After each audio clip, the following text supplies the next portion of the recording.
Right, and I am here. Happy days.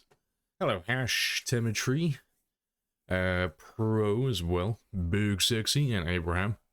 Hello, hello. Yes, like clockwork. And speaking of clockwork, we're going back to the main game.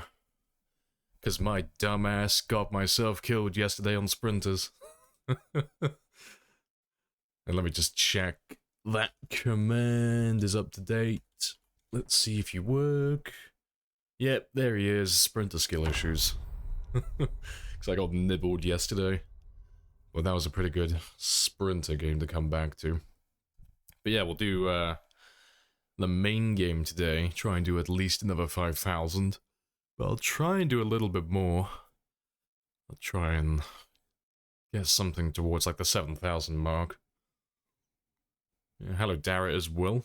Hello, hello.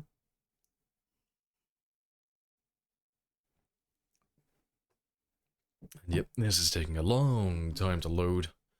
Because it is my big, chunky main game. Yep, Tasty Death. Yeah, it was a skill issue. Because what happened with that one was we were I was clearing back down towards the gas station, but clearly I had not rested in quite a long time. And because I was using the fire axe, you know, I was using quite a lot of stamina. So I went back to hit one of the zombies because I was like, ooh, I'll be a little bit cheeky, I'll give him a little slap. And the second I slapped him, moderate exertion. I was like, oh, fuck. So yeah, that was a major skill issue. But that was self-inflicted. You have introduced yourself. This is a very good conversation. Hello, nerd. Hello, hello. You died? I died on my sprinter game, yeah. I made a... what is professionally referred to as a fucky-wucky. And got nibbled.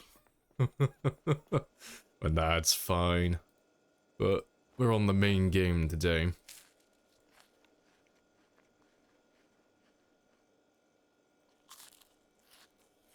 Yeah, a little old whoopsie-daisy. Went out in the fog. Oh no, the fog wasn't an issue at all. The fog had nothing to do with it. It was the fact that I hadn't rested. I let my exertion get too high. And turning back to give that other zombie a cheeky little smack, that was the nail in the coffin. That's what fucked me. Because I could have ran around the building and ran to the door, but they were door-opening sprinters, so that wouldn't have made too much of a difference. I might have been able to, like, kite one of them and trick them to going through the window if I ran through the door quick enough, but they were already up my ass. And I could have turned around to fight them, but then there was a third zombie right behind them as well, so it's like, not a great place to be. Right. Well, I'm gonna fast forward through this. And wait until the next day. Although, to be fair, I need to actually find out where my zombies are first. Could have a quick rundown. Sprint through doors, knocks down zombies. Oh, fair play. New mod. Hello, Sendor as well. Hello, hello.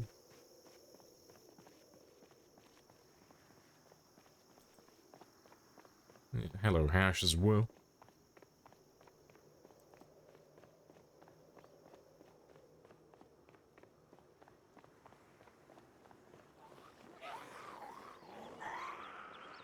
Let's grab all of you then.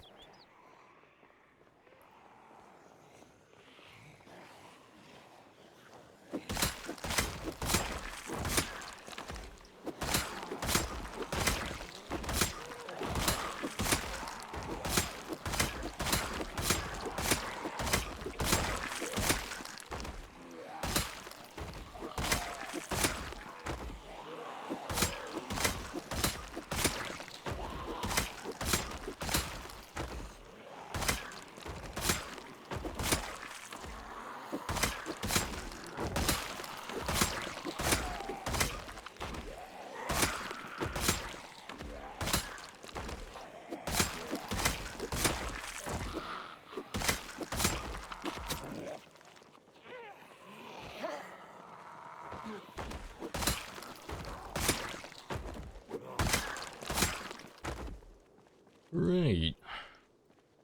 Good little start.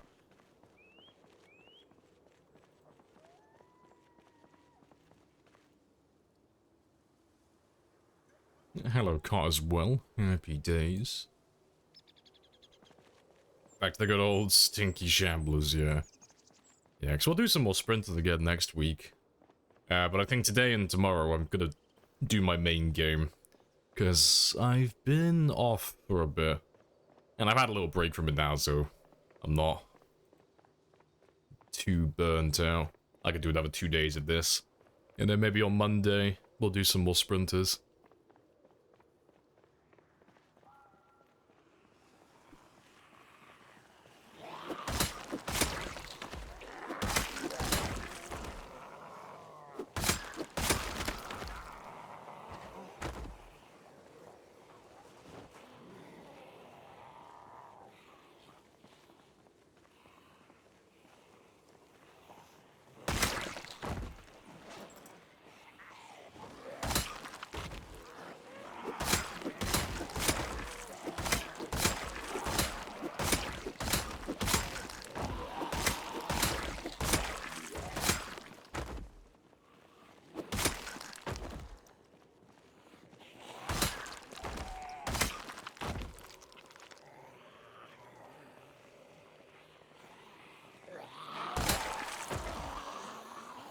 Whereas they can go from this incredibly long run to relaxing by making it a month in sprinters, yeah. So we weren't that far away from the 2,000 kill mark. First try, and I was like, ooh, spicy.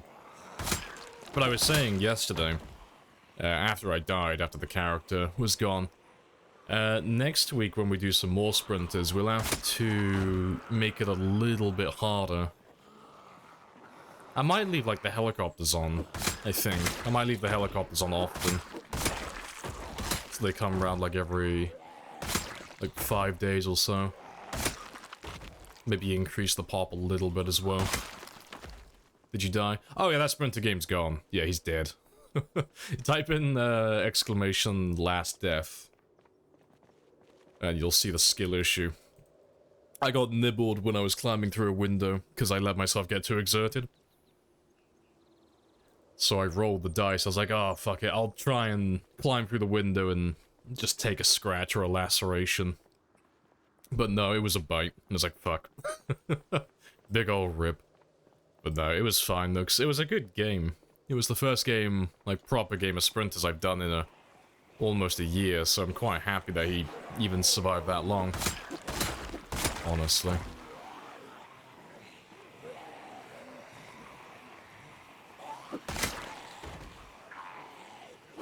Yeah, rip. Thanks. You can see the you can see the moderate exertion moodle pop up the second I go back and hit that cunt with the axe. The second I give him a little slap, exert. I was like, ah, oh, shit. If I hadn't have done that, I would have still been alive. In that scenario.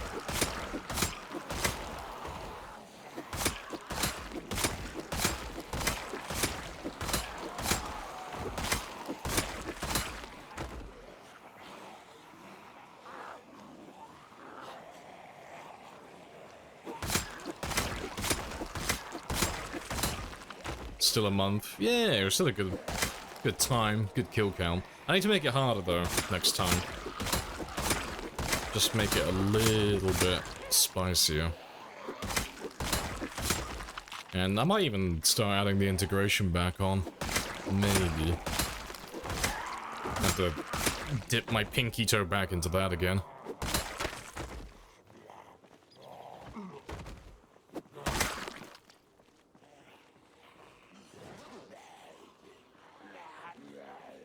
Is the sprinter server, ever coming back?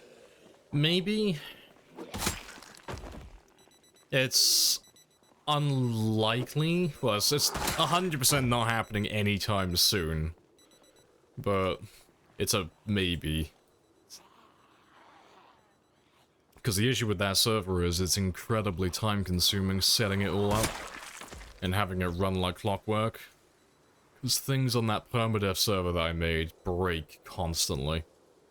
So it just eats a lot of my time. Yeah, it's so much work. Yeah, Bonsai's got his own server going at the moment. He knows how much work it is to run a server, like an actual good server. It's incredibly time-consuming. If you just want to sprint a server, I know a guy. See, I don't like just having servers. They have to have, like, a special gimmick. It has to be something unique. Otherwise, it's just a generic server. But yeah, doing all the permadev stuff and such and making it interesting every single week, it's, like you say, it's time-consuming. 5-minute cooldown on death. See, I like the idea that you were doing with yours. That would save a lot of time with the permadeath, but it would kind of defeat the point of the original, like the permadeath server, you know? But no, I like what you're doing. I like the, you know, you die, wait 20 minutes, stuff like that. I think that's kind of cool. I think that's pretty good. Because that'll save you tons of time whitelisting.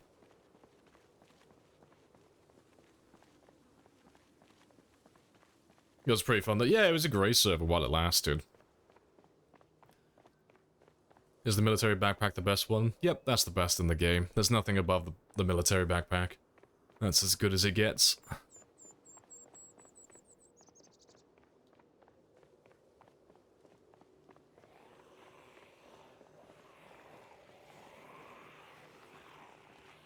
Yeah, the rewards and the events and shit. Yeah, it's keep coming up with new shit to keep it interesting, otherwise servers just die. Like, it's why you see players like Djax and others, like, they'll come up with a server and it'll be, like, really good on day one, but then they struggle to come up with new shit because it's like, fuck, there's only so many things you can do on a multiplayer server with, like, how you've set it up.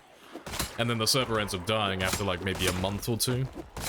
They don't tend to last very long because it's just hard coming up with more stuff.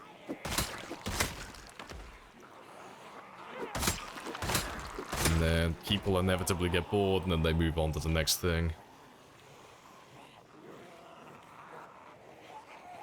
Yeah, I would like to set up a server like that again though. But I think I'd probably plan it out a little bit more.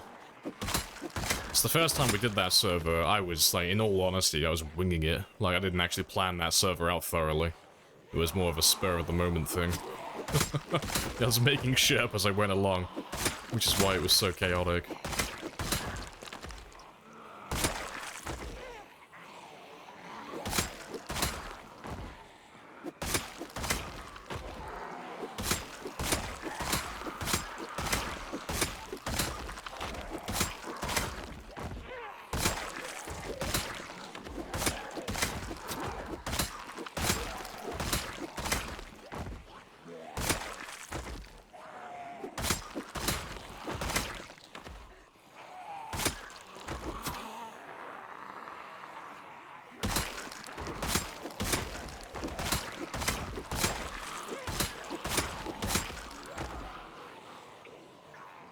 Good stuff.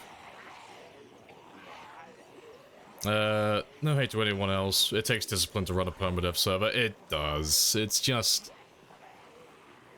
It's hard balancing, because, I mean, you remember, because I think we had conversations about this, like, ages ago when the server was still running, but it's like trying to balance that fine line between... You want it to be permadeath, so you want people to die, but you can't have it, like, you know, textbook permadeath, because obviously you're killing off your entire player base then, so you kind of have to find that nice middle ground where there's consequences to dying, but they're not so severe that no one comes back to play again. But then you still want it to be difficult and challenging enough that it's got, like, a bit of notoriety behind it by, like, being one of the hardest servers. But you don't want to make it too hard, otherwise you basically just gatekeep it from the majority of the player base. It's like, fuck. And then you gotta come up with lots of gimmicks and shit in between to, like, make it interesting. It's like, fuck, that's a lot of stuff to, like, take into account. Yeah, because I remember we had a few conversations about that.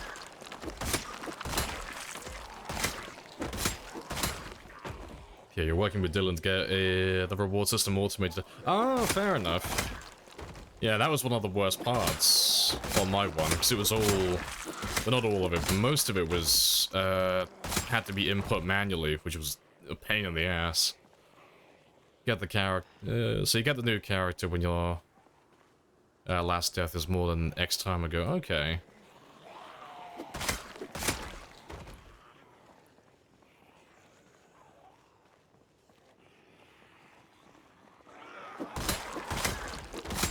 Yeah, I'll have to join your server at some point then, because I still haven't logged into it yet. Always had people with different strats for sprinters. Yeah, it's always fun to see how people played.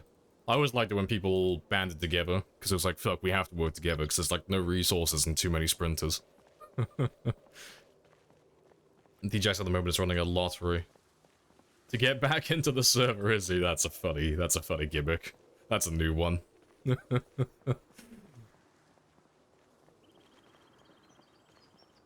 The prestige. Yeah, like you had a reason to like go out and risk things to kill zombies so that you could unlock better gear. Yeah. I needed, like, when I was doing it, I needed to come up with a better way, really, to do it. Some of the things that you would unlock were, like, meaningless. They didn't really make much of a difference. But yeah, having, like, the incentive to go out and do stuff. Oh, there's a mod you might be interested in, actually, Bonsai. I don't know how well it would work with your server. I did commission it, though, a while ago. When I was talking to... it was a while ago, there, but when I was talking to you about possibly setting the permadeath server back up, I commissioned a mod for a leaderboard. Fuck, where's it gone? I had a... Do you remember when DJX had the Battle Royale one? The Battle Royale server? It was similar to that. I can't remember what it's called, though. I have to go and find it now. Let me find him. What was he called?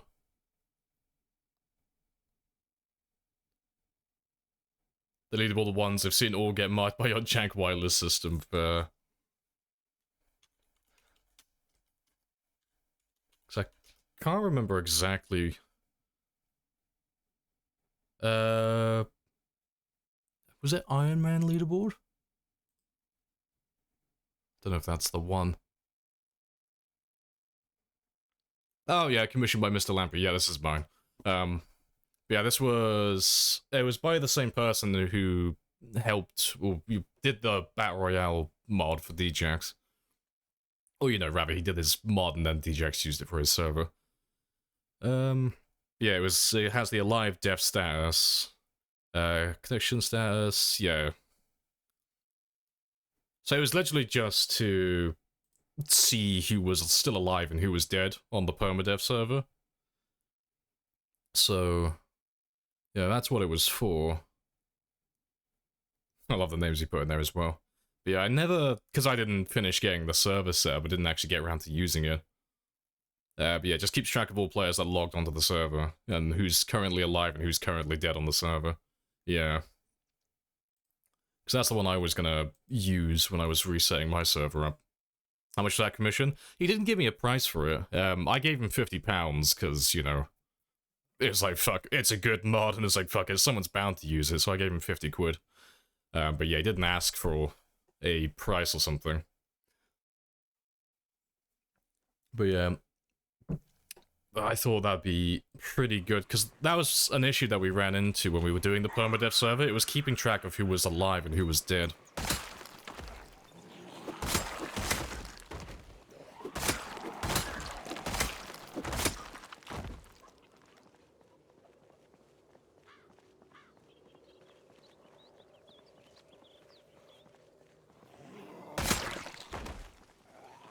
You've had to remove the unwhitelist part of the re-whitelist system on your server.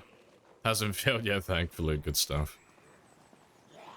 Need more coffee? Yes, acquire all of the coffee.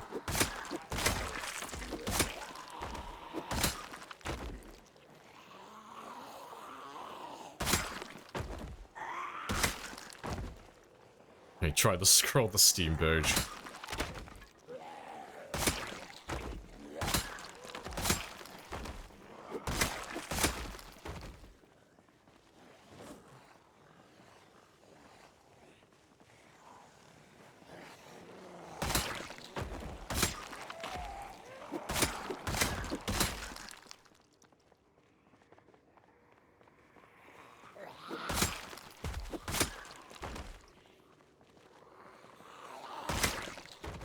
Yeah, good stuff. You're on your time 16 run now.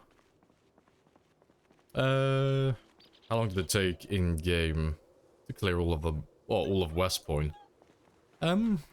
Less than a year?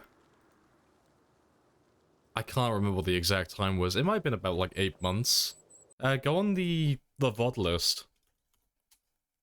Go on the VOD list and just like skip through, you know, go like, I don't know, go up to like say episode 10 and just see where I am, you know. Because I went from West Point to Valley Station. So if you see me like on the far east side of West Point, we've cleared the town. But yeah, I would just scroll through that and just skip through the videos until you find when I'm on the other side. I know it was, I'm almost certain it was less than a year in game time. It was less than 100,000, I know that. Because we hit 100,000 when we got to Valley Station. It's like 22, 26. Well, on time 16, it's 80,000 for the entire region. So you'll probably be around the 60,000 mark, more or less. When you end up wiping out the main town, that is. Not including, like, all the extra ones, all the farmland zombies and stuff. It's 80. Yeah, it's about 80,000. Like, that's for everything. That's for... let me kill this guy. 80,000 zombies is... from... all the way out here, east. All the way out to about here, west. And all the way down to about this area. And then cut this highway off, so... all of the farmlands here, and then this little stretch of highway. It's about 80,000. But you can have a look on the map for where I've outlined it. To be fair, let me bring it up on the screen now, actually. It'll make it easier. But yeah, that's the little West Point area, you know. Just threw those ones in there just to include it in something, but yeah, it comes out to, where are you? About 80,000-ish. It's going to vary from game to game, it's not going to be exactly the same, but it'll be roughly about 80,000 in your game on time 16.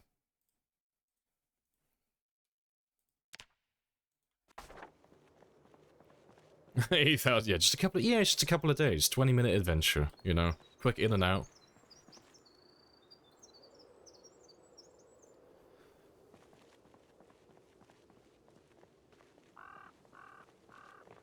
You're on A getting towards the school now. Yeah, it doesn't take too much to get back to the school, and once you get there, it's like so much easier. Yeah, because I assume you went all the way out to the lake houses on the west side. Yeah, that run to and from the town every day is just so time-consuming.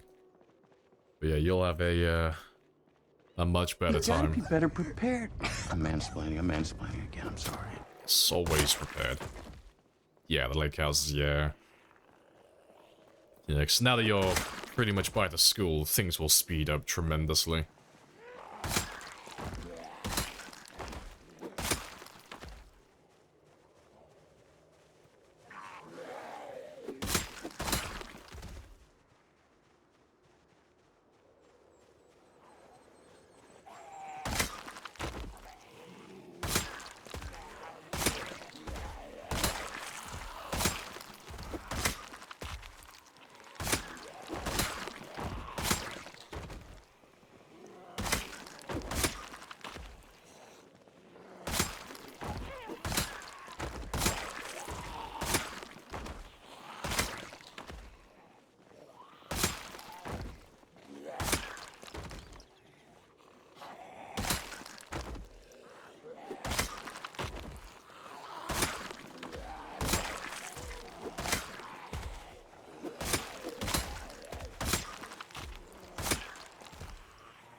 Still nice and chill.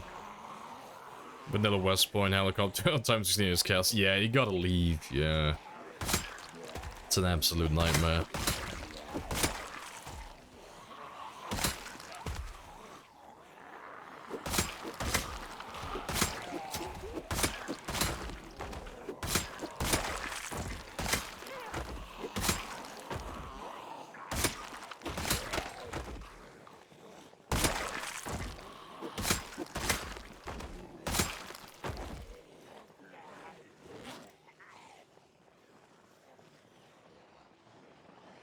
Let's go have a quick rest. Didn't change anything? You only had one? Ah, you'll be fine then. Yeah, one helicopter. And if you were out by the lake houses when that heli turned up, it basically doesn't do anything. You'll have a few extra zombies that made their way out to the farmhouses, but... Well, not yeah. Yeah, no, farmhouses, sorry. Yeah, on the west side. But you said you've already worked your way back to the school pretty much, so... You've pretty much killed everyone affected by the helicopter.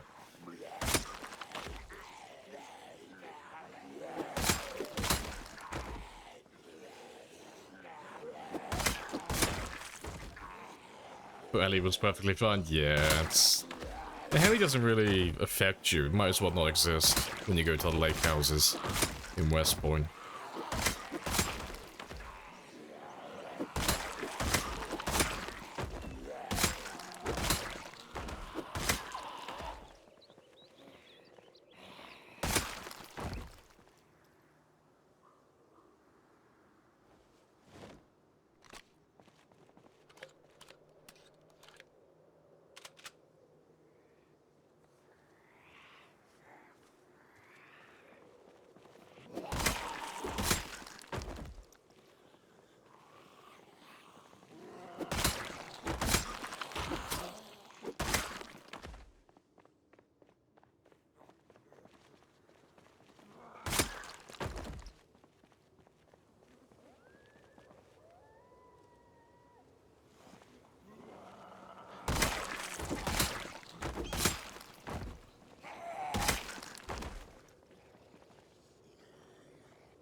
Hey, it's a weeaboo stick. First one of the day.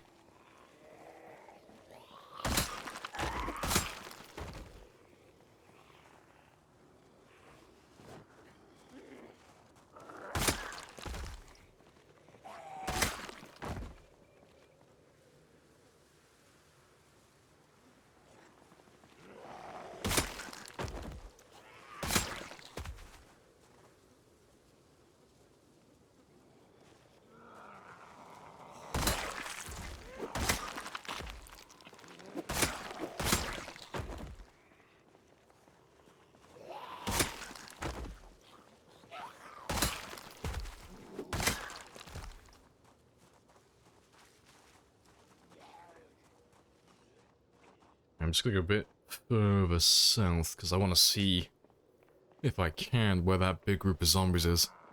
If there's still one there, 'cause it's been over a week since I played this game, so I don't know how many zombies I have in this area. I need to see if I need to lure people in or not. 'Cause it's been pretty chill so far.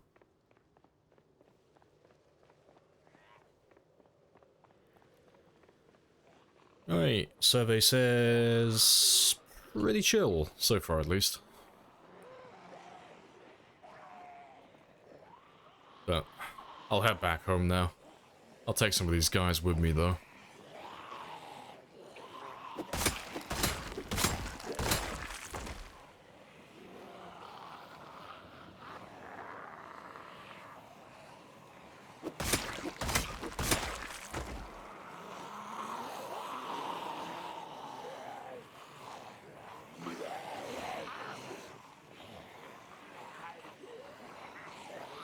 What's your favorite place on the map outside of Louisville? Probably West Point, really. West Point's been one of my favorite towns for a long time. Like, outside of all the main towns, there's nothing really too interesting, really. West Point's got enough zombies, though, to keep me busy for quite a long time. Always had a good time in West Point. Plus, Twiggy's is one of my favorite places to base.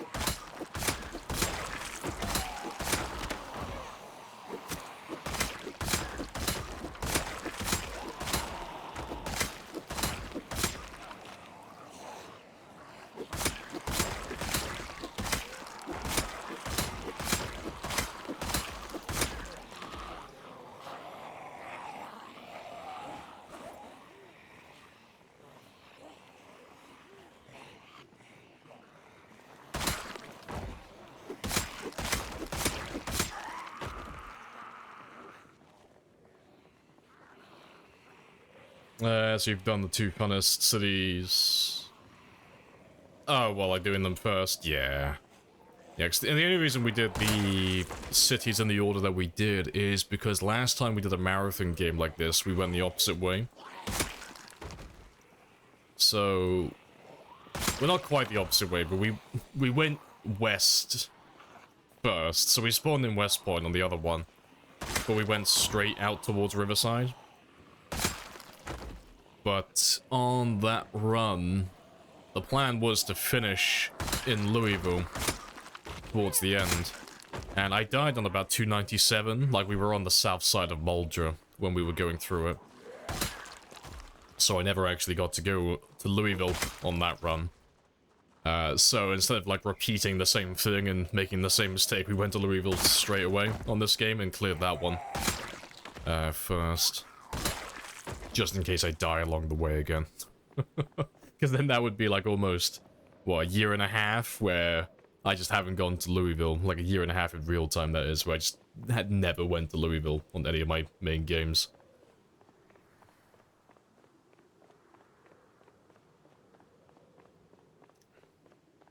Hey, Theron. Hello, sir. Happy days. Welcome on in. You planning on doing the same? Fair, fair. We never oh, you've never been to Louisville before? Oh, you'll find it hilarious on Time 16. You'll be stuck at the main gate, like the military checkpoint, for such a long time. Because it's not so bad once you get past that initial part, but when you go into Louisville on Time 16, like the first hurdle is obviously the checkpoint, because there's one way in, one way out along the main road. So you've got like one main option to go through it. And all of these guys around this area are all going to funnel down towards you. And then the hospital in this intersection are an absolute pain. But as soon as you get past this area, you can skirt all the way around west along the riverbank, and there's not that many zombies out there. And you can go all the way up north, you know, as far as you want really, and get all the way to the center of town. And you won't get, like, interrupted, like, flanked by most of these guys, because there's a big fence that runs along all the way down here, up until here-ish? More or less. But yeah, Louisville's good fun on Time 16. Really time-consuming, though. Those houses are nice to live in. Yeah, everyone goes to those houses, yeah. Everyone goes to the three-door garage on the riverbank. Yeah, because I did the same thing as well. I went to the three-door garage briefly. I think I went a little bit further north afterwards, though, because I wanted to be, oh, no, a bit further, yeah, no, a bit further north, because I wanted to be close to the center of town for my killing.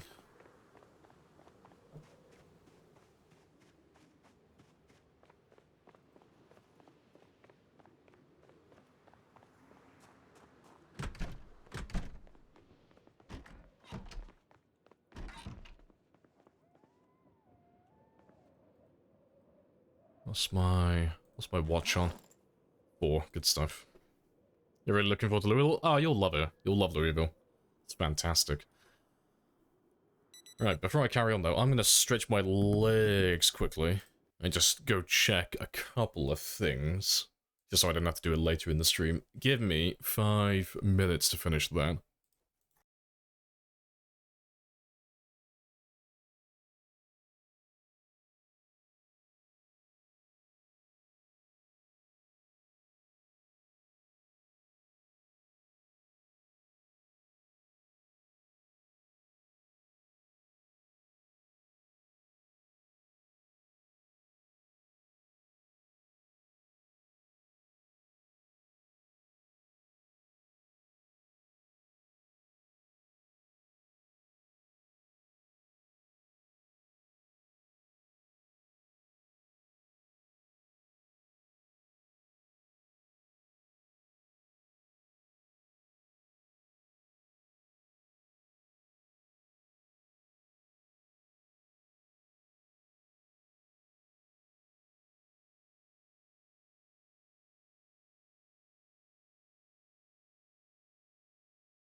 Right.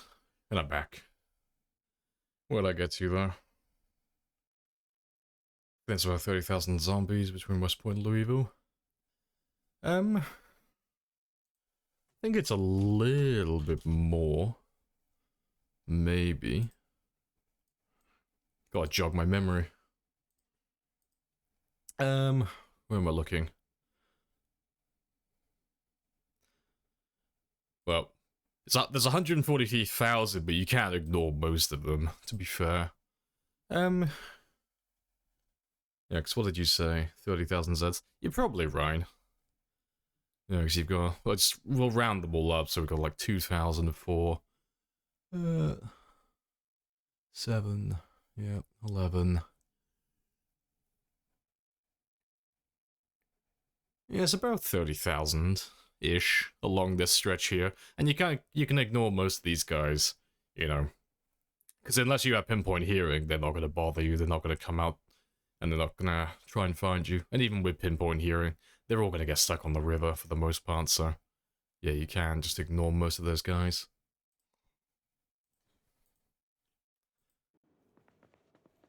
Let's go get some food.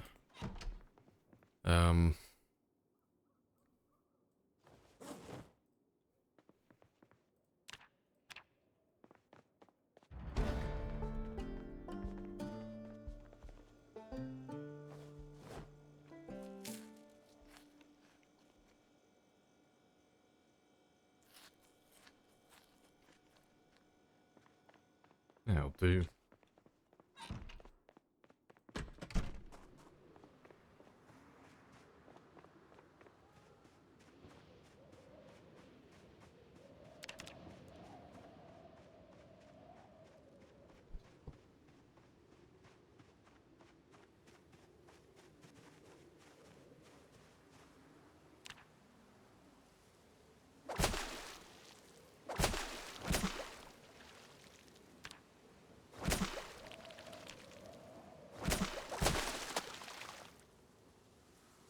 That'll do.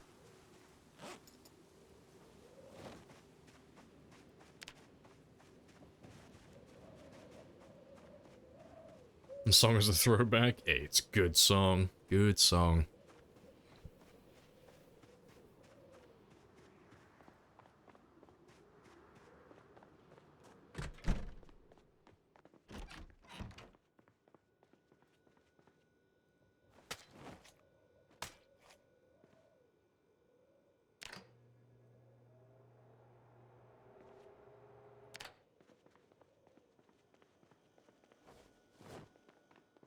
To be fair, how much? Yeah, I need to have a little bit of extra dye. Fuck, let me just take all of them. they're all very small. Want to keep that weight nice and high.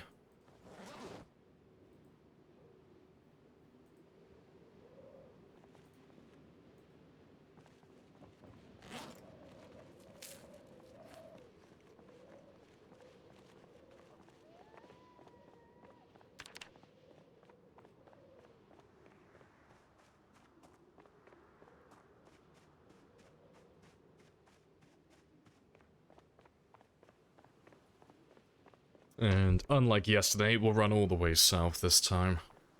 Get all the way down there, and then we can go and find a big group immediately then. No little groups today, just big groups. Because we're already up 400 kills. Almost 10% of the way there already. But I'll have to find a spot that I can sleep at further south, because as fun as it is to run to and from the place, that's very riveting. I need to find an area that's pretty safe down here, just so I can stay right next to them, basically. Save me having to run. Hey, gaming boy. Hello, hello.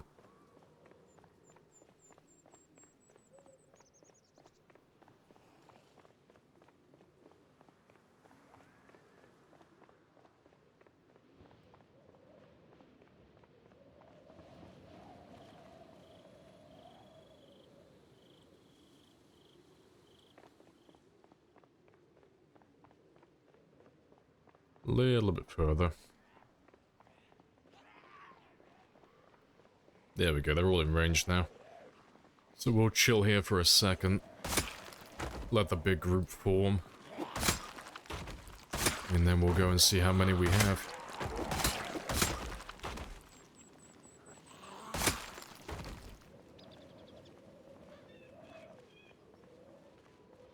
You looked at the stream in the corner of your eye. I had to do that while you're walking past all those here. All by mortal men. We've got a lot to prove. Alright. Let me just grab a bunch of you. And I think that's another... Yeah, that's a second katana today. Nice. We're not even an hour into the stream, and we've already got 2 katanas. Very spicy.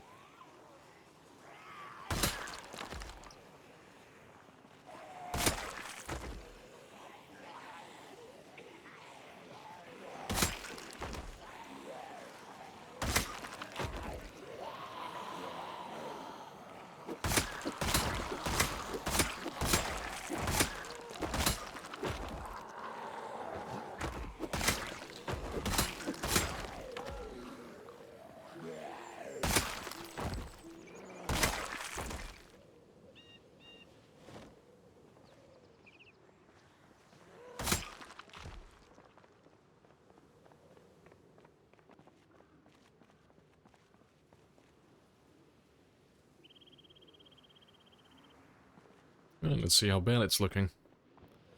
And I'll probably... I'll go and find a bed in a minute, but I'll probably sleep in the bank, I think. Because, I mean, once they form a group and they're all there, it's close enough that they won't disperse.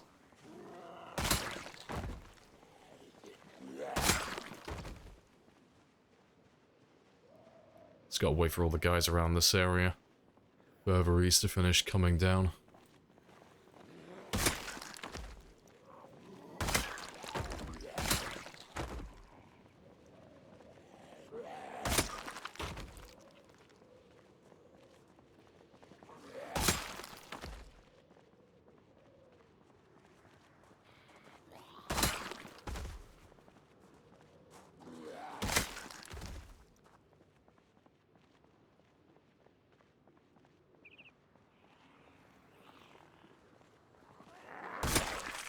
Oh, you're lowering those no man land Zeds. Sports car driving up and down. Yeah. So it's just driving up and down Muldra Highway, really, because we went all the way down south, down to the intersection towards Marchridge. But because it's so close to the edge of the map down there, we have pulled in a pretty big chunk. And we know they're from No Man's Land, because Marchridge only has about 40,000 zombies, give or take. But since we've been in Muldra, killing the zombies that should have come from Marchridge, we've killed 55,000, so we're over 15,000, like, over what we should have had, so... We know that we've dragged quite a few in from the edge of the map. Yeah, big chunks, right? While they carry on forming a group, though, I'm gonna just quickly run in and steal a few of you.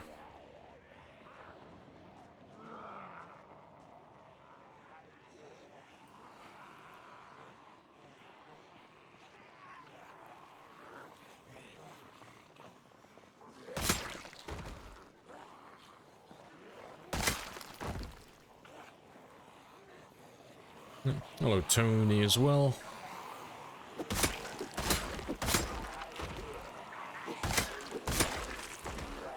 Absolutely killing my frame rate, though. Not too bad, though.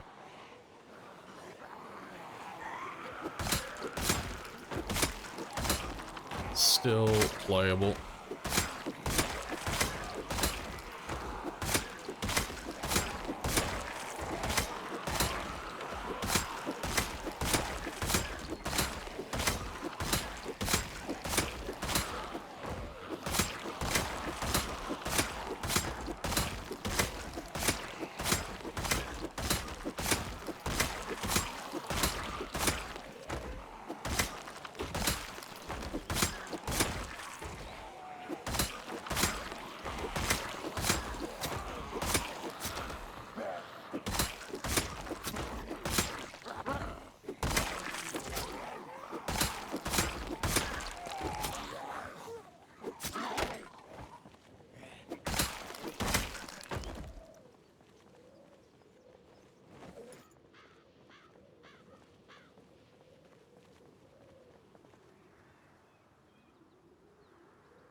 Alright, awesome. Appreciate the follow, Nolan.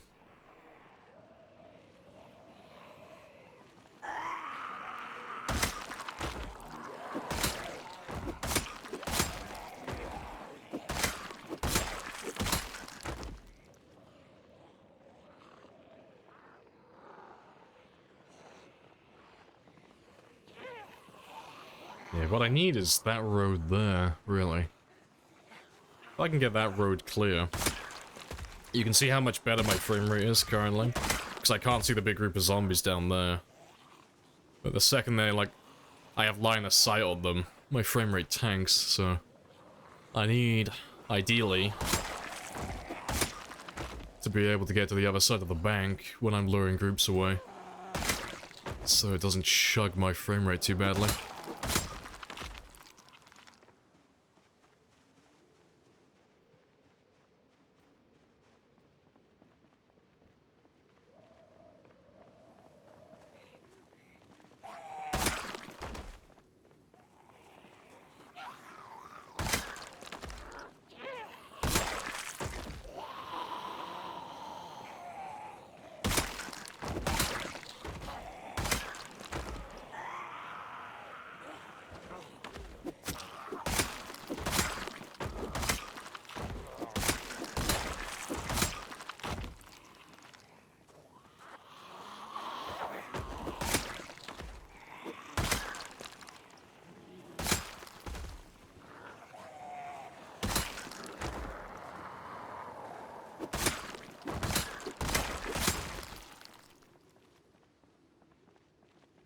That's all good.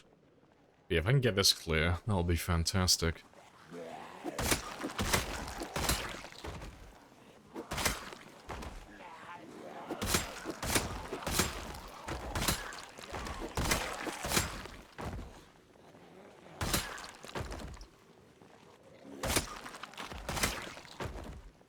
Appreciate the follow. Happy days.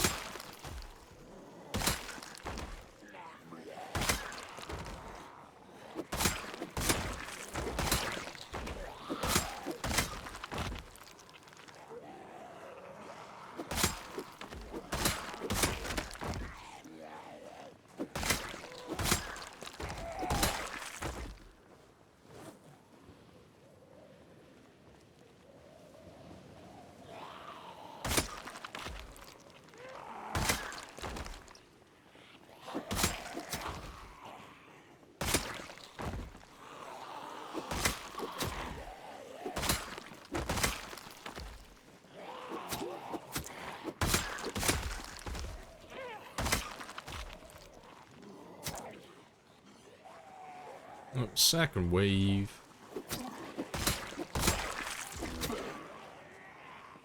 Alright, let's run off and have a rest then. Yeah, I'll come back in a second. But before I do, let's have one quick look at this one, see how bad it's gotten. Because my frame rate is fucking terrible. Yeah, that's a big spicy nugget.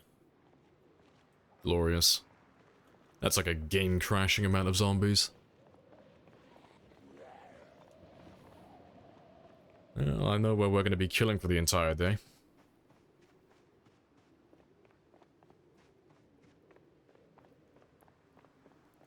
Yeah. I might even just live in the back of the Spiffos. That'll be an option. So that's close enough as well to keep them in range.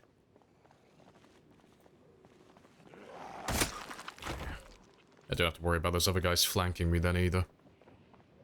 I'll have to have a quick look in the back, see if I've got room, and I'll throw a bed in there. Yeah, more still pouring in, yeah, it's pretty spicy.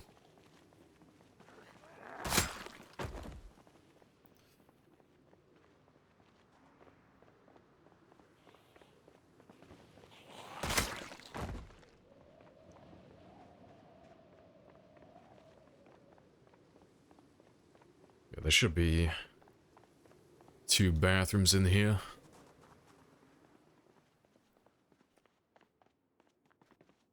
Yeah.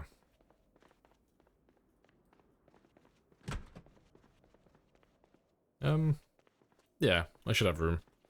What about you? Oh, even better. Yeah, I can throw a single bed in there. And the zombies won't path their way into that one then. Even the ones that come up from north, like that guy.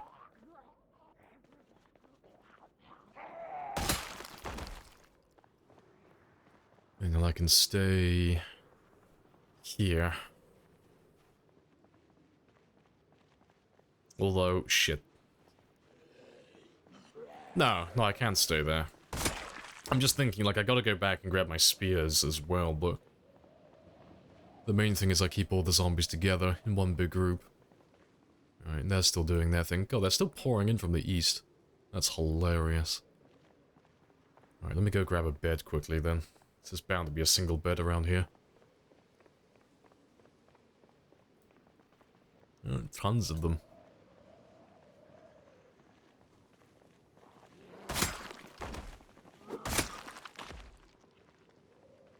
Oh, fuck it, let's just grab all of them.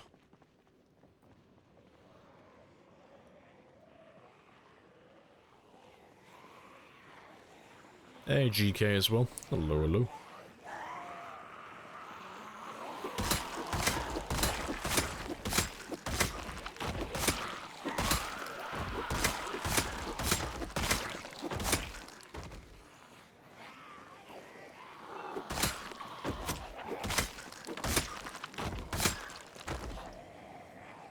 Do you think they spread out and migrate across the cell at some point? They will when I'm far away. It's why I'm trying to get a spot that I can sleep next to them with. So, if I'm over 100 tiles away from that car is like Schrodinger's cat. It's there, but it's not actually there.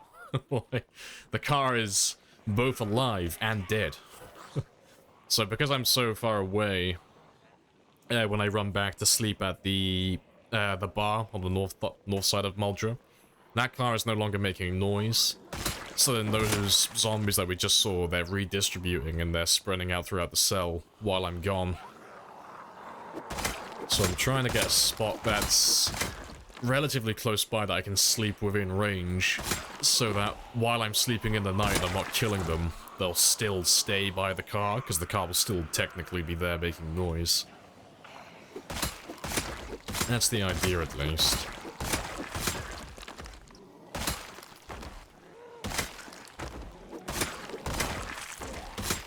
But right now I'm just trying to get to one of the houses so I can grab a bed so that I don't get a debuff to my fatigue when I sleep. So if I have to sleep on a chair, I'll have to sleep like an extra hour or two each night, which will kind of defeat the whole point of sleeping down here.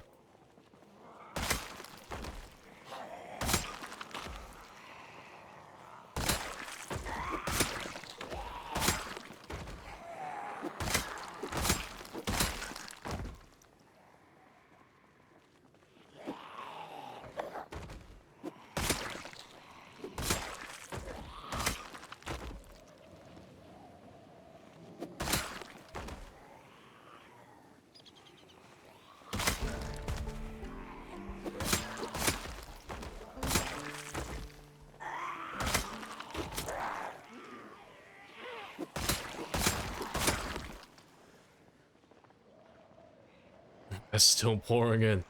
Fuck, I don't even know if I'm gonna actually be able to sleep here. Thinking about it, there's so many zombies coming in from the east. Fuck it, I might just treat things as they normally were then. Or, you know... well, fuck, I was gonna say sleep a little bit further back, but if I do that, I won't be in range.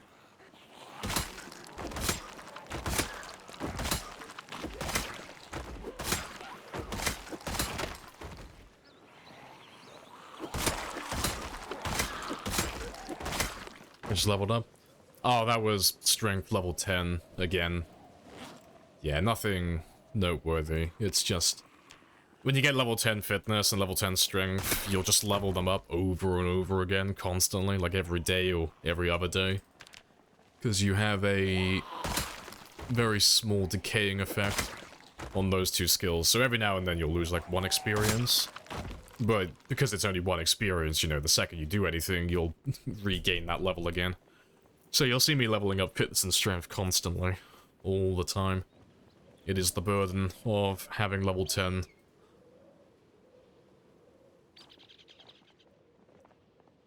Let's go see how bad the group's looking then. Because they're already starting to spread out a bit. I haven't even been gone for that long.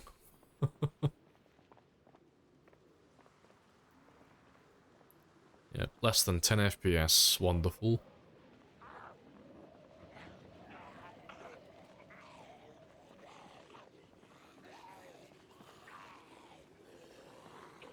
Yeah, down to 5. Yeah, I can't fight like that. That's... I can fight with low FPS, but that's too low.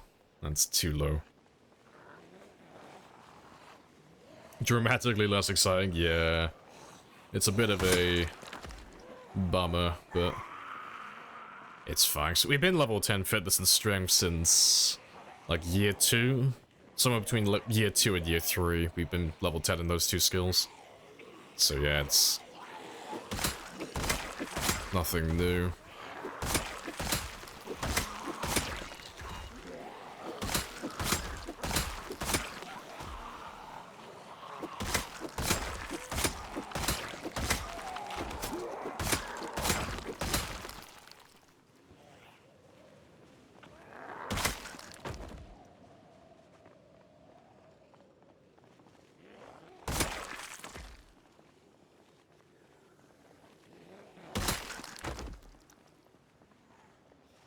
Yeah, you repopulated Mordor after you cleared it. Yes, both the Builder and the Destroyer. It's wonderful. Kill all the zombies, repopulate it, kill them all again. I'm like a really malicious god.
Well, that'll do.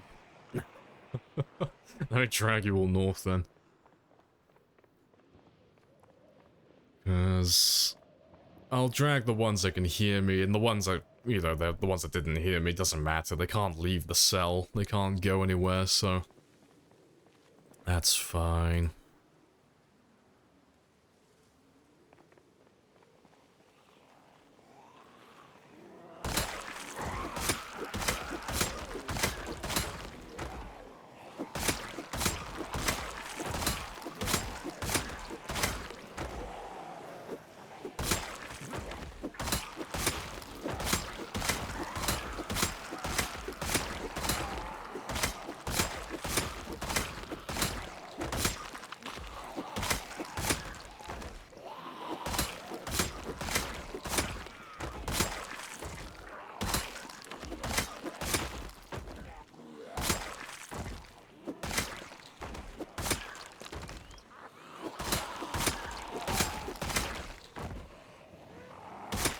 What happened there?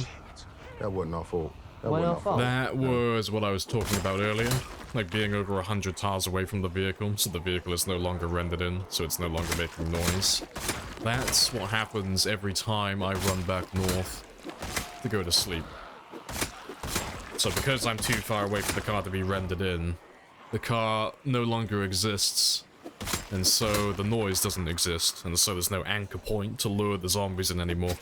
So then they start spreading themselves out again and redistributing and spreading around the cell. But because there's basically tons of empty room in every direction, they'll just spring out and just fill up the entire cell, because with the amount of zombies they had there, that's thousands upon thousands of them, so there's only so much room in a, you know, a 300 by 300 tiled area for them to spread out to, so yeah, I got a big wave of them coming straight up north towards me. And then no doubt there'll be a bunch of them going down south, and a bunch of them going west, and a bunch of them going east. But it's fine, 'cause it kind of works out anyway, because it makes them a bit easier to grab. Migration tick went off? No, it's literally just them just spreading out. Because zombies can only be so close to one another. There has to be like a minimum distance between each zombie, so... Think of it like, I don't know, trying to squeeze like a balloon when it's filled with air. Like, you can only squeeze it so much, like, you know, it has to go somewhere. It's gonna spread out to another spot. You can't condense that air down into like a tiny little like, needle head. So when there's nothing like luring the zombies in, they'll like have a nice little bit of space between each other. And they'll just spread themselves out again and just spring out. But like I said, it works out, because as long as I can keep grabbing big groups, it doesn't really matter too much. Just so long as I can keep getting a decent amount of kills each game day, that's fine. It's not the most efficient this could be, but it's not the worst either, you know. Like today alone, we've done about 400 kills so far, so by the end of this game day, we should be about 700-ish.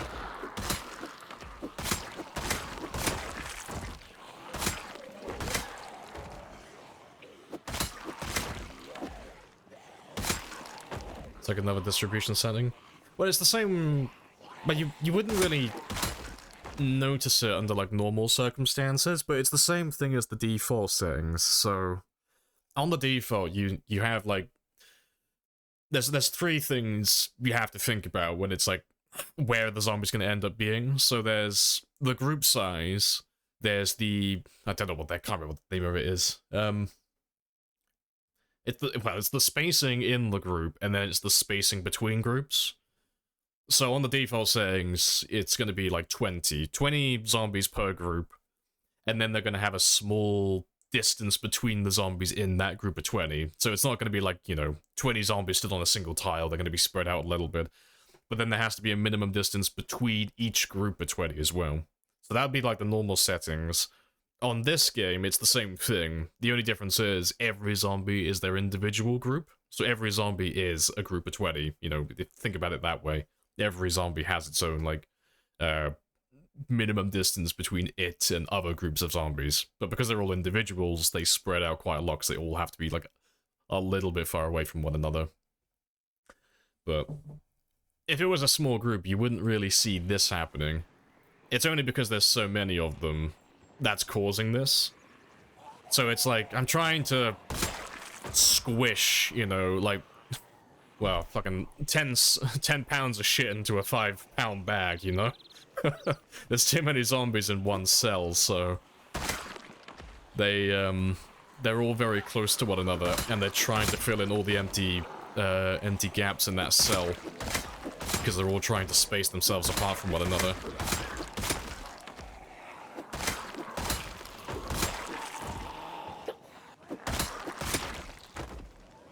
Hey, Scorched. Hello, hello.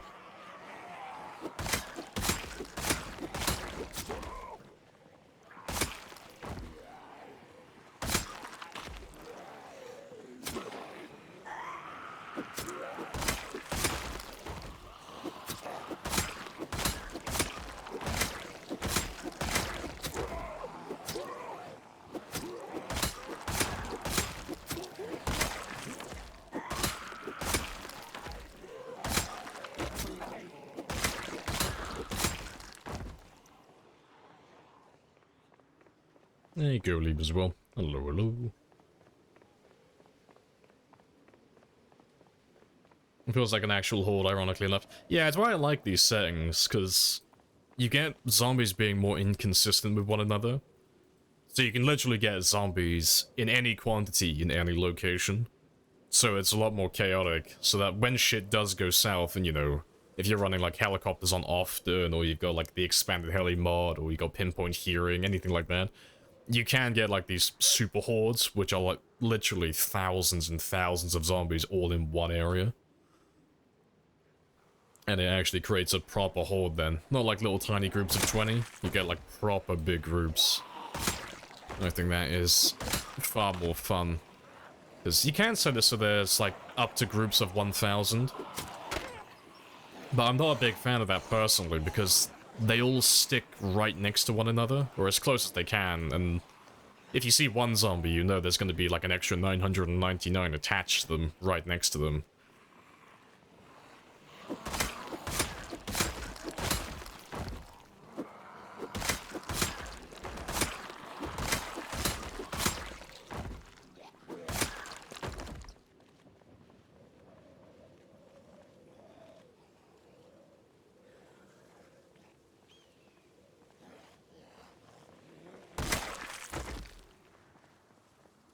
Yeah, some of it being, yeah, blob here, blob there, yeah, just fuckers literally everywhere. So many, yeah, it's good fun though. Yeah, you should have seen the wave that came up north a second ago. Yeah, it was biblical, it was great. I feel like Moses parting the Red Sea.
How did the sprinters training go?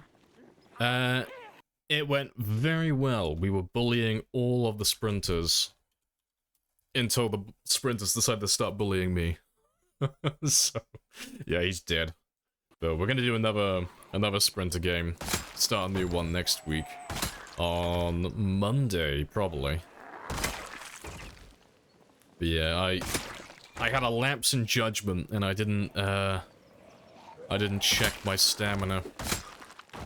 So I ended up getting grabbed by a zombie as I was climbing through a window. Because I was trying to race them to the buildings, I like pretty much run out of stamina. I was on moderate exertion, so they were catching up to me. And I couldn't turn around to fight them because there were 3 of them. And I was like, ah, fuck. Well, shit. But it was self-inflicted. It was my fault for not resting beforehand.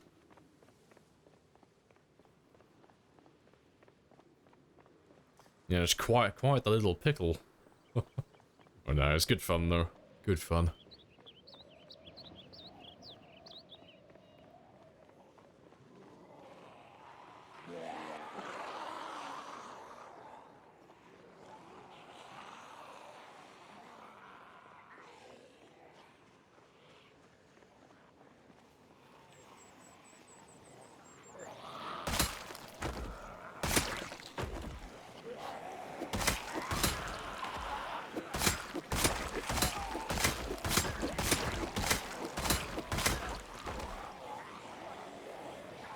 Yeah, watch this on your phone.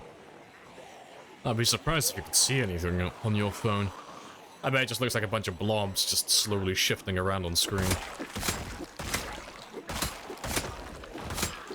There's so many zombies and so many dead bodies.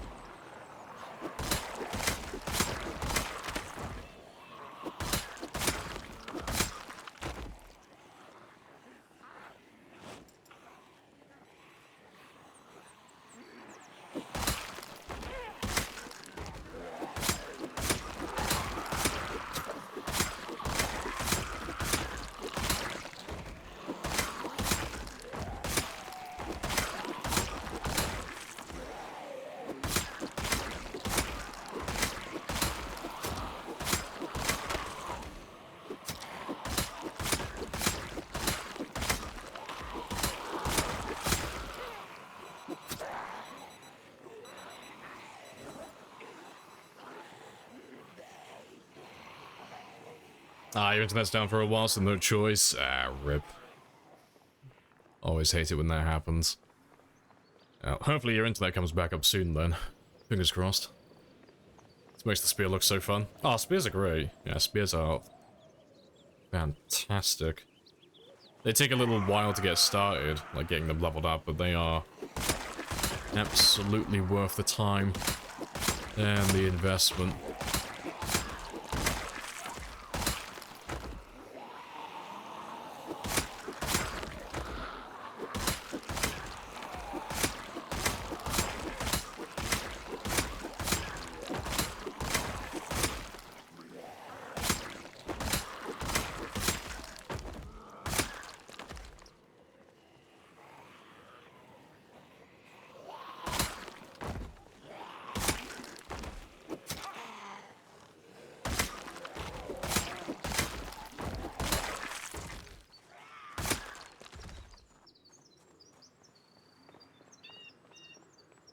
Kind of unlucky there. Nah, it wasn't... I could blame it on being unlucky, but nah, it's just skill issue. I made a bad choice beforehand, going out without resting. It was terrible on my end. Almost saved the situation with the window. Yeah, if you, like, when you watch the clip, you'll notice that when I turn it back to smack the zombie, that's when the moderate exertion kicks in. So that's when the zombies are faster than my character. Had I not done that, I would have survived. I would have made it to the window before them. But because I had that exertion, and they were faster than me, I couldn't really turn around to fight them, because there were more than 2 of them, so they would have stun-locked me. And, yeah. I thought I'd roll the dice and try my luck climbing through the window and just tanking one of the hits, but it was just... Sod's law, it was a bite. It was like, fuck it. I didn't really have anything else I could have done in that area, or that scenario.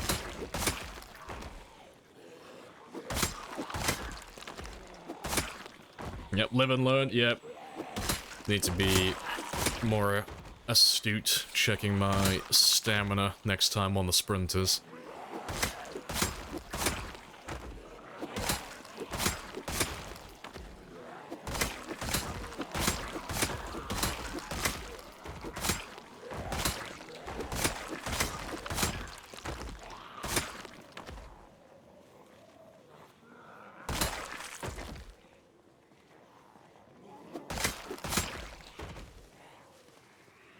Yeah, the Zed broke in. Yeah, it was the one in the bar. Yeah, no, you're absolutely right. It was... I was gonna rest in the bar beforehand. I sat down on the ground, and there was a sprinter that managed to make its way inside the bar, and it caught me off guard. And he managed to grab me, but we didn't get injured on there. But I didn't go back and rest afterwards, because he kind of fucked me up. He rattled me mentally, so I forgot what I was doing. Yeah. So... Even though he died in that clip, the mistake I made that got him killed happened about 5 or 10 minutes before that actually occurred. It's always funny, the butterfly effect. Just coming down to fuck up my day. Did you die on the sprinter run? Yeah, he's dead. Yeah, he's gone. But it's okay though, we'll do more sprinters next week. Well, we're back on the main game. For the time being.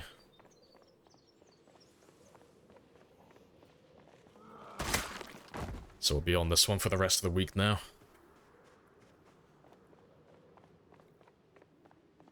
Right, to be fair, I still got time to kill.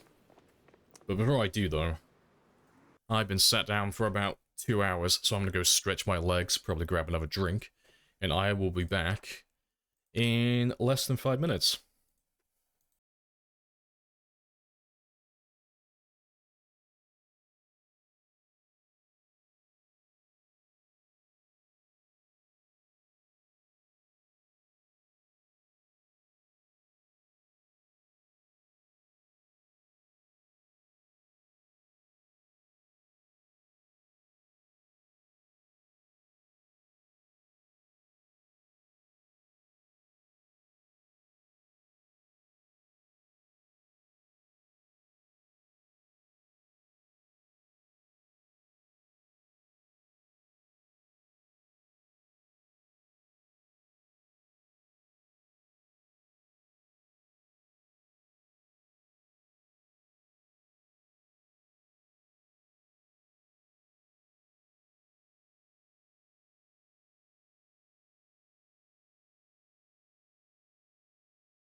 Right, and I'm back. Happy days.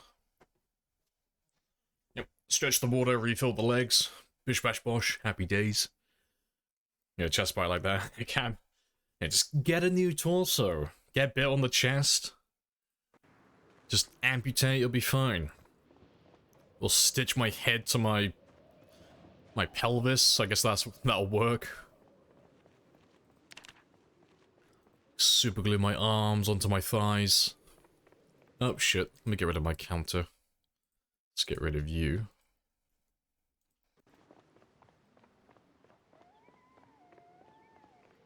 Yeah, I still have a few hours left though, so let's go get a few more. Thanks.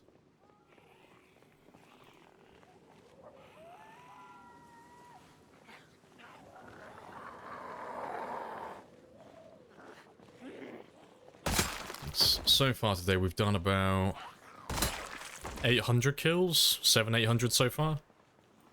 Could probably bump that up to about 900-ish.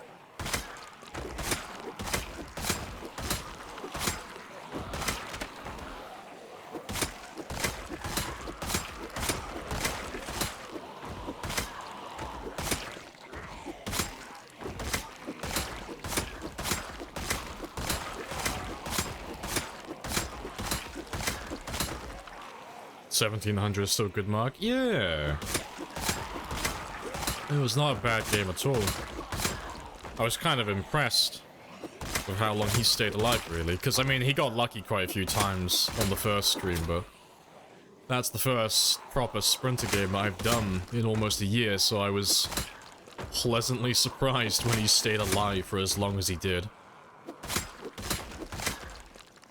But I'll probably make it harder next time. I'll add a few extra things just to make it a bit spicier.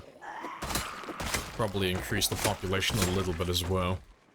But, no, I was quite happy with that game. I'll probably change my character build as well. A little bit. Not sure what I would change though, but I think I'd probably, I don't know, I'm thinking about maybe getting rid of Pacifist next time. Because Pacifist isn't that bad, really. It's only a small experience debuff, but if I could level up my axes a little bit faster, that would be ideal, because it's not that important on Shamblers, like, being able to one-tap and two-tap zombies in the early stages doesn't really matter, because you can just outwalk them. But being able to one- and two-tap sprinters, that would be quite the game changer.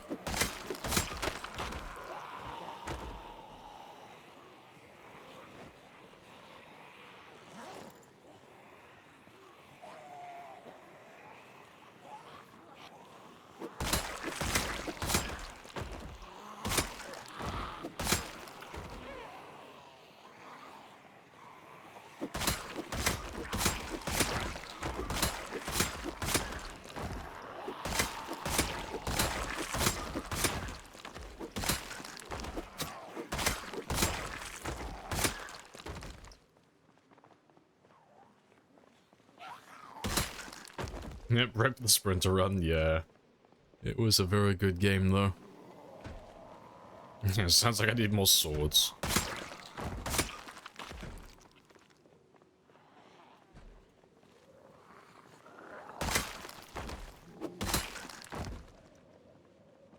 Right, I think that'll do. So we did about... I don't know, actually. Let's say something, it's between 700 and 900 kills, something around about that mark. Not a bad kill count for the day. Could have saved the last run? Nah. I mean, like, obviously, like, with the knowledge that I have now, yeah, absolutely. You know, knowing that I was so low on stamina at the time, yeah, you know, easy fix. All I would have had to have done was just rest. And, you know, if I had known I was so low on stamina, I wouldn't have turned back to smack him, but, you know, hindsight's 20/20.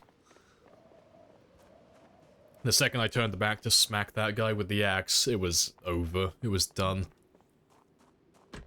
But that's fine, though. It's all part of the fun.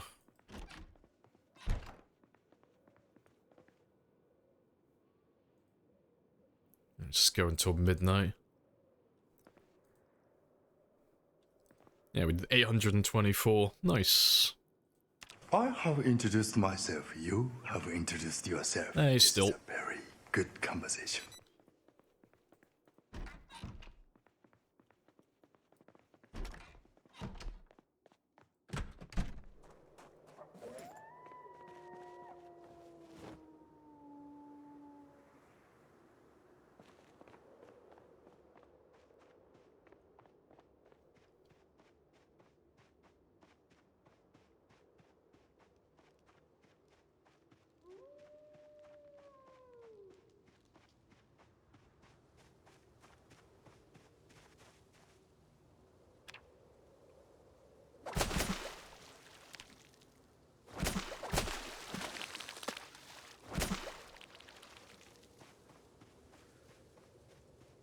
Let's go get the other side as well.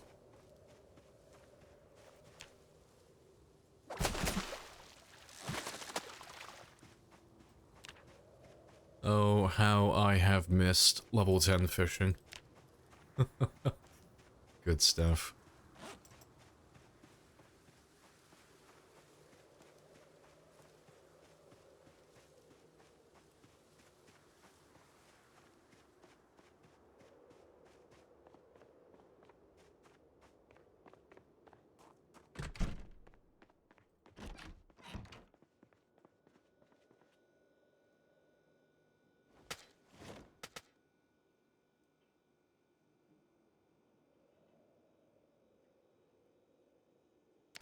Hey, Logan. Appreciate the follow. Welcome on in.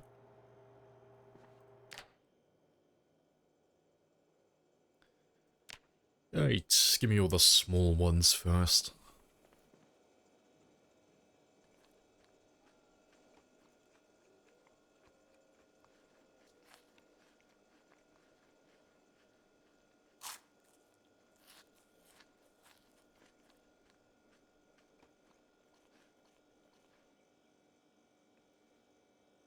Right, and yeah, I'll take those two with me as well. I'll snack on those as we go.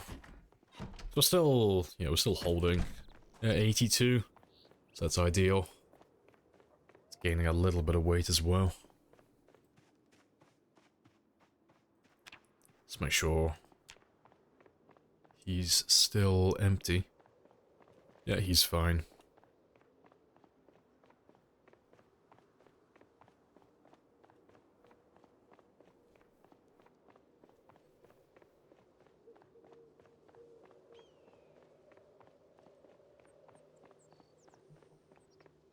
And now we'll go all the way back down south and go find that colossal nugget that's hiding on the highway.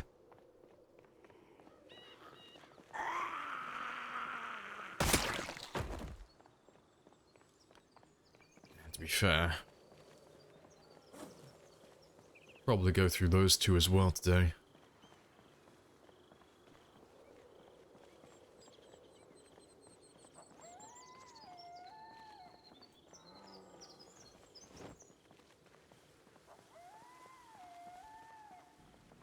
This is it!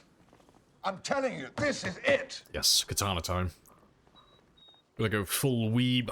Yep, the weeaboo stick's coming out. But yeah, we got down to about here again yesterday. Or just north of this spot. Appreciate the follow vertical.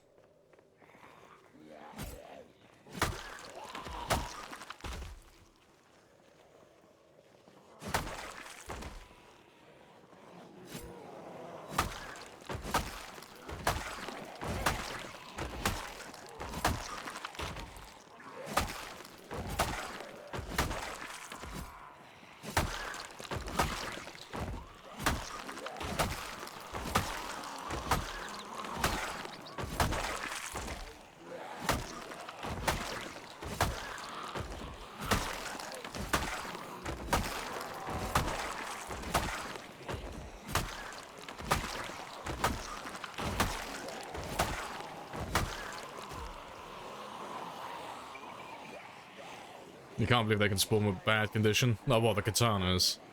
Yeah, they're not generally that bad, though. Like, getting them from zombies, they're pretty good every single time. Like, they're never, like, low condition on zombies.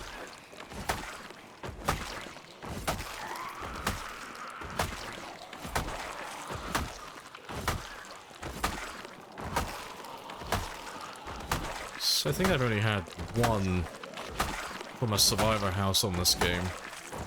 I think we got a katana in West Point, near the school.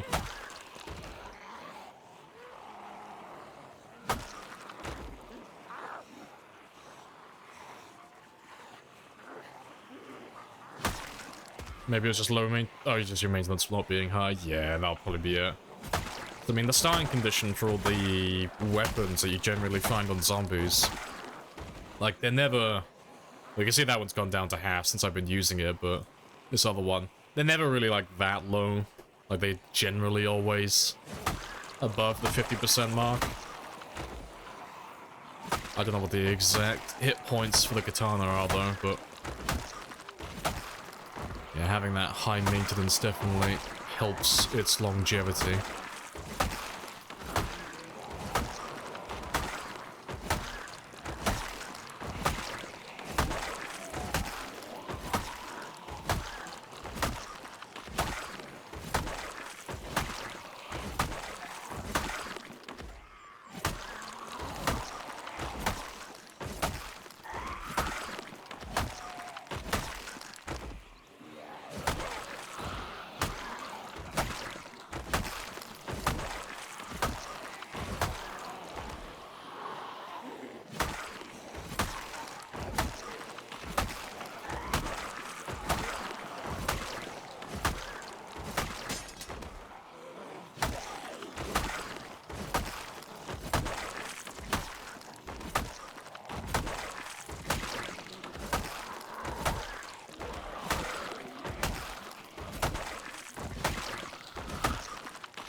Awesome.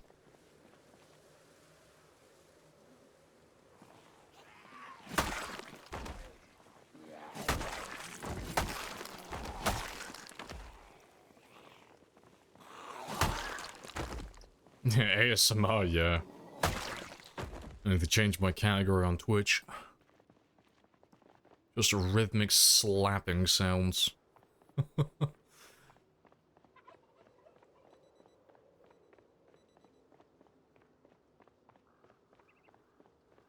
We got to here just a second ago, so there's probably a few more.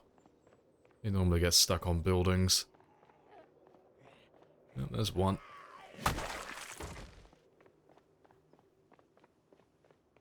Get the shotgun? I'll go back for him later. I know where he is. I'm in no rush.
Multi-hit. Oh, multi-hit off.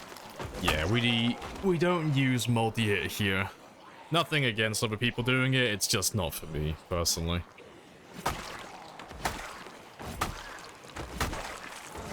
No, I like my single hits. I find it more fun.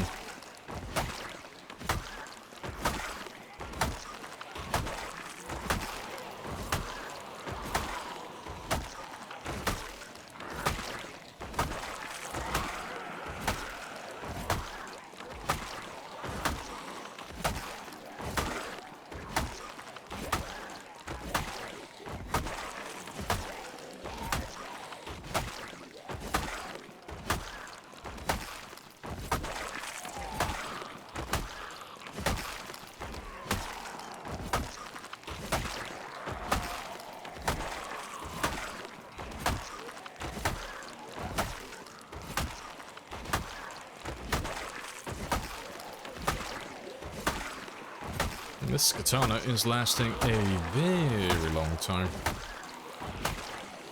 Surprising.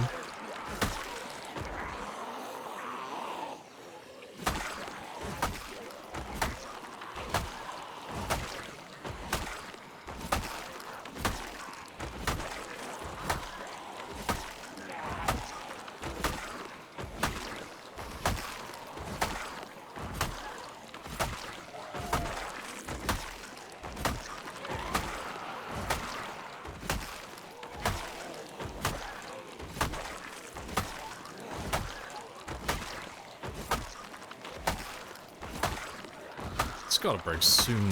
Oh, there we go. I was gonna say, surely, it's gotta break. It's been going for ages.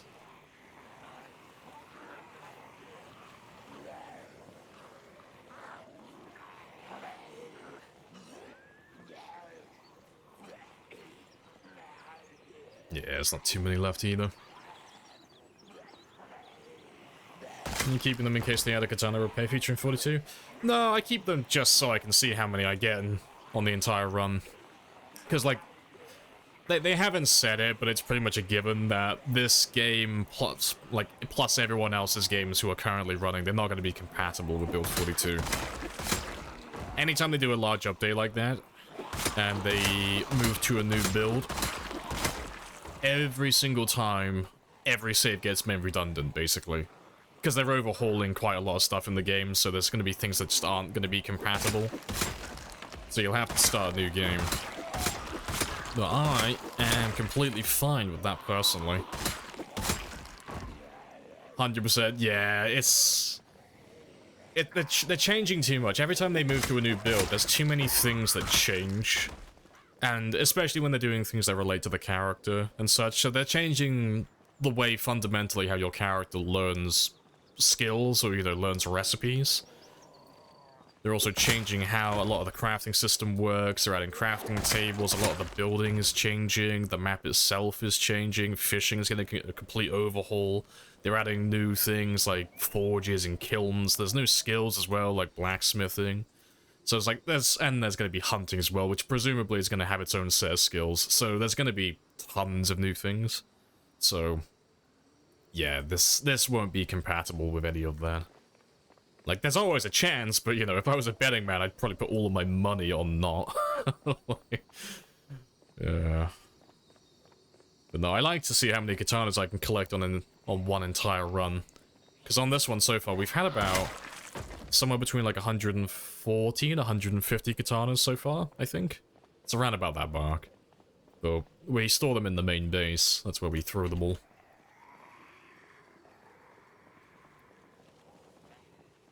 Well, you were taking a break from this character? Yeah, I took a break. I haven't played him for about a week or so.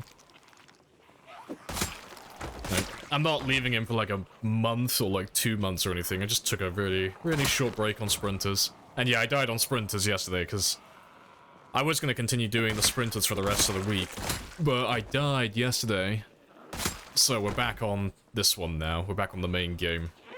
And then next week on Monday, we'll do another sprinter run. And we'll make it a little bit harder.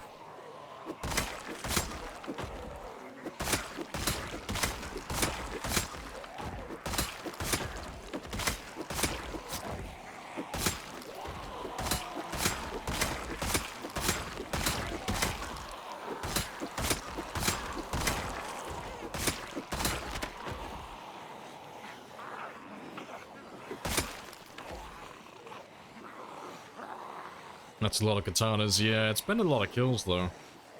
Hundreds of thousands. Oh, rip.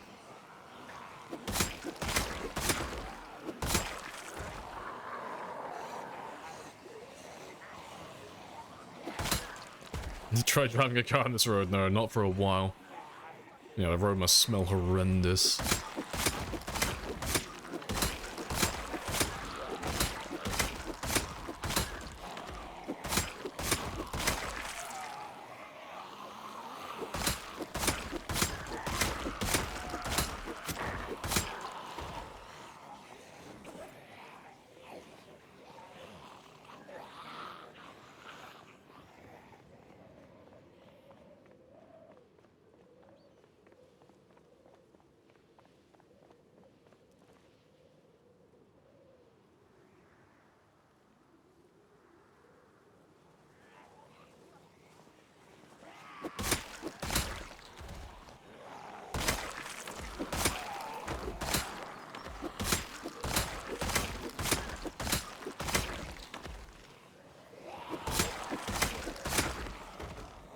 Will they all decay at once? No, every zombie has their own individual timer. So, like, if you take this guy here as an example, he's just died that second, so exactly 9 days in game time from now, he's either going to completely disappear or he's going to turn into a skeleton. But every single zombie has its own timer like that. They're all independent units. So after 9 days, they'll have a chance to despawn, and if they don't despawn, then they turn into skeletons. And if they turn into a skeleton, then it's just another 9 days of them being there. And then they'll definitely disappear after that then. But it doesn't happen too frequently, but every now and then you can see an echo of my character. So, if I walk down the highway, every now and then you'll start seeing zombies just disappear on the road. And that's, I just call it an echo of my character, because I know that exactly 9 days ago in game time, at that exact spot, we were killing those zombies. Because you'll see them all disappear like one after the other in a row. It's quite funny to watch. So you know that you were fighting in that spot exactly 9 days ago.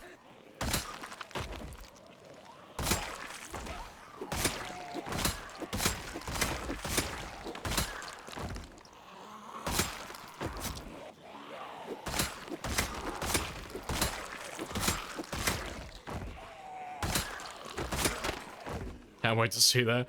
Yeah, we don't see it all too often, but every now and then, it just happens to be that I'm in the right place at the right time. And you'll start seeing a few of them just, poof, disappear.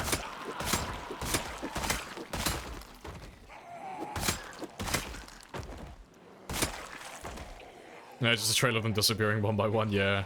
Kind of funny to watch. Start cheering for my past self, like, yeah, you kick their asses. You start watching them go, like, one by one. Like, yeah, you fuck them up.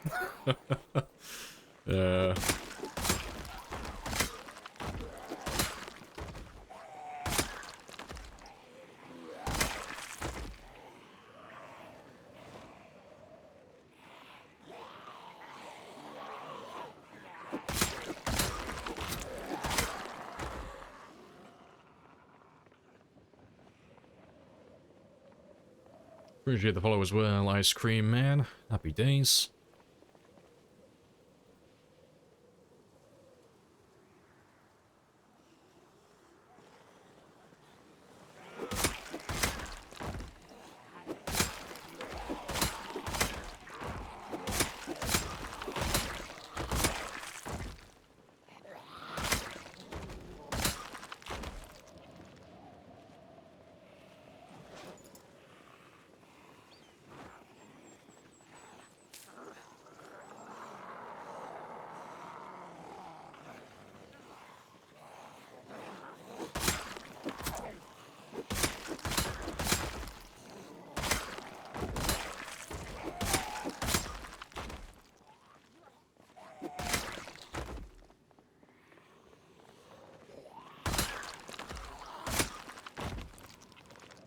I think we're over 500 today so far.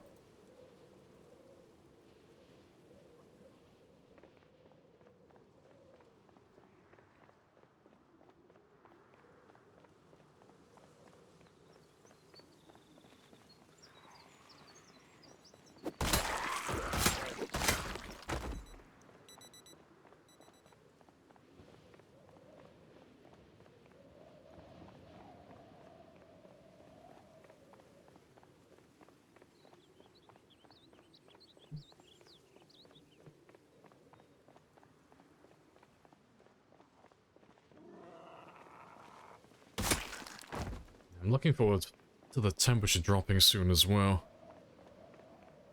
So that unpleasantly hot moodle is horrendous. Not loving it. Very close to winter again though. Getting there.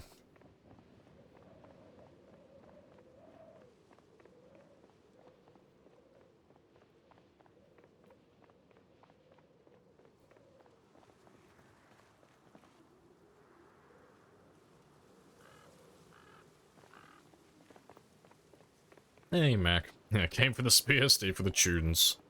Hello, hello.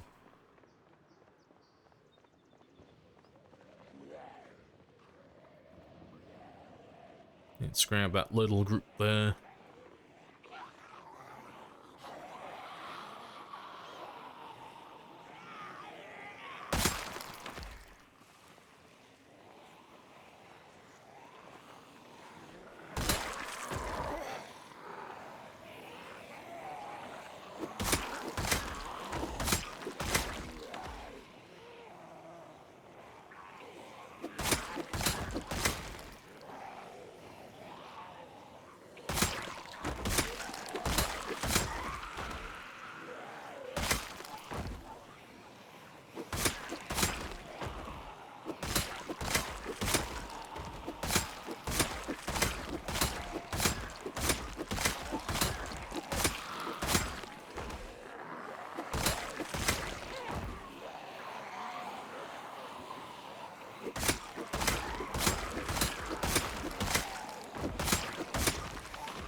Wait a minute, these aren't sprinters. Yeah, they are sprinters, I promise. They're just really tired. they're all tuckered out after running so far.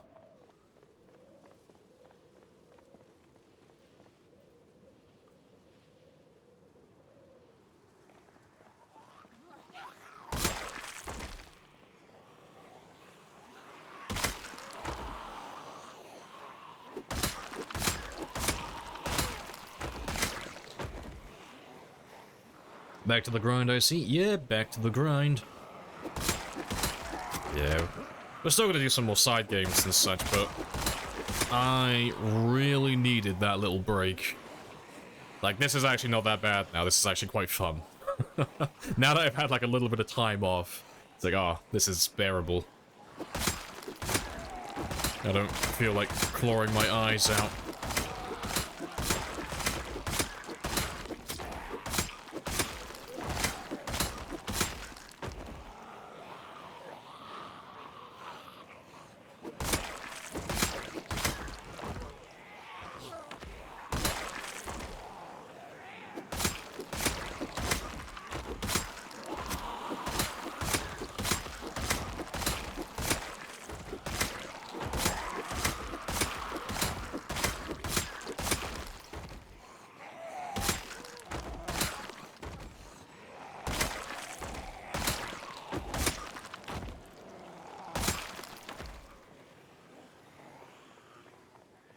Characters reach godhood. Yeah, sprinters just look like normal zombies now. Yeah, they're actually all running at him in real time, but he just perceives time differently now. So it looks as if they're all just shambling towards him, but they are actually running, I promise.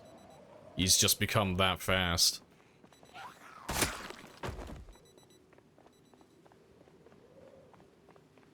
How'd you go about clearing a large building like the mall or the hospital?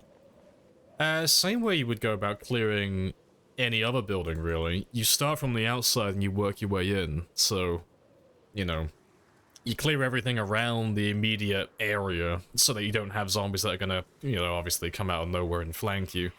And then you try and pull every zombie that you can outside of the building, because it's always safer to fight outside in the open like this, where you have tons of room to maneuver and you have lots of little escape routes you can run off to. As opposed to fighting inside a building where you're, like, really limited on where you can go and how many places you can run to.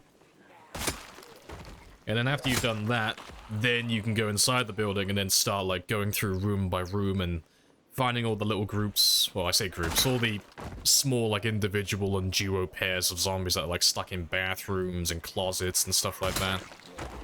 And then, yeah, then you'll have, like, an entire building, a huge hospital, or office building, or the mall. Like, they'll all be completely empty then. It's just about minimizing risk, that's all it is. But it's always safer to fight outside than it is to fight inside a building. You know, it's just about having options. That's all it is, really.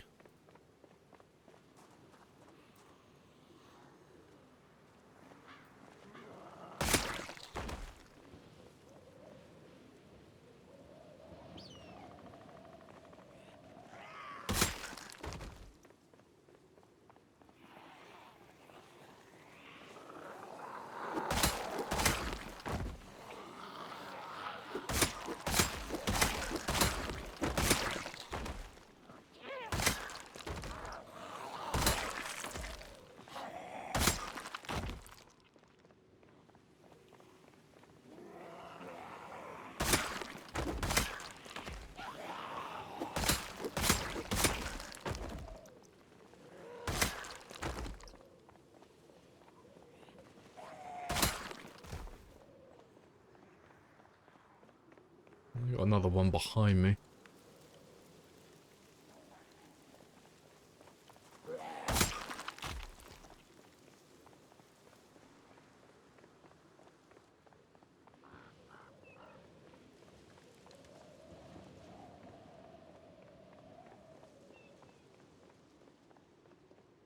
Let's try and grab another big group though.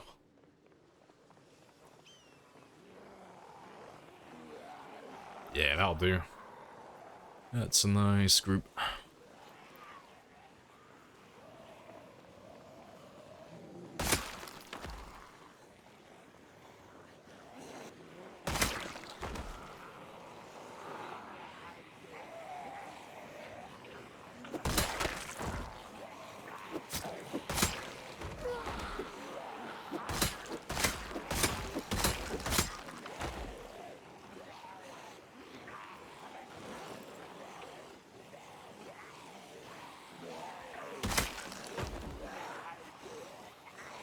You got bit 2 times by zombies that remain in buildings and don't make a sound. Yeah.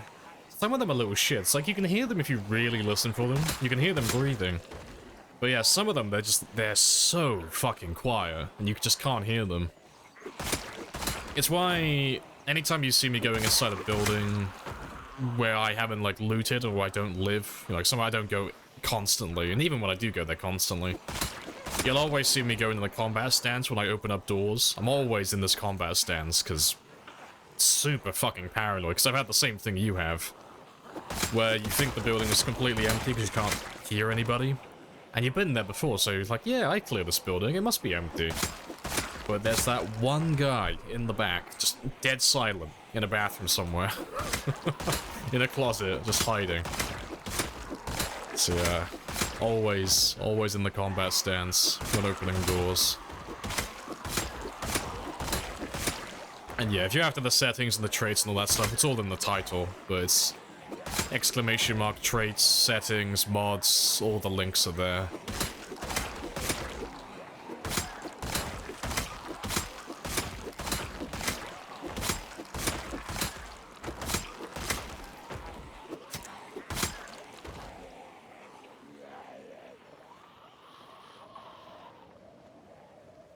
One day my time will come. Yeah, the zombie's just playing the long game in the back. He's like, yeah, if I just stay quiet and hidden long enough, eventually he'll forget that he hasn't cleared this room, and he'll lay his guard down. You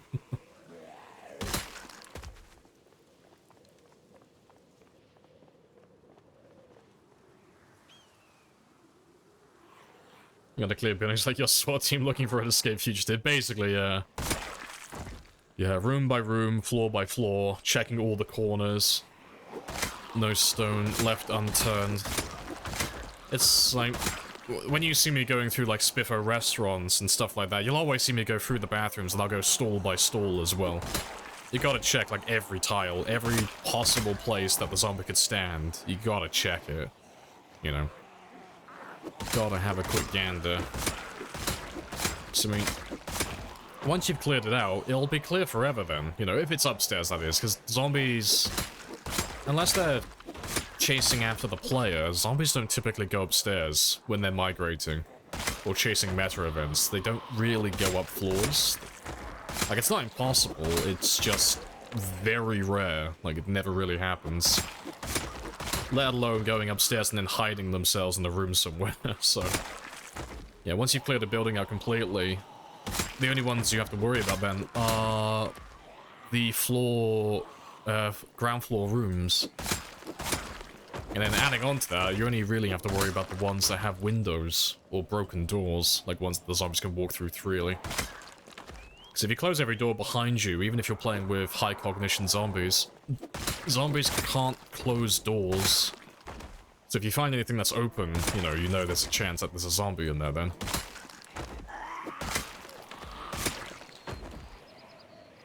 Can't wait for them to see hiding under tables and beds. You're gonna open up a closet looking for a shotgun, and there's gonna be a zombie just waiting there for you.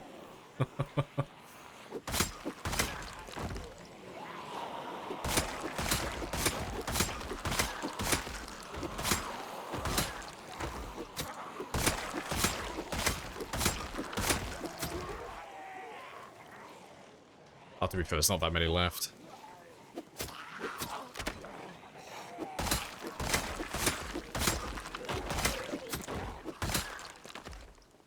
That'll do. Yeah, we did about 750 so far, so let's get a few more. I think I'll grab one last group, and then that'll be it for this game day. Did you find the destroy the stairs and make a rope strat useful? No, I absolutely hate that strat. Not because I think it's cheesy, it's just... it's such a huge amount of unnecessary risk. I hate it because it's counterintuitive. You're more likely to die with a sheet rope than you are if you just left the stairs there. And the reason for that is, if you just leave the staircase inside the building, so long as you're not upstairs, running around making a ton of noise, the zombies aren't gonna go upstairs. Like, because it's like what I said earlier, zombies don't, when they migrate, they don't typically go upstairs. They won't wander up there freely. And then later on in the game anyway, you'll have a generator outside your base which will make noise, which will lure zombies away from the interior of your building as well, so you won't have to worry about it ever again. But if you knock out the stairs with a sledgehammer, and you start putting sheet ropes where the stairs used to be or out the windows, it sounds good on paper because now you've got it in your mind that the zombies can never get upstairs, so it is completely safe. There's no chance of them getting up there. But every single time now that you leave that base, you've got to climb down that sheet rope, and you're going to be locked into an animation that you cannot get out of and you cannot cancel. And if there's a zombie downstairs waiting for you, you are fucked. That's the end of your game then. Because that zombie's going to grab you at least once, minimum. Possibly twice, depending on how close he is to the sheet rope and which way he's facing. So that's pretty much the end of your game if that happens. And there's a much bigger chance of that happening than a zombie wandering up your stairs. So that's why I never use it personally, because I absolutely hate the thought of seeing my death coming and knowing that I can't do anything about it. Like, just seeing my character climbing down the sheet rope and knowing that I can't cancel it and that he's about to die. That's a gut-wrenching moment, that is. It's horrible.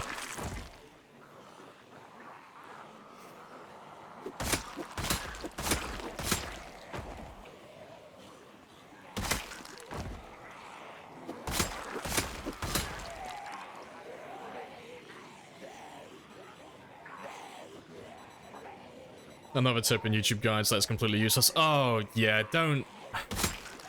To be fair, I was gonna say don't take any advice from YouTube videos. There are some that have some good info, but a lot of it, it's just copy and paste bullshit. You know, you'll get someone that says something that sounds like reasonable, like something like basically that. Like, you know, knock out the stairs, put a sheet rope in, zombies can't go upstairs, cool. It sounds great on paper, but when you put it into a practical setting and you actually start playing with it, you'll learn how terrible of an idea it actually is. It's the same thing with, like, what's another one? Doing the checkered pattern for farming. That's fucking stupid as well. That's another dumb one. Like, you'll see that one pop up quite frequently where they'll say, well, let me pull that up a second. So they'll say something like, instead of putting all your crops all right next to each other, put them in a checkered pattern so that the disease can't spread from one tile to another. It sounds cool on paper, again, like the sheet rope argument. But the issue with that is, you're taking up far more space now, and you're having half the amount of crops, and disease doesn't spread that quickly. So you're going to be getting less crops. Even if I lost like 75% of my crops to disease, I'd still have more crops at the end of it than you if you were using a checkered pattern. But they never really put it into a practical setting, so they never really realize how terrible of all these, like, how terrible these tips are, you know? Like, if I had, let's say, a 5x5 area, and I did it checkered, so let's do, yeah, fuck, what would that be? It would be, oh, if we had, like, one tile between them all, fuck it, math, trying to work it out, it's 9, it'd be 13 tiles if you did 5x5 checkered. About 13 tiles. So yeah, you'd have like 13 tiles, I'd have 25 tiles. Even if I lost like half of my crops, I'd still end up with pretty much the same as you. But statistically, losing half your crops to disease is like not gonna happen unless you're playing on like the worst of the worst settings for farming.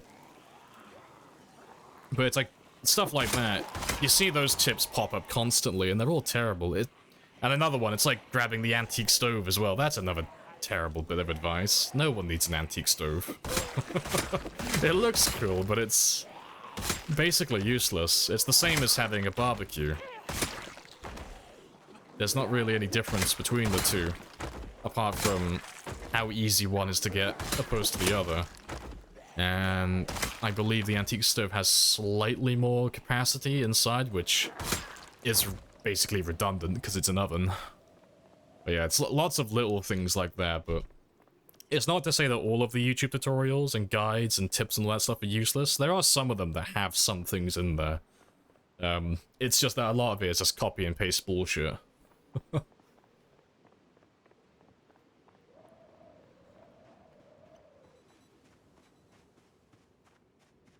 You've died to zombies at the bottom of a rope twice now? Yeah, start just going out the garage. Had no idea, you just couldn't... Yeah, you can't cancel the animations, yeah.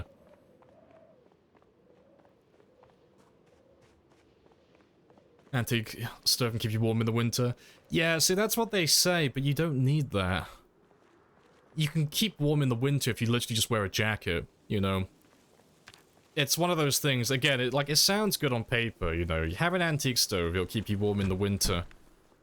But that heat is going to be exclusive to a single room in a single building. You'd be better off just finding a jacket, which you can find on almost any zombie, and then just throwing that one on, increasing your insulation slightly, and now your character is going to be a perfect temperature in every room, in every building, outside, inside, doesn't matter where they are, they're always going to be perfect. So it's things like that, where it sounds good on paper, but in a practical setting, it's just redundant. But yeah, you get lots of those tips and stuff. But the information changes, well, it used to change frequently, not so much now, because there hasn't been an update for almost a year, but information in Project Zomboid and those tips and stuff, sometimes they're relevant, they are actually useful, but information in Zomboid ages like milk. Like, what's useful today is going to be completely redundant tomorrow. So, it's not to say that the YouTube videos and the tips and stuff are bad, it's just that some of them just aren't up to date, you know? Some of them are just out of date and stuff. Right, let's chill here for a bit. There's one trick makes it where you never get infected ever again. Zombies hate this one move. Yeah, stuff like that. Just turn transmission off, you fucking idiot. Yeah. Yeah, good stuff. Alright, let's see how many zombies we killed. 863. Good kill counts. Good stuff.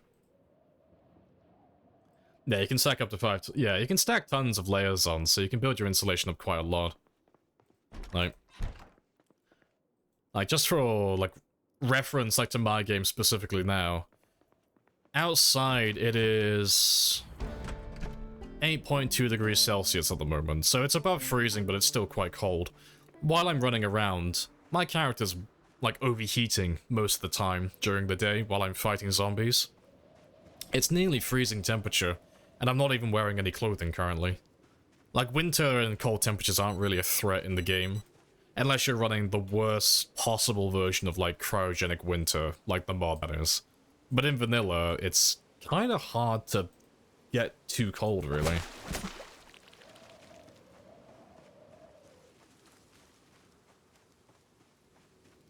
Stove keeps you warm. Yeah, the whole, like, stove keeps you warm thing, that's completely redundant. That doesn't mean anything. The looks cool part, yeah.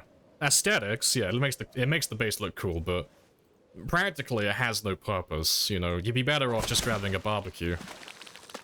It weighs less, it's safer to grab, they're more frequently found, they have permanent spawns in greater abundance, and it does the exact same thing as an antique stove, really.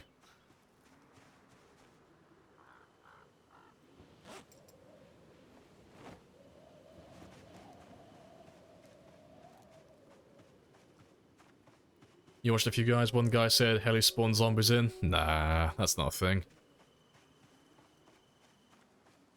You fucking knew that guy was gonna be garbage. I mean, did he, was that his exact words? Because I mean, if he said it spawns them in, yeah, that's just objectively wrong. Bringing them in, I mean, you could make an argument that, you know, he was talking about them pulling it in through noise, but yeah, it doesn't spawn them. Same with the meta events, they don't spawn anything. Story events spawn zombies. But that's a whole different thing. Exact words, yeah, that's just objectively wrong then. That's just bad information. We got a KD of 750 to 1. Gotta put that on my Call of Duty KD ratio. Gonna join FaZe clan.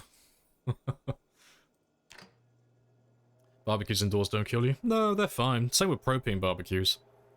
And campfires to a certain extent. You know, campfires will spread to certain tiles. They'll burn the house down, but, you know, you won't die to smoke inhalation. The only thing that will kill you by putting it indoors is a generator. You'll get carbon monoxide poisoning from that. But apart from that one exception, there's nothing else you can put inside a building that will kill you, like through inhaling, like stuff, you know. Cars are fine, barbecues are fine, propane barbecues are fine, campfires are fine. None of those things will kill you directly. The only one that's, like I said, is a bit dicey is the campfire, because, you know, you'll burn the house down on certain tiles.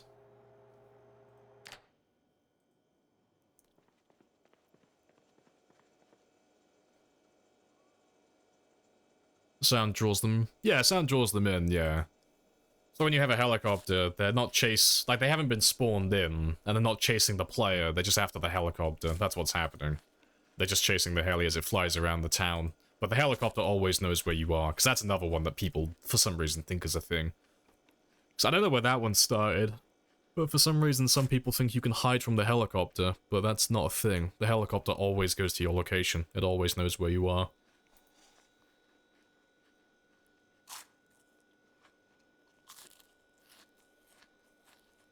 Why are you cooking the kitchen knife? Just leaving it in the oven, because, you know, I always slice my fish there, so it saves me carrying an extra knife with me all day, every day. Just leave it where I work, basically, you know. The same reason why you would leave your tools by, you know, your workbench in real life, you know. Just leave the tools where you work, basically. Nice and simple. Right. Let me grab 2 of the larger ones.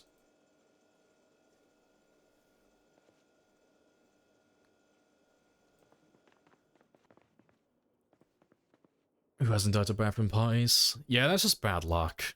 That's all that is. I don't know if there is a specific part of the game that's coded to spawn zombies specifically in the bathroom.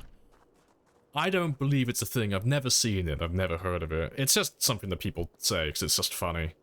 I mean, you know, you could have a group of zombies spawn inside a bedroom. You can have a group of zombies spawn in the bathroom, in the kitchen, living room, any room in the house. I mean, the bathroom zombies just became a meme because it's just kind of funny to think that 20 people stashed themselves in the bathroom when the apocalypse hit. But yeah, those ones aren't hard to get around either. You just shout, you know. As long as you have more than one zombie on a door, they can break it down. So if you just make a bit of noise, just lure them outside. No point opening the door and confronting them head on, because that's a bad fight.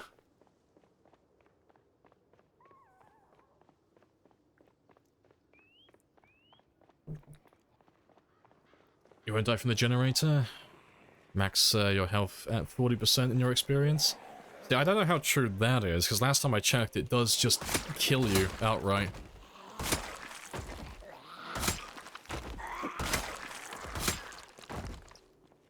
Yeah, what mod? It's probably Britta's for the silencer. That'd be my guess.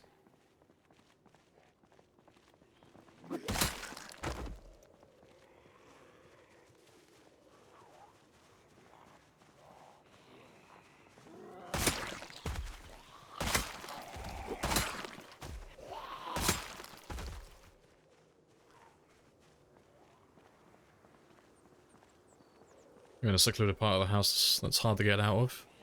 Yeah, but the zombies don't care about that, though. You know. Like, all of these zombies, they're just lines of code. That's all they are.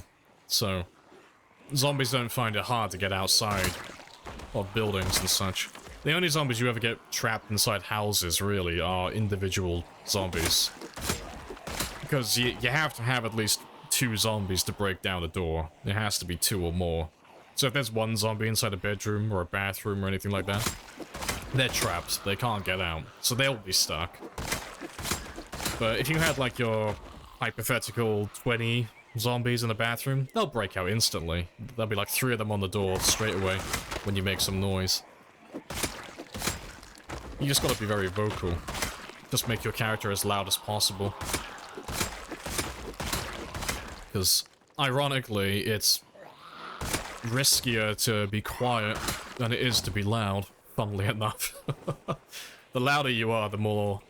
Well, the louder you are, the more consistently you're going to pull zombies outside of buildings and out of places they can hide. The quieter you are, the more likely the zombies are to hide in those little nooks and crannies. And the more likely you are to be caught off guard then. That's why you see me shouting constantly.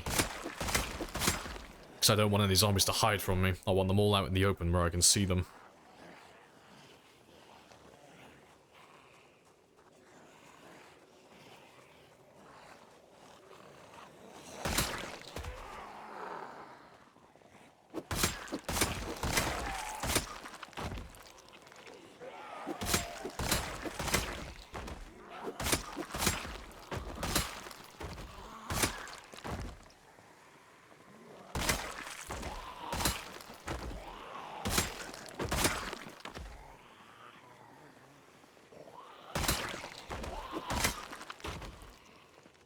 Unbind Q to not shut by mistake. Oh, that's a terrible bit of advice. I don't know, like if you find yourself like fat fingering the Q key constantly because you're trying, I don't know, trying to press 1 to grab weapons from your back, for example. Yeah, I could get rebinding it, you know, maybe switching it to something else that you're less likely to press by mistake. But I wouldn't unbind it completely. Shouting and whispering are 2, like, really useful skills. Well, not skills, but 2 very useful abilities in the game that you can use to your advantage. So, yeah. I would never unbind them. I think that's a terrible idea. It's too useful.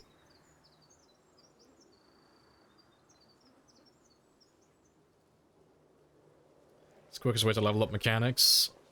You want to repair your engine. Just wondering if there's any life hacks. Nah, mechanics is one of those ones you just kind of got to do the hard way. There's no real fast way to do mechanics.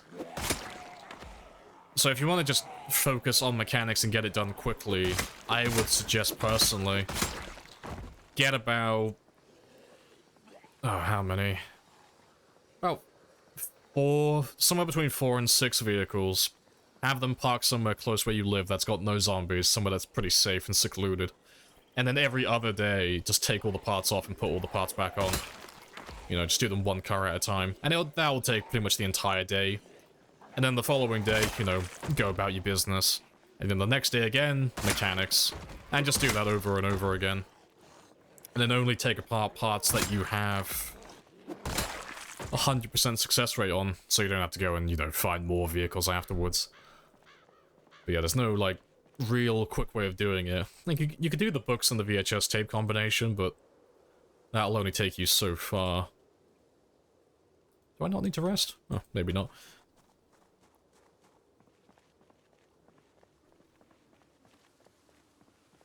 In multiplayer settings, the helicopter for one specific player. I don't know how the multiplayer helicopter works, honestly. Like, I know it travels from, like, one player to another player, and it kind of moves around the map, but I don't know what the logic is. I don't know how it's coded, so I don't know exactly how it works, personally. I don't have too much experience with that, specifically.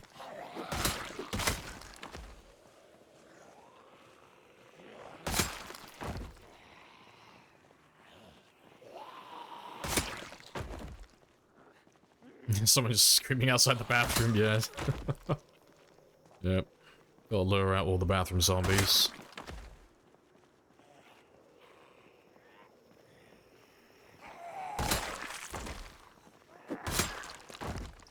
Take a tire out, put it back on. Yep, get 3 experience. Fucking big spender.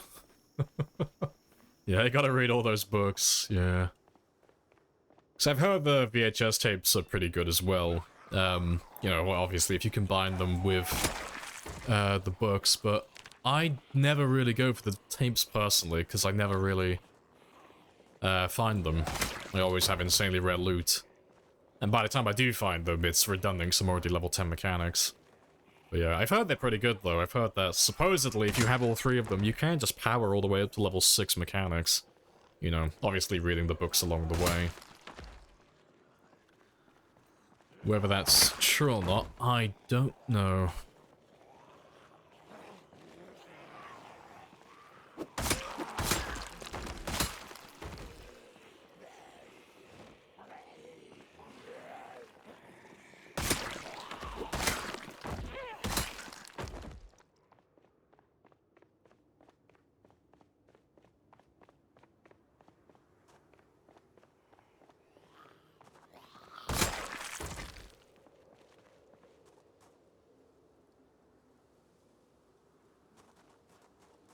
You got like 4 vehicles in your garage, 6 outside? Yeah, you'll be fine then. It's gotta go through them all one by one, well, not dismantling, but just uninstalling and reinstalling. Because it is a boring job, but it depends on how badly you want to get that perfect engine. And repair all those parts. I normally just chip away at it personally, just do a little bit at a time.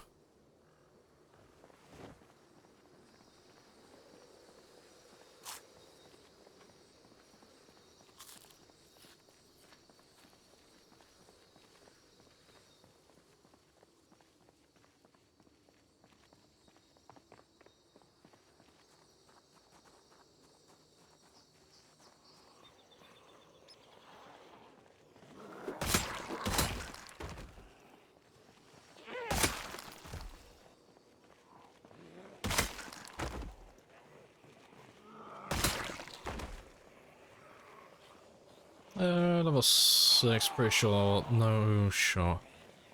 Yeah, it was... I can't remember who it was. It was one of you guys in the chat was saying that supposedly you got up to like level 6 mechanics using the tapes. It's like I said. I don't know how true it is because I don't use the tapes personally, but, you know, there's no harm in doing it. It doesn't cost you anything. I'd never go out of my way looking for them, though, personally. I'd never, like, make a trip down to Martridge early on to go to that tape store or the same one in Muldra or Riverside. I wouldn't put the effort in for that, personally.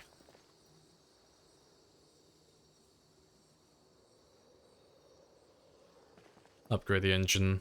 I'll upgrade the engine quality with the parts. That's not a bad idea. I'd like it if you could swap out the entire engine. I think that'd be pretty cool. Take the entire engine out of a vehicle, put it into another vehicle of the exact same make and model. But you have to have like a proper mechanic setup for it. So if you found like a perfect quality engine in a car that's just complete trash and you don't want, you could swap it over to another one. I think that'd be awesome.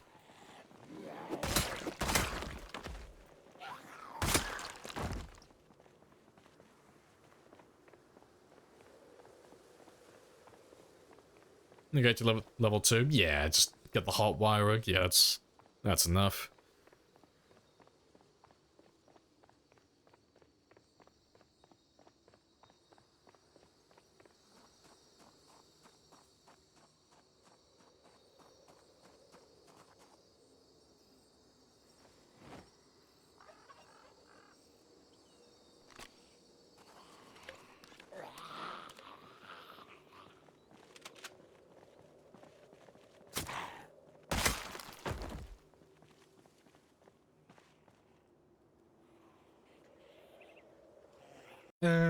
What'll I get to there? Percentage, current level. It shouldn't be a percentage, it's a flat rate, isn't it? But it's like, the amount of experience you get is obviously going to be relative to the book that you've read. Like, the multiplier that you have for your current level in mechanics is relative to which book you've read. So you'll have more experience from the tapes if, you know, you've read Volume 5 as opposed to Volume 1. But it should be the same experience, right? It's just a flat experience rate from each tape. I don't know. Maybe I'm wrong on that as well, because I don't actually know the tapes inside and out. The tapes are like a big gap in my knowledge. I never really look at the tapes personally. Not too interested in it.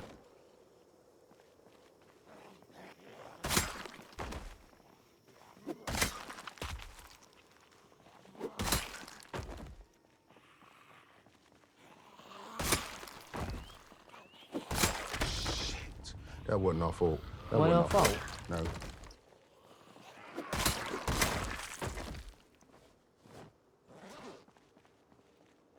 Right. Let's go grab a bigger group though, because we haven't really found a tremendous amount of them so far. Let's grab all of them.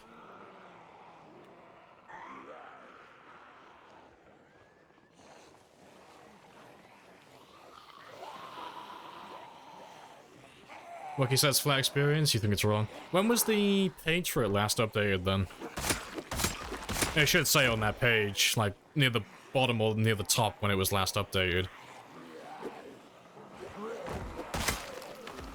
Because, yeah, no, I agree with you in terms of, like, the wiki, like, being wrong. Like, yeah, there's tons of it that's incorrect, so that could be one of them.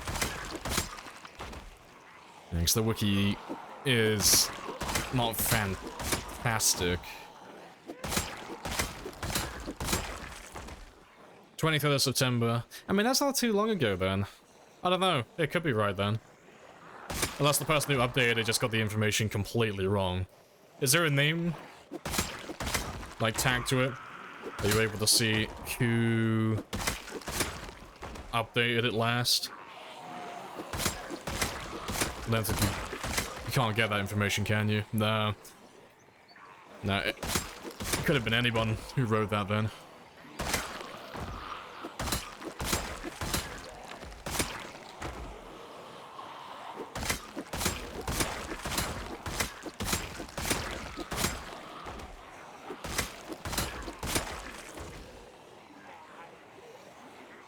Yeah, maybe they just updated, so yeah, they just corrected some of the grammar there. That's all fine. You know, besides, whether the information's right or wrong, it doesn't really matter. It's a VHS tape. You're getting experience for basically nothing, so, you know, unless you went out of your way to go and get the tapes, it doesn't really matter how much experience it gives you. You're basically getting something for nothing. So that's fine.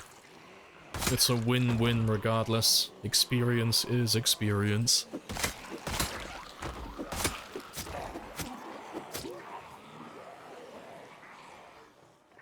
What sort of guidelines do you use for settings? Can't quite get...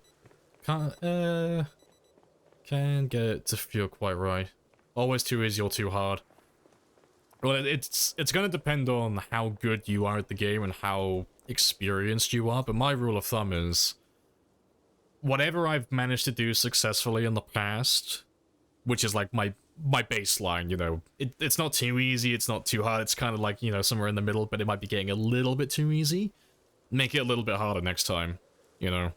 So if I'm like, I don't know, let's say hypothetically I'm dying after like maybe a month, and I'm dying because I'm making mistakes, you know, Clearly, I'm not good enough to play on those settings yet. I need a little bit of practice. So I'll either play on those settings or I'll make it a bit easier. If I can do a game like this, though, where I've survived like 5 years and I've killed nearly 1 million of them, clearly this is too easy for me. So next time, I'll make it a lot harder. But yeah, like you said, it's kind of hard to balance it, but it depends on how you find the game personally. But I would just tweak things slightly, you know. Play a game. If you find it too easy, maybe stop after a month or two. Maybe lower the loot a little bit. Increase the population slightly. If that's still too easy, do it again. Lower the population. Oh, sorry, lower the loot a little bit further. Increase the population a little bit more. Maybe lower the condition of vehicles as well. But it depends what you're finding easy and what you're finding harder. You know? Like, if you're playing the game and you're finding that you have all of your equipment sorted out within, like, the first week, clearly you're playing on loot settings that are way too high for your knowledge level, you know, your experience. You know where all the loot is, you know where to go, so you're always going to be able to get equipment easier.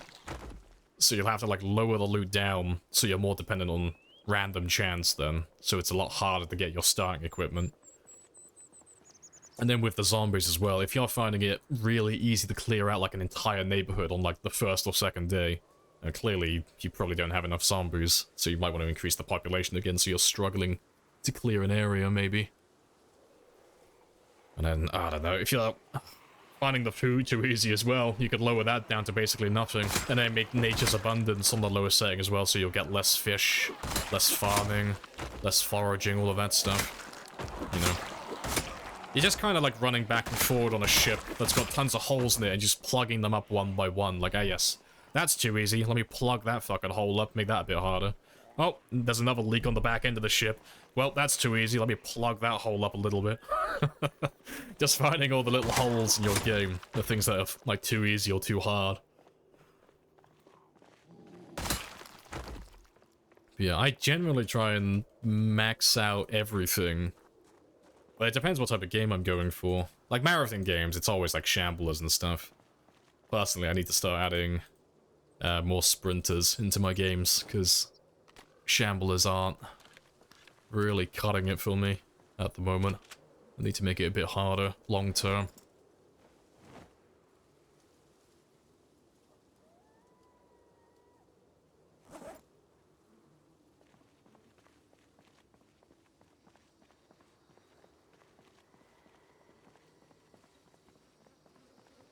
I can hear you breathing. Where are you? Oh, there you are.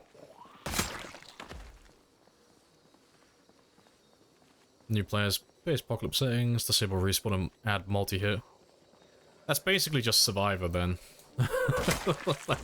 Like, it's, if you're playing as Apocalypse as your base, but you're turning multi-hit on, you're basically just playing as Survivor. The settings for Survivor and Apocalypse are almost identical. The main thing, like, the main difference between the two is the multi-hit, really. There's one other setting that's different as well. I think it's the back grab. You're less likely to take injuries if you get grabbed from behind.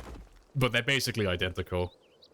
You didn't know my man. No, you wouldn't think it. No, it's an honest mistake to make. Because you'd think that there would be, like, quite a lot of differences between Survivor and Apocalypse, but they're basically identical.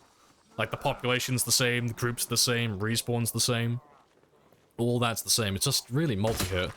The loot's the same as well, if I remember rightly. Cars are the same. It's just, I think you're more likely to take injuries on Apocalypse if you get grabbed from behind and you don't have multi-hit enabled. But yeah, apart from those things though, it's identical.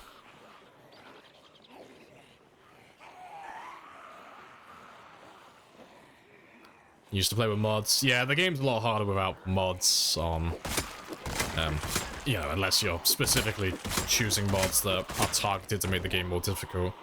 But yeah. I find vanilla more fun as well, personally. It's... The game's always more balanced when you're playing as it was intended.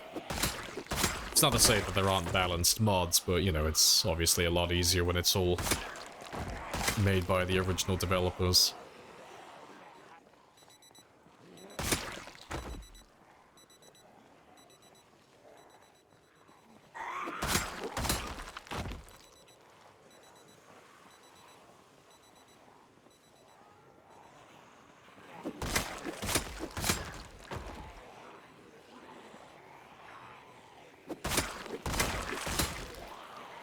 If you disable respawn, your peak day is not the first day. You visited the area. You visited this area before peak day. Never achieved peak. Yeah, so it's as you say with that one. The way it works is if I had like my peak day, well, let's say I was starting on times 8. You know, let's just say 8 as my starting pop, but times 16 was my peak pop. Let's say it was like the default as well, so like 28 days to get to the peak pop. Every cell that I visit is basically going to turn the respawns off, but every area I haven't been to yet is going to carry on building up to that times 16. So, you know, if I spawned on like the west side of West Point and I stayed there and I never left, everything else on the map is going to build up to times 16 except for that one area I'm in. That's going to stay at times 8. But, you know, everything's going to carry on building until you go to that area for the first time, and then it just disables it. It's off then. It'll just remain at whatever it's currently at. So yeah, that's accurate information. That Reddit post sounds like they got it bang on.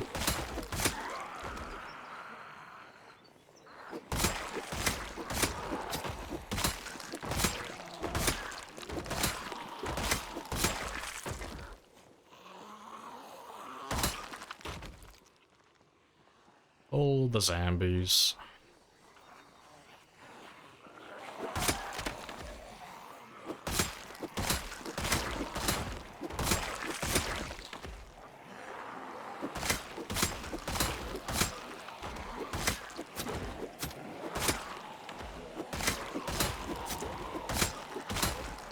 Let's make sure they still follow me. Hey, Charlin. Hello, hello. Long time no see. Welcome on back.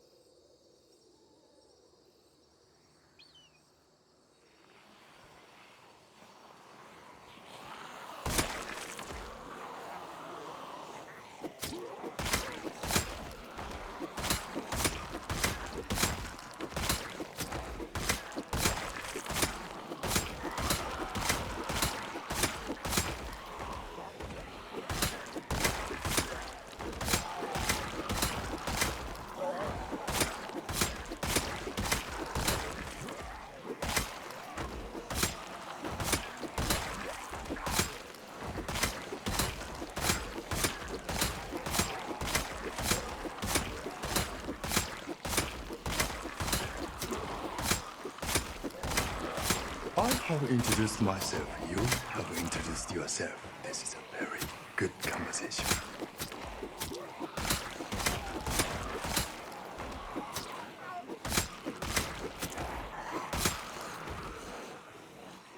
Hello, Neo.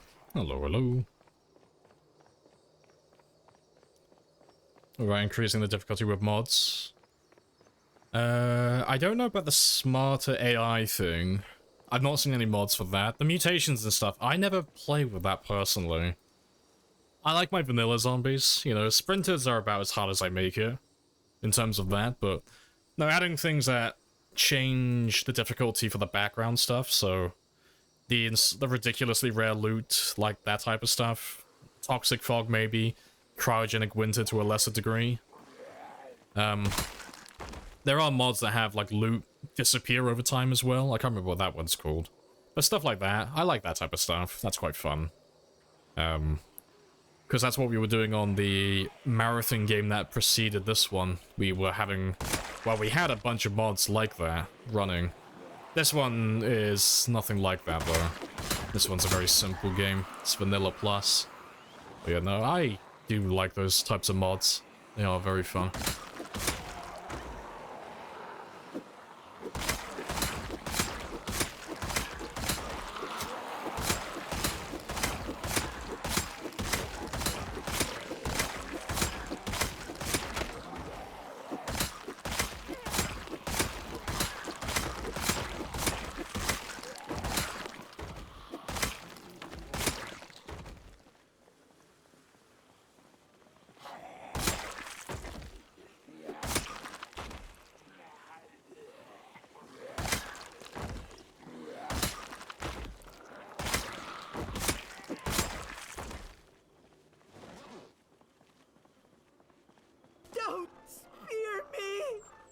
Thanks for answering. Hey, no worries. Yeah. I can't remember... I'm trying to remember what his name is. It's on the tip of my tongue. There is a modder who got... well, he got hired by the devs, I'm sure. He used to make really good mods, like high difficulty mods. Let me try and find him. Because he's got a ton of mods that are fantastic. I can't remember what his name is, though. It's on the tip of my tongue. Let me find him. I think he did Toxic Fog. I think that's one of his. Oh, there he is. Yep, that's the man. So, Planet is... I'm pretty sure he got hired by the devs. I'm almost certain of it. But he's got things that like make the guns louder. Visible generators and corpses when you carry them as well, so you can't shove zombies when you're carrying that type of stuff. The Toxic Fog mod. He does have quite a lot of high difficulty mods that he's made as well. What else you got? Oh yeah, less traits. So that gets rid of like all the traits that people take typically to like get extra points to make better characters as well. Trying to find the ones that I used to play with. I'm sure he was the one who added the like even worse car conditions. I'm spawning. Yeah, you can't use utensils as weapons.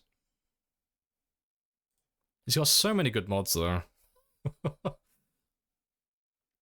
Rex have parts, that's not the one I'm thinking of.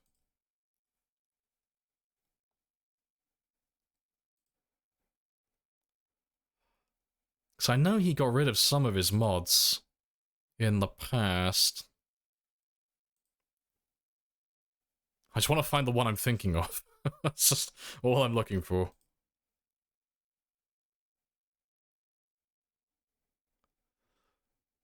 So I'm not seeing him, but this is definitely the person, though. Yeah, Planet Algol. Mod browsing. I'm just going through Planet's old mods, because he used to have, like, tons of high difficulty mods. Or, like, higher difficulty, we'll say. That made the game quite fun. Yeah, so we got, like, Toxic Fog, no sheets from windows, zombies don't burn. What else? I think he got rid of his car one. He did used to have one that made the car conditions even worse, so on top of having cars that have like terrible condition, they would also be missing parts as well. Stuff like that. But yeah, he's got quite a lot of good mods.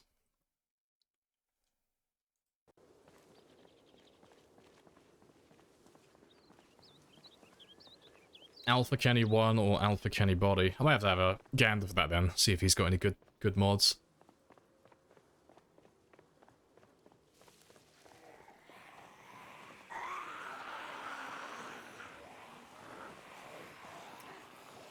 You were checking, they've already put blacksmithing books on the wiki. Oh, skill book page. Yeah, they've been in the game for a lifetime. Yeah. The blacksmithing books have been in the files for quite a long time now. But you can only get access to them if you load up debug, and then you spawn them in using the item spawner.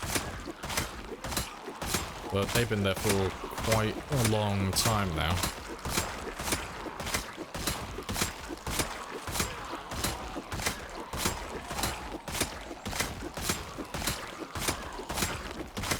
It's the same with the, fuck, what's the name of it? Fort Knox, that's in the game as well.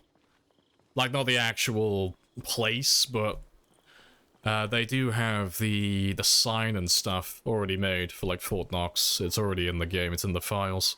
And you can spawn it in as well. You can get the whole, like, the big giant sign. It's one of those, like, giant block signs that's got, like, the plaque on the front.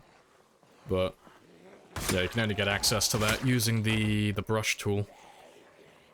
Alpha Kenny thinks the joke is trolling? Ah, fine. I should that joke. I was taking it seriously.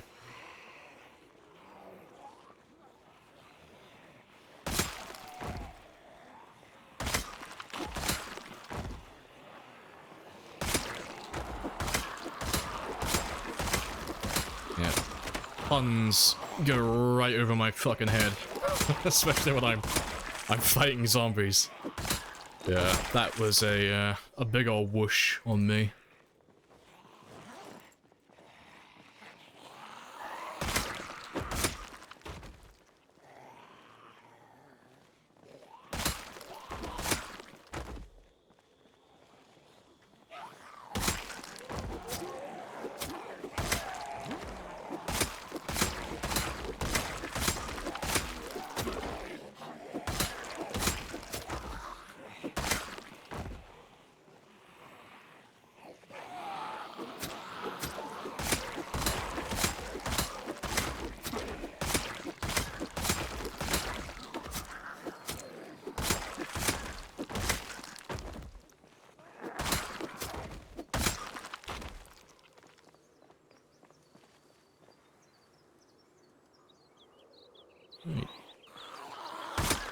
Still got a little bit of time left though.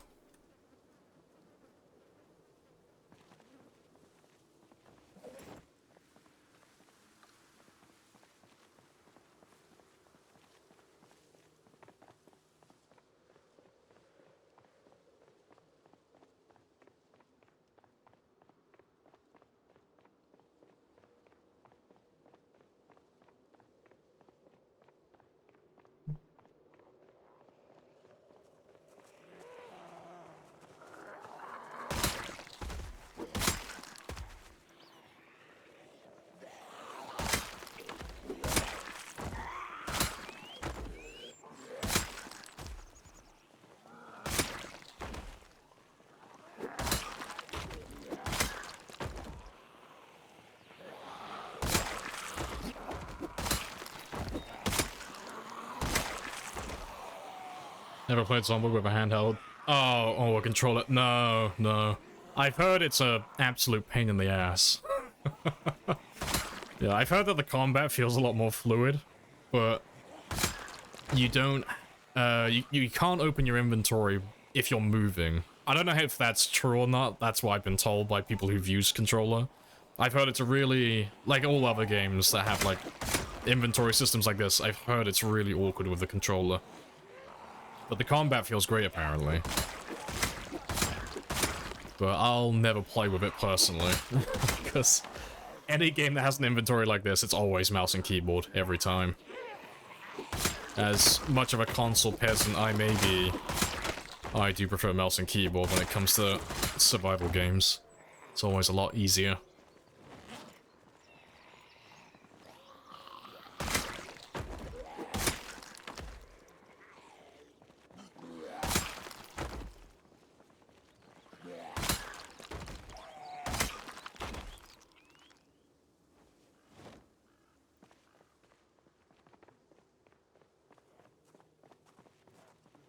Yeah, driving. Yeah, it's always better. Like, every game that has driving, it's always better with controller every time. Yeah. Now, maybe one day we'll try it for memes, but yeah, no intention of using it full time. Menus must be slow. Yeah. It's the same with all survival games, though. Controllers are just always subpar compared to mouse and keyboard. For the inventories and stuff. You just can't be as fast. You know. But controllers always have them beat when it comes to driving. And then they'll both have arguments until the end of days when it comes to aiming. Controllers have aim assist, but mouse has more skill, and oh, they'll argue forever about that. But nah. I do prefer controllers personally, though. For most of my games.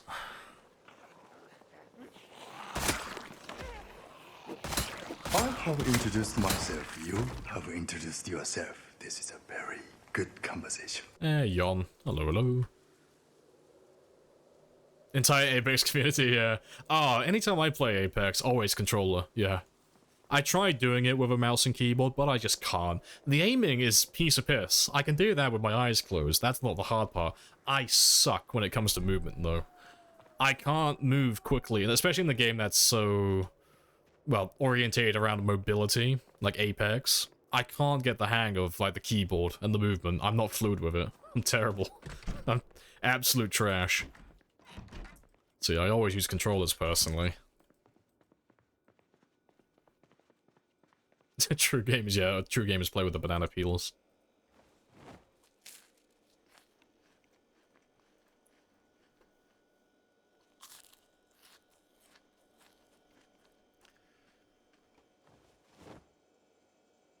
Make a name with a DDR dance pad, yeah. Oh, there's a guy who has, I think he's dropped off a little bit now, but he was getting quite popular through YouTube Shorts a while back. He's not a small streamer or anything, but he was playing Warzone, I think, but he was using a flute. And I think that is fucking hilarious. He was sniping people with a flute. And it's like, I feel so bad when I watch those clips. I'm like, oh god, I'm fucking trash. This guy's getting kills and he's not even using a fucking controller. He's playing a musical instrument. He's literally a bard. And he's still getting more kills than me. Oh, wait. You're being sarcastic. He's fun. I like him. 100% serious. Go on YouTube and type in Warzone flute. I guarantee you'll find it. It is hilarious.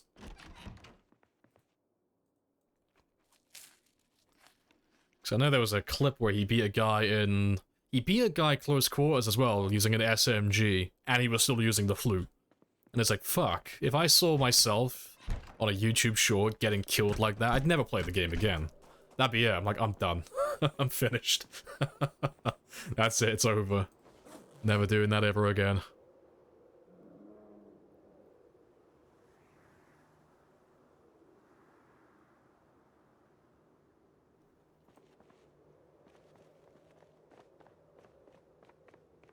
He personally highlights? Yeah, but I mean, even if he gets, like, 1 kill for every 10 games he plays, he killed a man with a flute.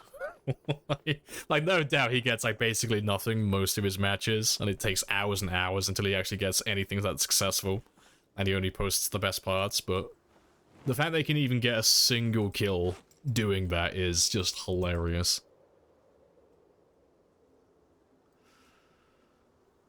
I've still got 7 katanas in there as well. To be fair, we'll do a day of katanas, I think. Why not? Just all katanas today.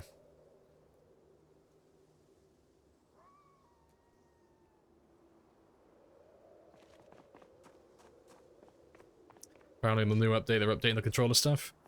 Well, unless it came from a dev, it's hearsay.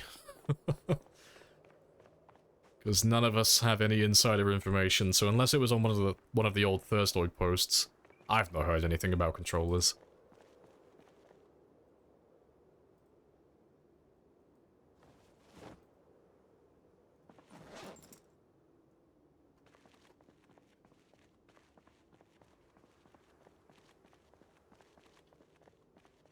Another guy who used barcodes to play Rainbow Six Siege. I've not seen that one. Basically stopped playing after getting a single kill for yeah, Katana Day, yeah, all the weeaboo sticks.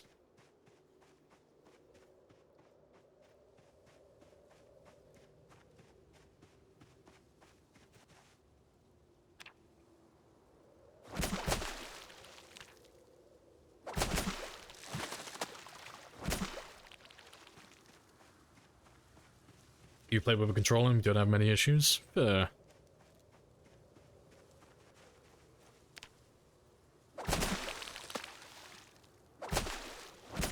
Yeah, nothing against controllers. Like I said, I prefer them, but yeah, for survival games, I struggle using a controller.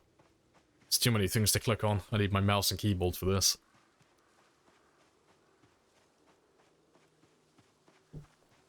Right.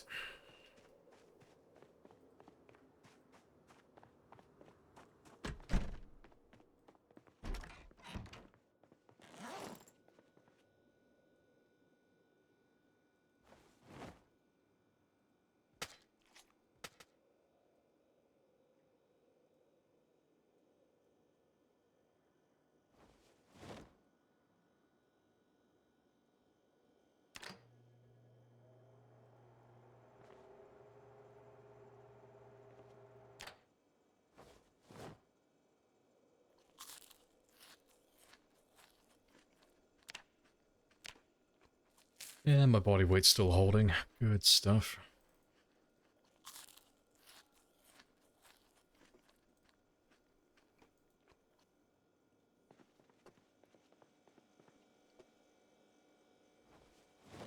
Right, awesome. Right, I'll be back in just a second. I'm not running off for a full break this time, but that coffee I'm drinking tastes like ass, so I'm gonna go grab some water real quick. I will be back in less than 1 minute.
Right, I'm back.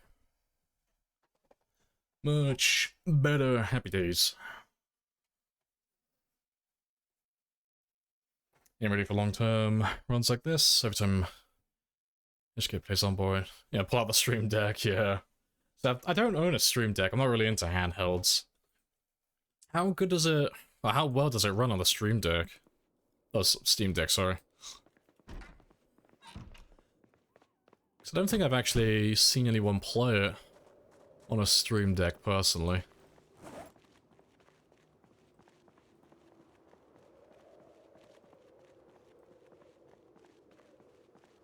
It sucks when you get bad dirt from the garden, I know. My coffee is terrible today. It's because it's Nestle.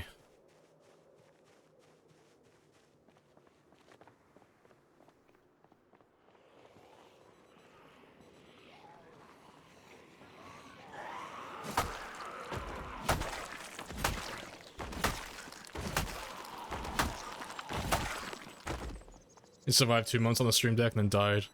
So the controls being bad for... Appreciate the follow as well. Uno vibes.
You try doing the "they know where you are" mod. It was chaotic. Is that mod the one where all the local zombies or everything that's rendered in, they're basically a hive mind, aren't they? If one zombie sees you, they all know where you are? Is that the one I'm thinking of? Or am I thinking of the wrong one?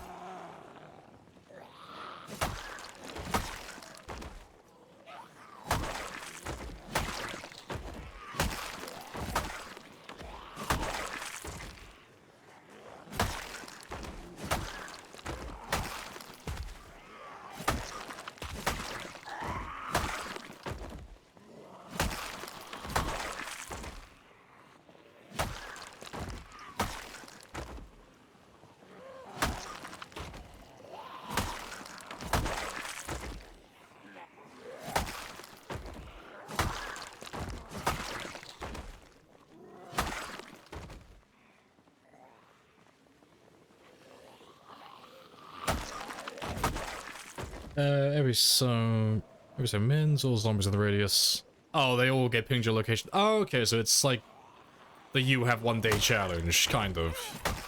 But instead of being like once a day where they know where you are, it's every few minutes. Okay, that's interesting.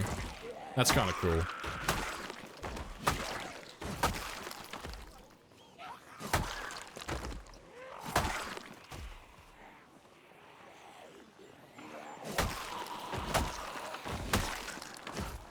Oh, rip. Swing and a miss.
Oh, slowly getting there.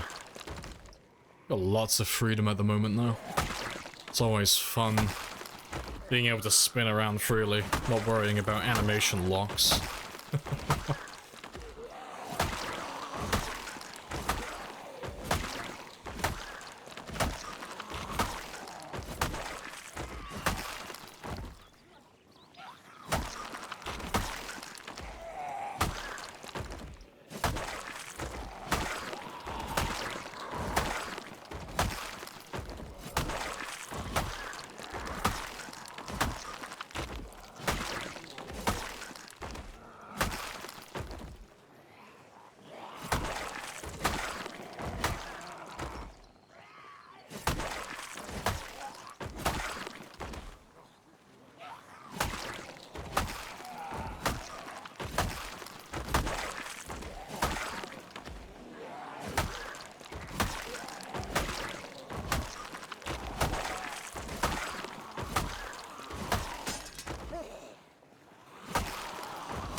I'm a typhoon in the sea of zombies.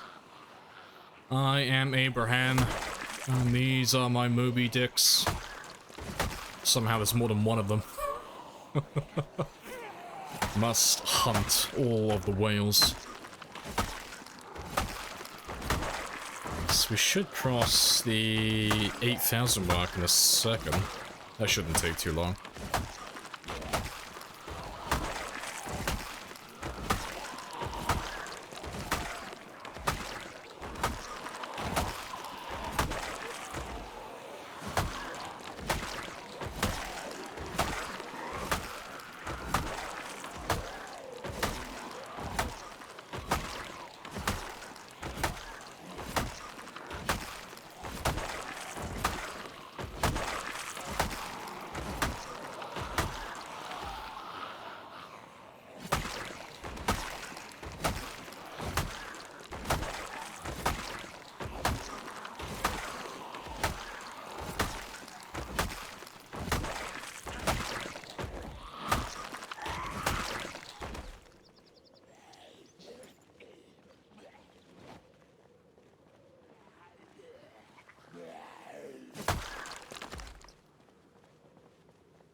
Machine with the weeaboo stick. Ah, yes. Kentucky's last weeb.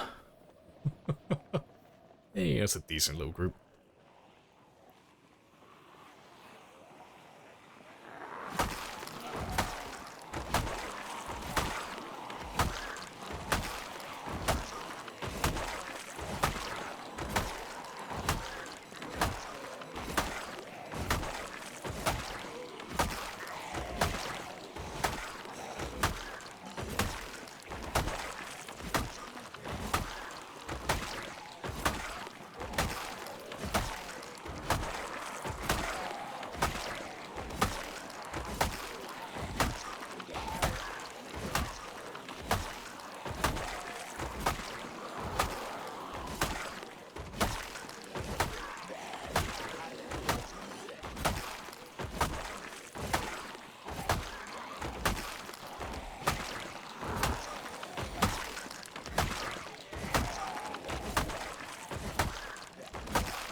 update. Still nice and clear. Should run into another big group soon though. It's as big as the initial group was this morning. I don't think we've even really scratched the surface. We've only done about 3,000 so far today. Which it's still a lot, but, you know, compared to how big that group was, don't even think we're halfway through it.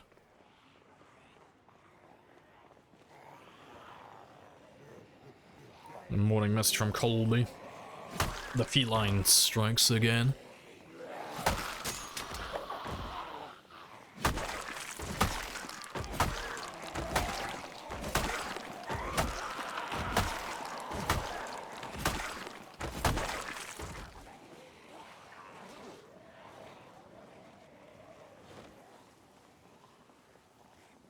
You was gonna let the zombies that reach out with one arm? Yeah.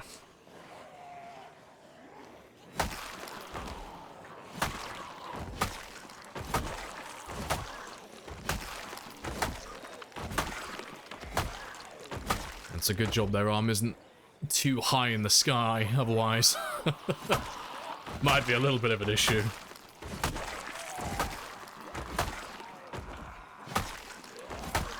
Appreciate the follow as well, Team Boss. Happy days.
Do I ever think they'll make it being too filthy would make my character ill? Maybe. I mean, they've already got something similar already in terms of like the fear of blood trait, so it wouldn't be too much of a stretch of the imagination to see them, at the very least, you know, adding another negative trait where your character just doesn't like being dirty, or they're more susceptible to being ill if your character's covered in dirt, grime, and blood constantly. So I think it'd be a pretty good idea, but I don't know.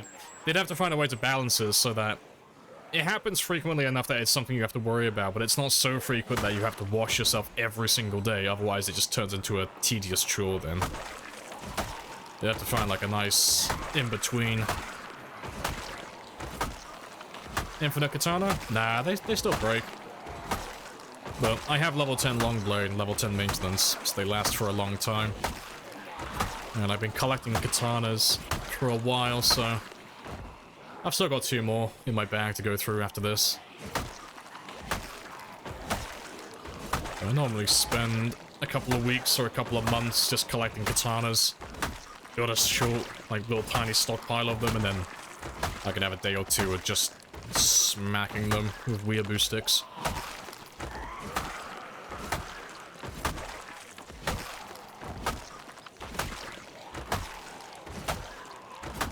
It's only broken. Yeah, you can't fix katanas though. There's no way to repair them. But I like to collect them, just because I want to see how many I can get in total. Because so far, we're up to about 140, 150. Throughout the entire run, we've had a lot of them over the years. But by the end of this game, I want to see if I can get close to maybe 200 katanas in total. I think that'd be quite funny.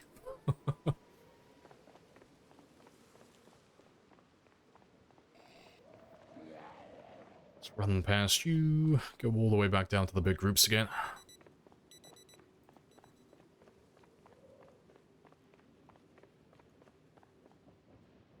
There's a big group. Let's grab all of you.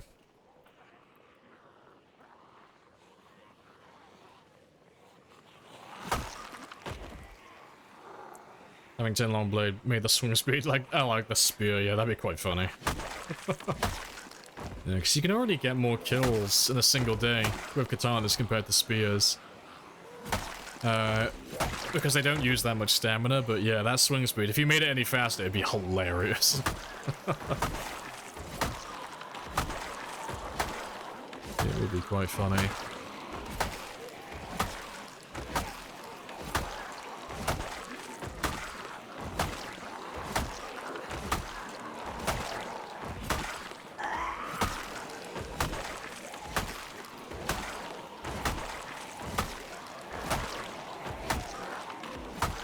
What's that horde?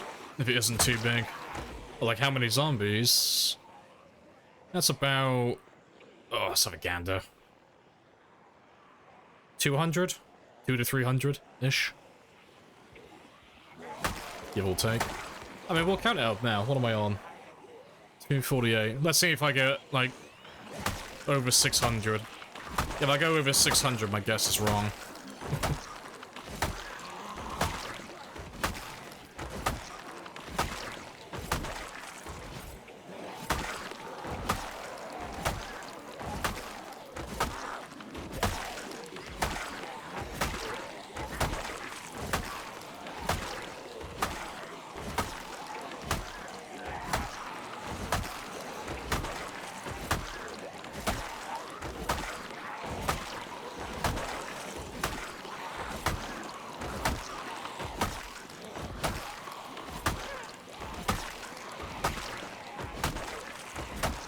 Is fake dead on?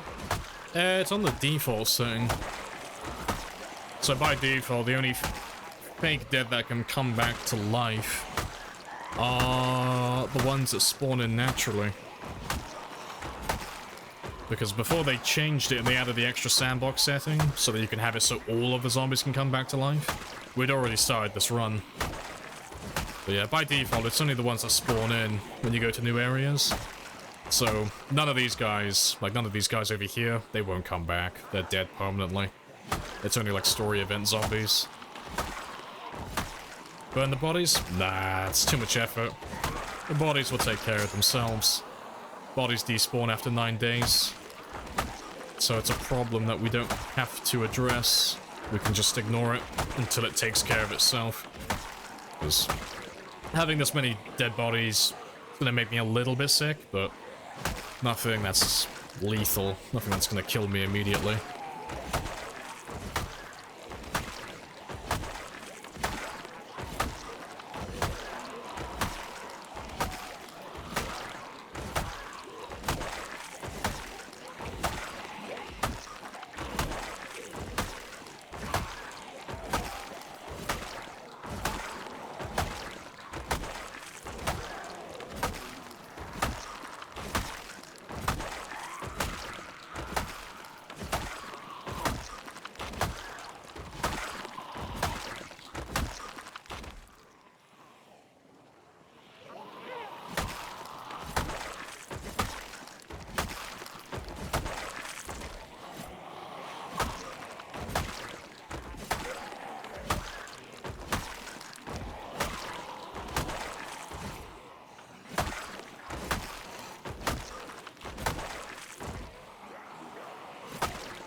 Yeah, let's grab all the ones all the way in the back that lost sight of us.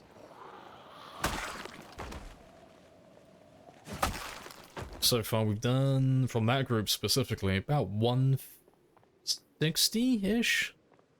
So unless there's a few of them back over here, my guess was slightly off. Yep, there's a few more. When they lose line of sight of me, unless I keep shouting, they're so far in the back that they can't see me, so they will stop chasing me after enough time. It's the only issue with having groups of this size.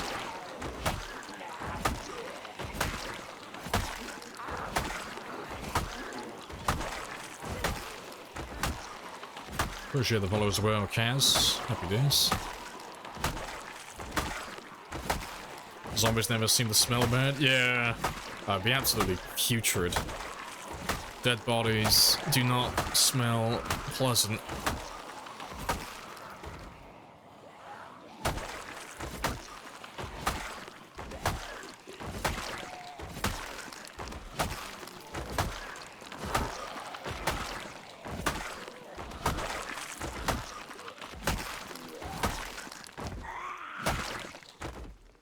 Let's go find the rest of that group. Because we're just over 200 now, so unless I go over that 600 mark, my guess was pretty accurate. Yeah, it's down to about this mark here, more or less.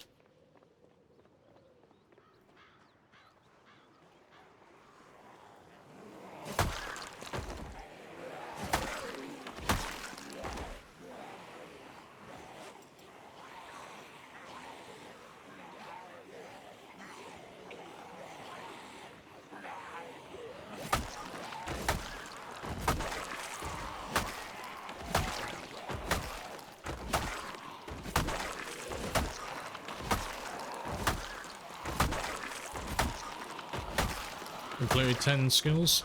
Nah, I'm still missing my aiming and reloading. I still need levels 9 and 10 for aiming, and level 10 for reloading. So I'm 3 levels away, but reloading we could do now, if we wanted to. It could just be very boring. And then aiming is just down to waiting, really. I need to wait until I can find ammo from dead bodies. So I'm just waiting for cops to spawn. Because we still need about 2,500 shotgun shells. So I need about just over 100 boxes of shotgun shells. Give or take. And at the moment, I've collected about 17, 18-ish, give or take. So I've still got a long way to go to get that level 10 aiming.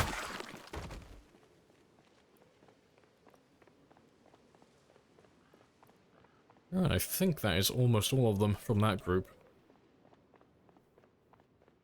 It ain't easy being cheesy. Super cheesy. I don't know how you didn't hear any of that. I'm literally right next to you. He didn't give a shit. He just stood there. Nice and passive. Love it.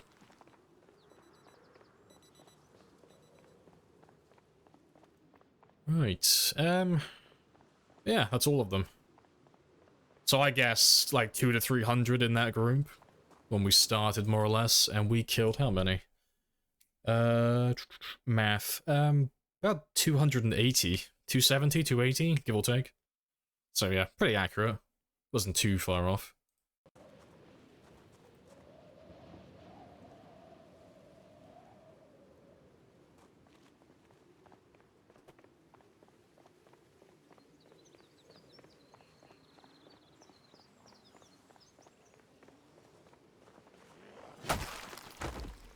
Nobody noticed? Yeah. I've heard stories about that where people like just pass away in their apartments and then the smell just accumulates. Yeah. Grim.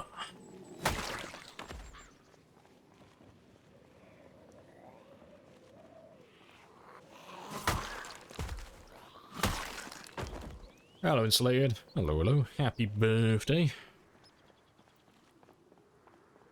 So you only have zombies to rely on for ammo. From this point, yeah. Like, there's one more gun store on the far west side of the map, but that will basically have 0. It won't have anything. Like, for a game like this, where we're playing on an insanely rare loot, the overwhelming majority of the ammo that we use, that we find, comes from zombies. We only get a very small amount of ammo, like useful ammo that is, shotgun shells. Only a small amount comes from police departments and gun stores, and then residential houses as well. Most of it's just unloading the shotguns from cops.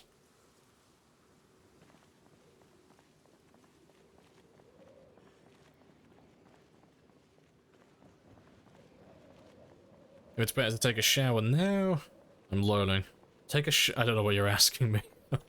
Is it better? If it's better to take a shower now, I have no idea what you're asking me. I don't know. No one checked in on him for a week? Ah, rip. Well, it is what it is.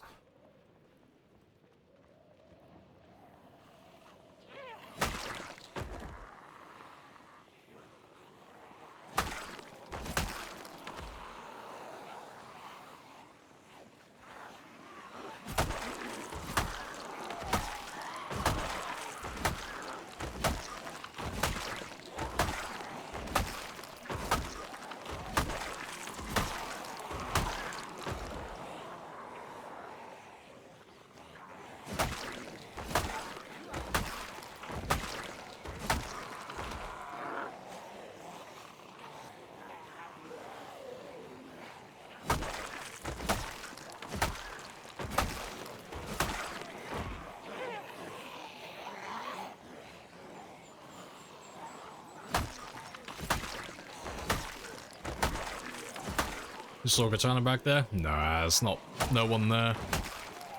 Unless I haven't killed him yet. No katanas.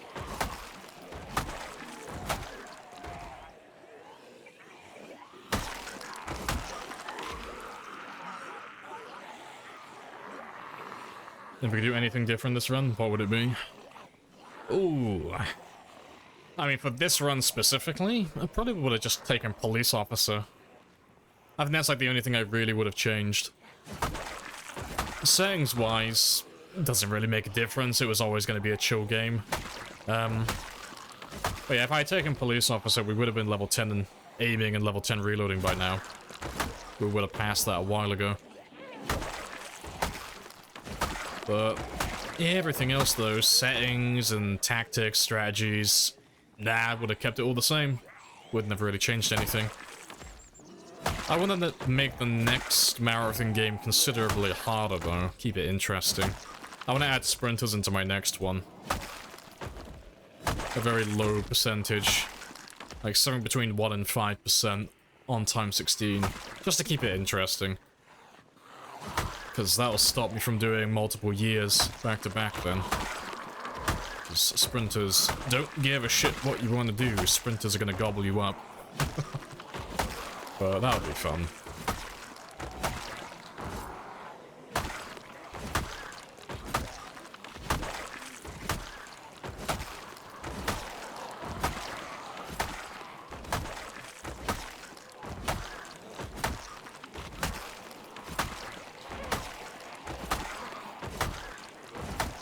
To 20%. Well, you go and lead by example and I'll follow suit.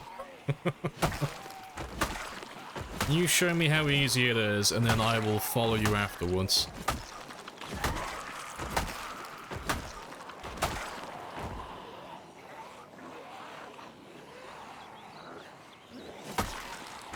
Yeah, 5% isn't a huge amount on time 16. It is a tremendous number. Yeah, 0.5%, yeah.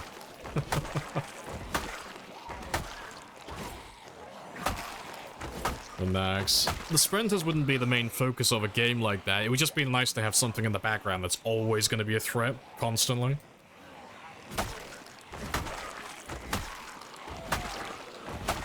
Anything higher, really, and I might as well just do a 100% sprinter game.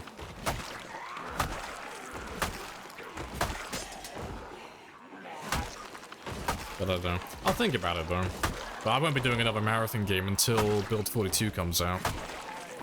Because they are very time consuming.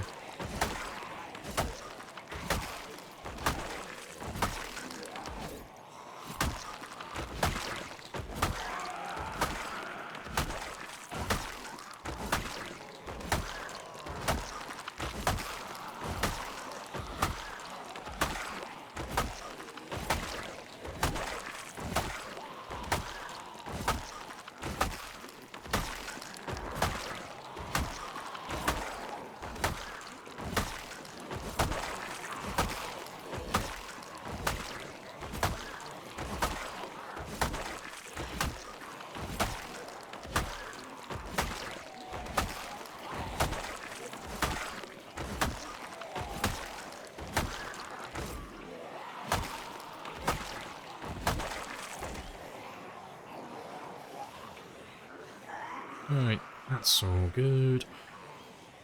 What's a marathon game? A marathon game is typically any game on Zomboid that is gonna go for consecutive years. So like if you're doing like, you know, anything let's say 2 years plus, that's kind of like what a marathon game is. It's loose terminology, but it's just something that's gonna go on for a long time. So you're gonna go well beyond like the late game and just keep on going. You just go for as long as you possibly can. So you'll end up sinking in hundreds, if not over 1,000 hours into a single game.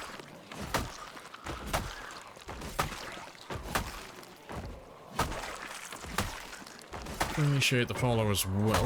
Happy days.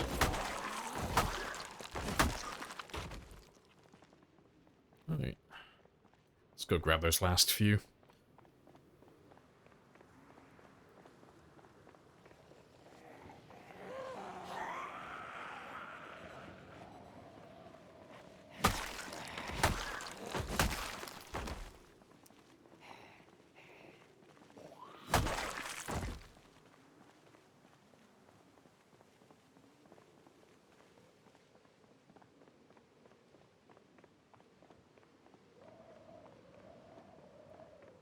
Yeah, waves of sprinters and then deal with the slow dudes. Nah, it wouldn't work like that. It wouldn't be, like, far off, but it wouldn't work exactly like that. You wouldn't be able to isolate them completely. They'd still be, like, intertwined with one another.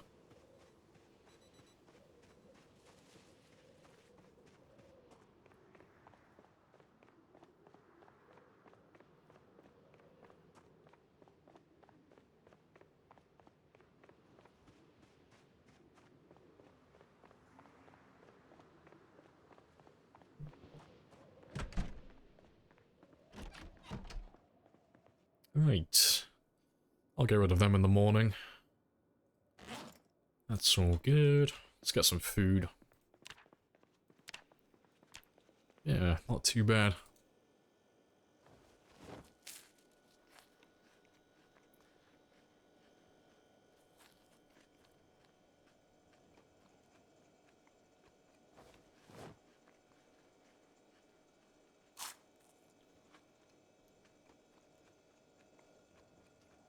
%1 sprinters? Yeah, 1% wouldn't be too bad, you know. Like, for reference, if you took, like, Time 16 West Point as an example, that wouldn't be that bad at all.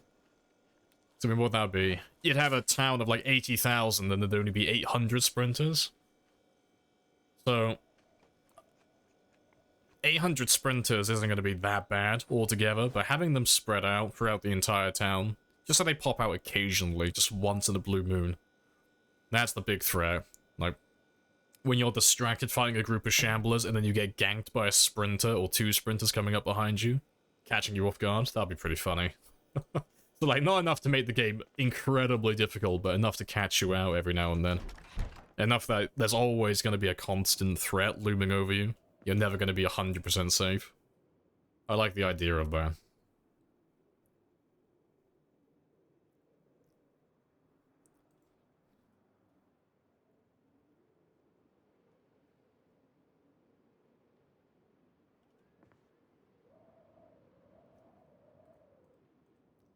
Let's see how many kills we did, though, with all those katanas. Alright, we did 1,097 today. Spicy.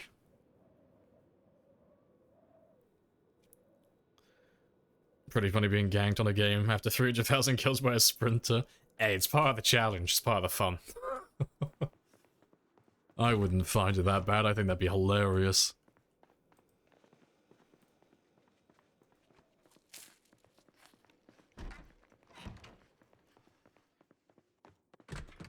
Right. Let's go get some fish, and then we'll go grab some more spears. M249 laughs at your challenge. Yeah, but that kind of defeats the whole point of doing it, doesn't it? I don't take... Well, it's not that gun runs aren't good, it's just a whole different thing. I don't really take gun runs seriously, because they're too easy. There's no challenge to it, really.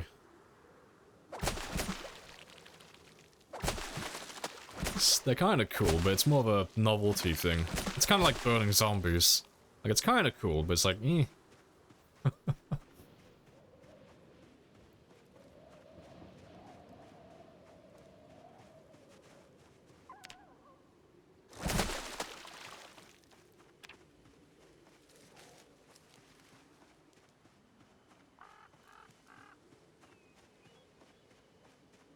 The occasional sprinter run you're doing is a good warm-up. Yep. Everything in its place. I got plans for my plans. Just getting that practice in early.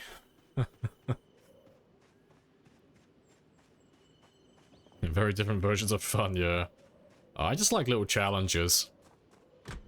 As long as there's some form of challenge, like there's something that's making it difficult, I find that quite fun.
Five-second migration to empty cells. See, I hope they do that in the future. Like, having an option to have zombies wander from one cell to another. I think that'd be pretty fun. Yeah, because at the moment, you can't do that in vanilla. At the moment. But maybe one day. And to be fair, let me take... Yeah, I'll take that one large one with me.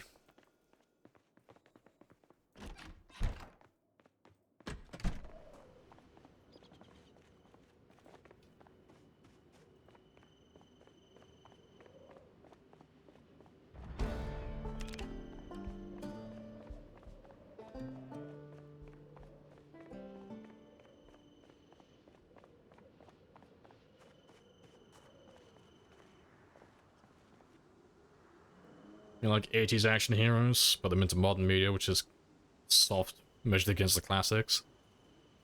See, I like old action movies as well, but more in a very camp kind of way. Like, they're so over the top, it's like, you can't take it seriously. It's just one big joke. That's why I like watching them for.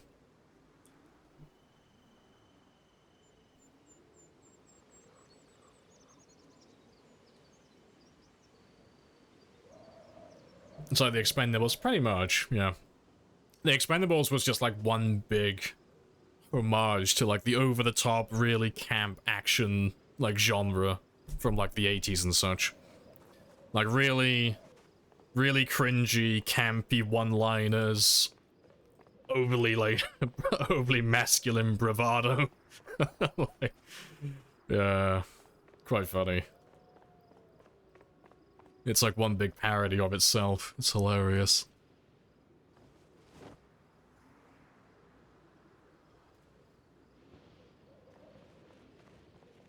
It's so bad, it's good. Basically, like, you can't watch it and take it seriously. It's just like, it's not like, fuck, what was his name? I've forgotten the movie I'm thinking of.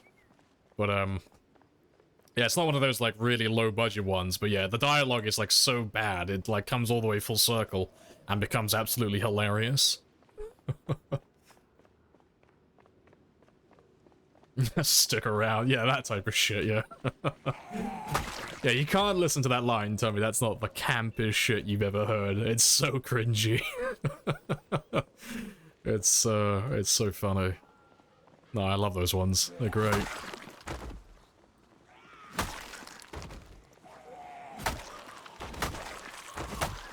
It's not like Naked Gun. Well, Naked Gun was a parody, wasn't it? I'm thinking of the right one, the one with Charlie Sheen, right? Yeah, because that was just a nice big parody of the whole action hero, action man genre type stuff. Campy, yes. Cringy, no. Oh, it's absolutely cringe. One-liners are just inherently cringe. But it's like the good type of cringe. It's not the I'm gonna crease type of cringe. It's the that's such a shit line and I'm so glad you said it type of cringe. Oh, I'm thinking of Hot Shots. That's what I was thinking of.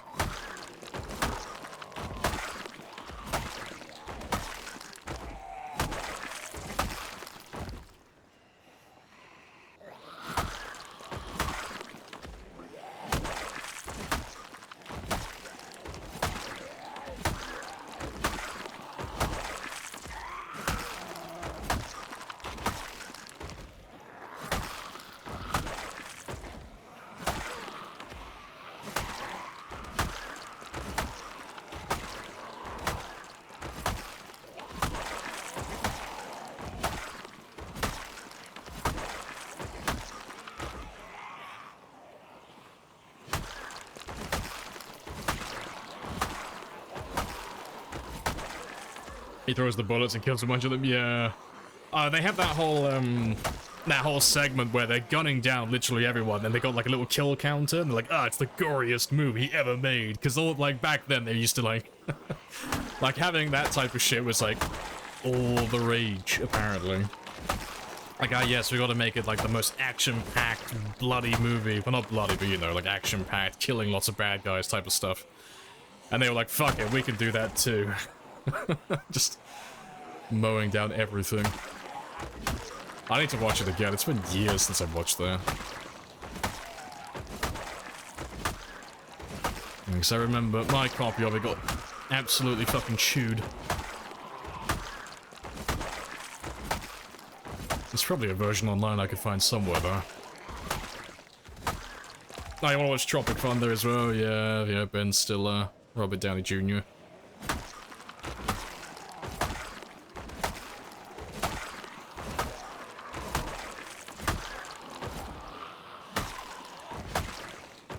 I'm the dude playing a dude disguised as another dude, yeah. What do you mean, you people? For 400 years, that word has kept us down. Oh, they could never make that today. People would throw a fucking fit. It was so good, though. It's such a funny movie. Yeah, Tropic Thunder's hilarious. Oh, their heads would fucking explode. Yeah, absolutely. I love the fact they got, like, Tom Cruise wanted to be in the movie in a fat suit and he wanted to dance. Like, all, like, the, behind-the-scenes stuff where Tom Cruise is, like, talking about it. He's so into it. He's like, yeah, I just want to fucking... I want a fat suit. I want to dance. It's gonna be great. It's like, of all the people, it's such a weird thing for him to do. So out of character.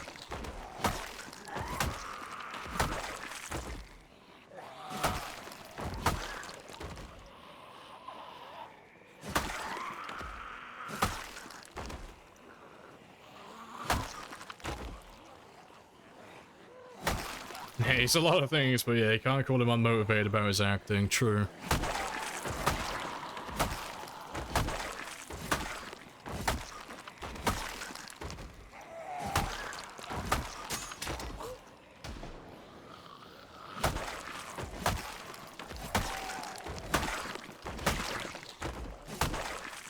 He goes for some of his projects. Oh yeah, the type of shit that he does is hilarious.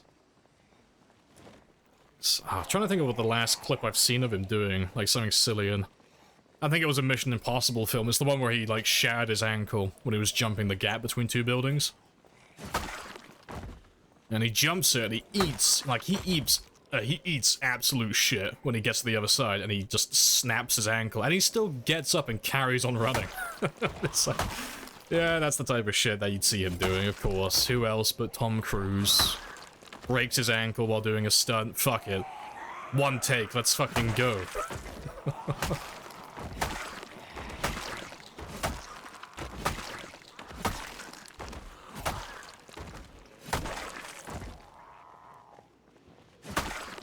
With all your clicks, how many mice have you gone through with all those clicks? I think this is the second mouse and keyboard I've used on this run. Because I think it was the S or the D key was getting unresponsive on the keyboard. It was sticking and it wasn't responding properly. And I think the right mouse button was going on my old mouse. So I had to swap out to these ones.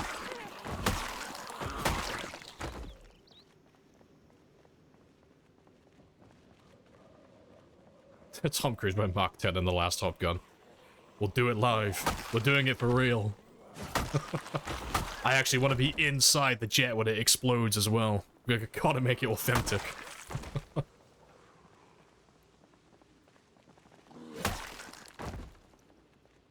Yeah, he just showed up at it, yeah, he just turned up the set.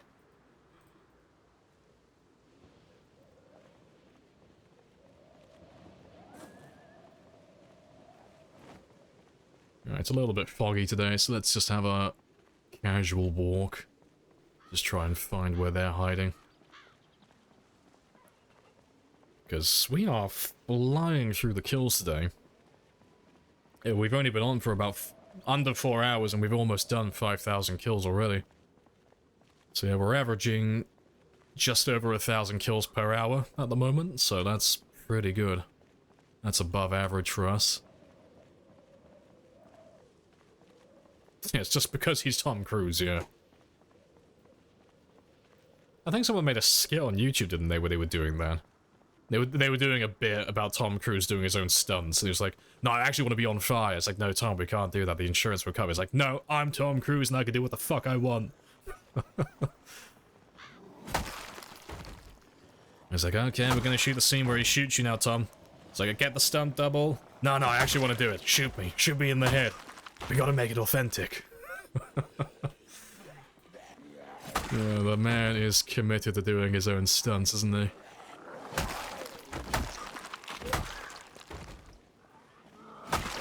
To be fair, I think the fog is going. That works out then, ideal.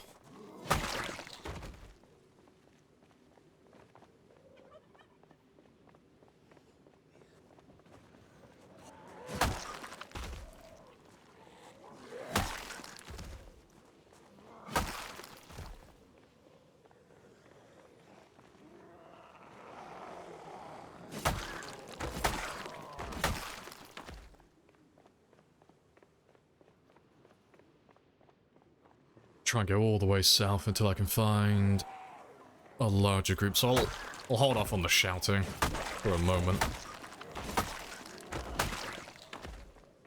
So I would like to grab a big old chunky nugget.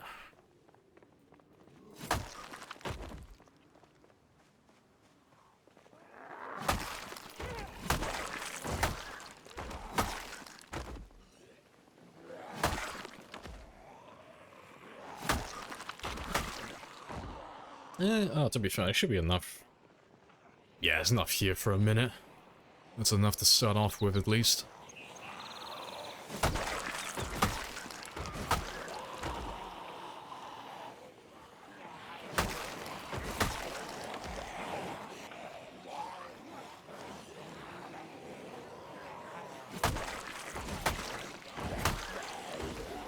Hey, it's another katana. That's the third one we've seen today. All the katanas.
Renovact.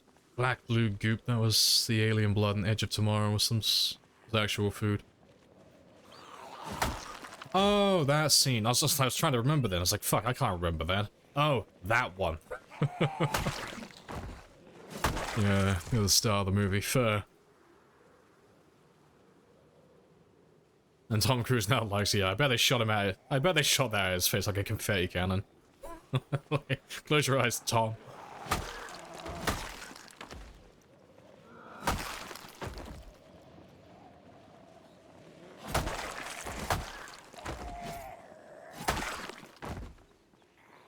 Let's grab all of you.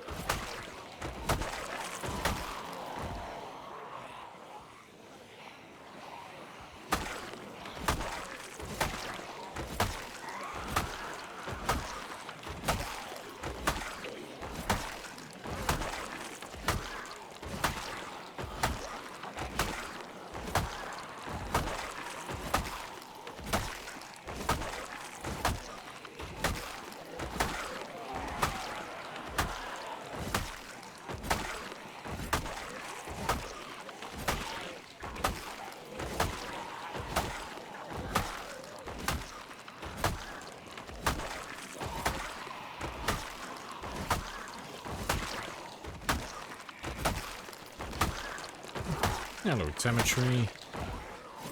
Yes. Slap. Slap. All the slaps. Getting there.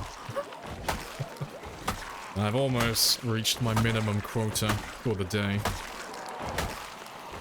Almost on that 5,000 kill mark, and then I can go into overtime. So as long as I do 5,000, I'm happy. That's my bare minimum. But with how fast we're going, I could probably go up to like 7 or 8,000 today. That shouldn't be too bad. Because we're doing over 1,000 per hour at the moment. We're going quite quickly. Being quite efficient with our time today.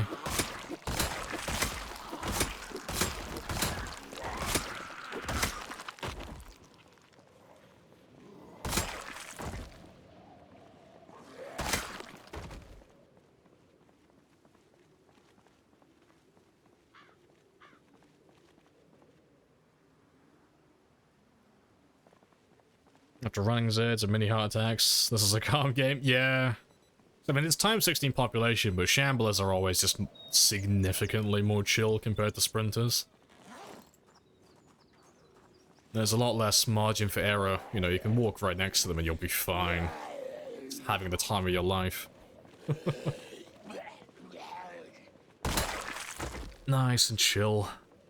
And yeah, the only things I have really left to continue doing on this game is get all the way up to 1,000,000 kills and then finish doing my aiming and reloading. Those are the last milestones, really. So we're just chipping away. It's getting a little bit closer.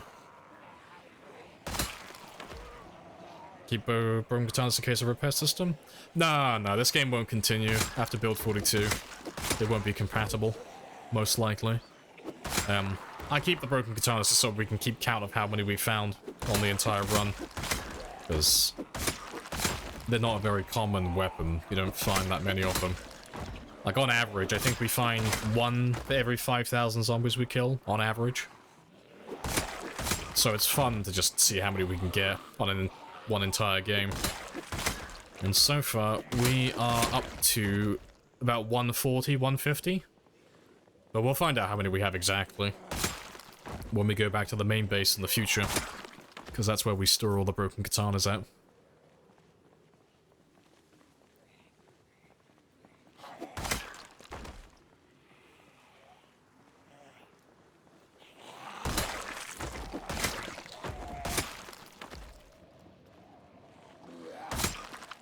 How many corpses on the ground? More than 12, less than 1,000,000. I don't know.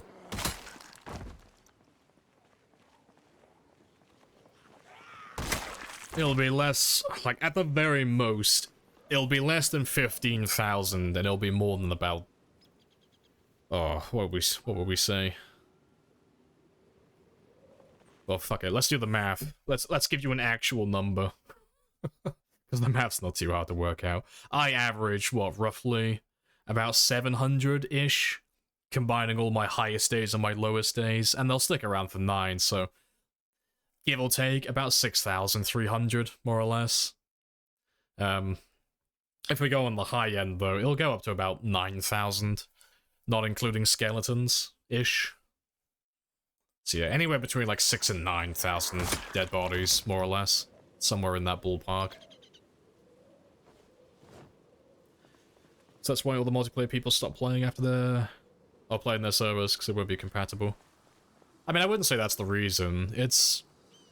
the reason why people aren't playing Project Zomboid, whether it's single player or multiplayer, they're not playing it as frequently, is because there hasn't been any big updates for a while. So, there haven't been any updates for Project Zomboid in almost a year now, so everyone's getting a little bit bored of playing the game. Naturally, you know. Because there's no fresh content. So everyone's just kind of fucked off to other games while they're waiting for Build 42 to get released. But it's understandable, because, you know, it's the same thing over and over again.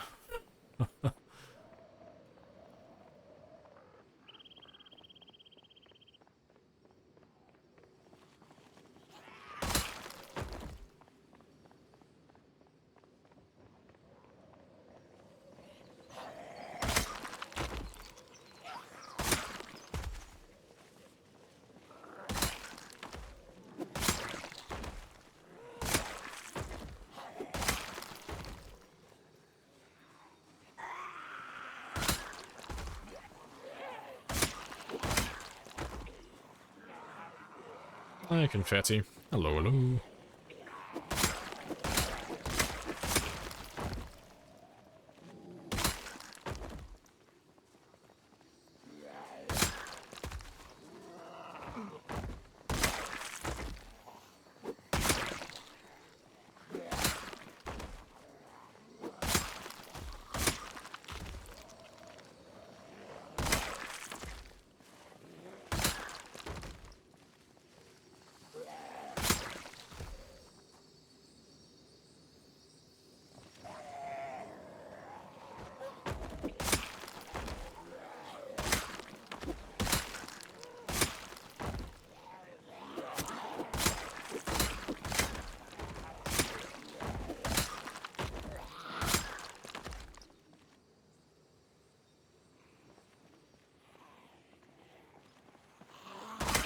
Alright, let's go see if we can grab a big group then, because we're right next to where the big main group should be. It's not that much further south. So let's grab all of you.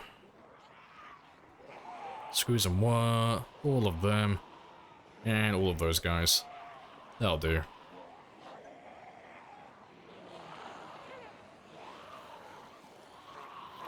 Hey, Steel. Hello, hello.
Right. Yeah, good stuff. My mug is empty. No coffee. Rip. I have to run off and make another mug in a minute. Yeah. Hello, hello. Hello, Dark and Steel and all. Yeah. And Confetti. Yeah, I've already said hi to you, haven't I? But yeah. Oh, hello. Don't think I've missed anybody.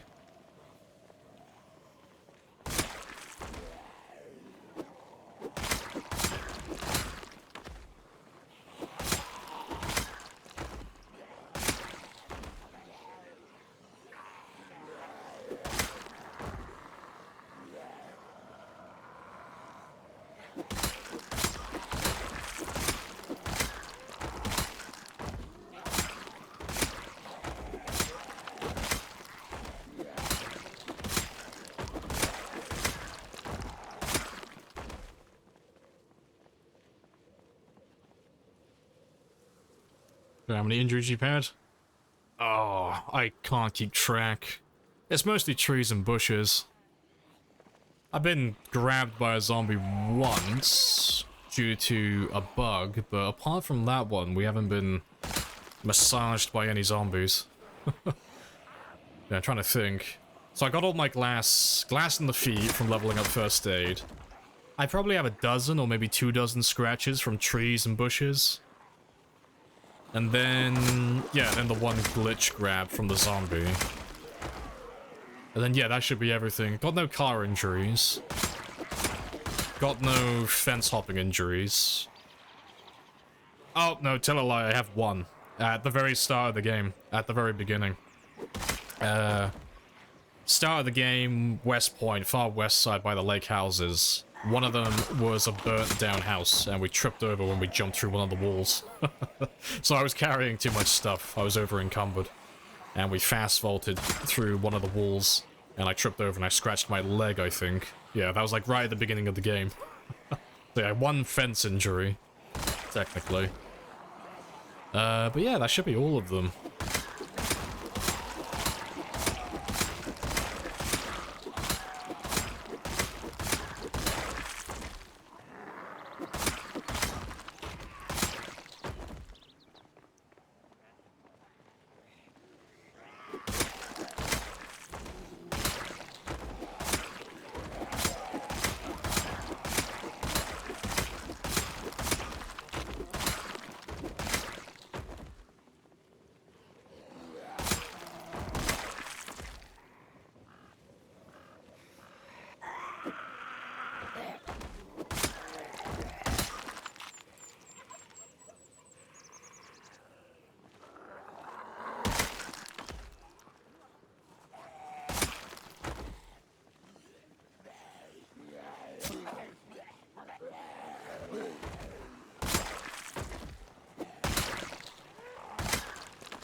Try and grab you now, because if I leave you behind, I'll never find them. It's buried too close to all the bodies.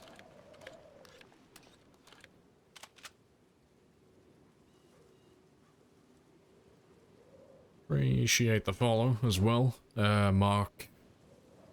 Marcello. Happy days.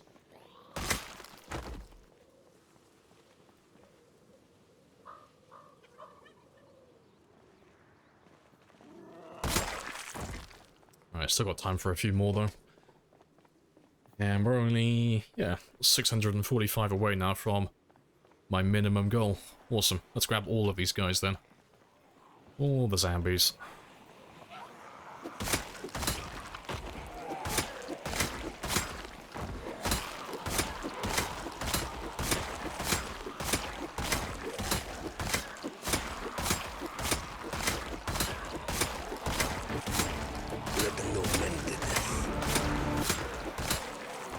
Yep, all my mortal men. Beautiful.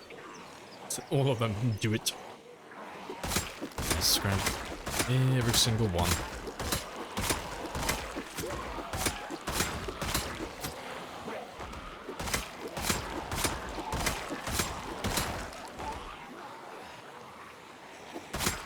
Very calmly, very politely, tell the risk assessor to fuck off.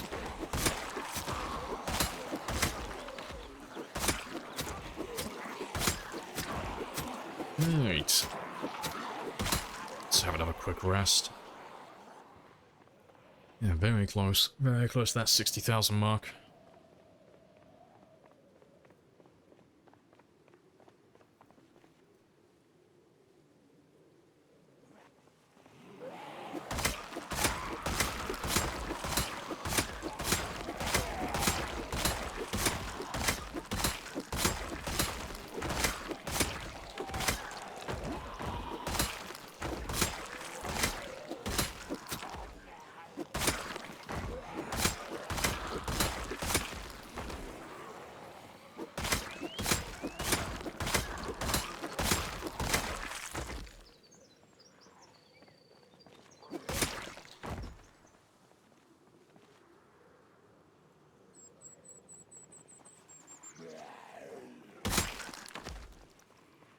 All those non-sprinting zombies, I know. How lazy of them.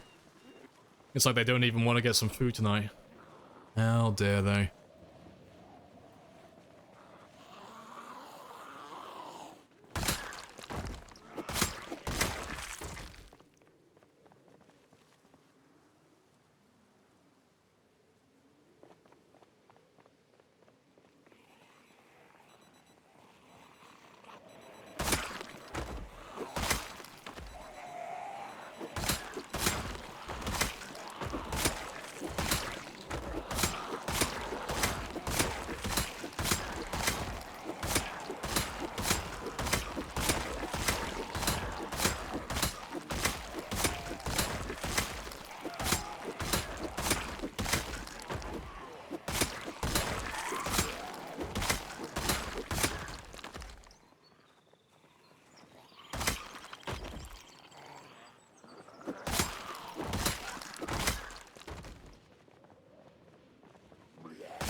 Right, still have a little bit of time left.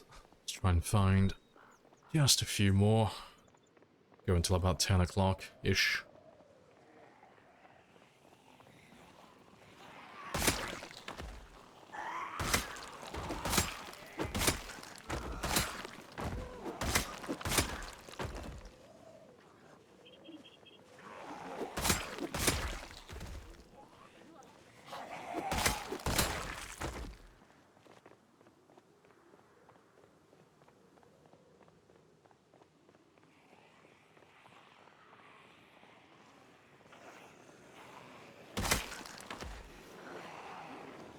A second to catch up breath and loot, yeah. Yeah, I need a switch that I can just flick every like 30 seconds, just turn them all into sprinters. I'm pretty sure someone made a mod for that ages ago. I don't know if it still works or not, but they had a mod that would turn their fast shambler zombies into sprinters like every 30 to 60 seconds, I think it was. I can't remember who I was watching play with it, though. It was quite funny to watch, though. You see them running up to the group all confident, smack a few of them, and then run away before they turn into sprinters.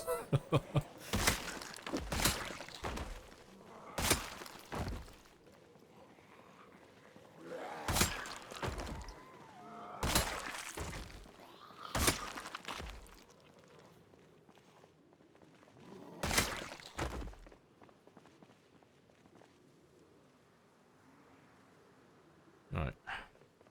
One last group, then.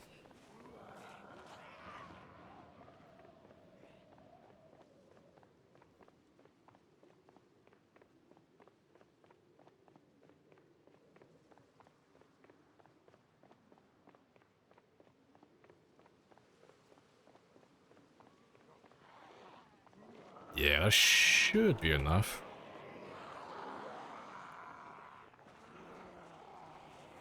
And then we still got all the ones behind us as well, so that should be enough. And we'll get back at about midnight.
That's one good spear. Yeah, he's lasting quite a long time, isn't he?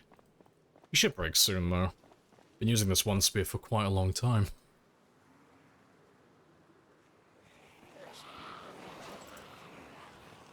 He's not...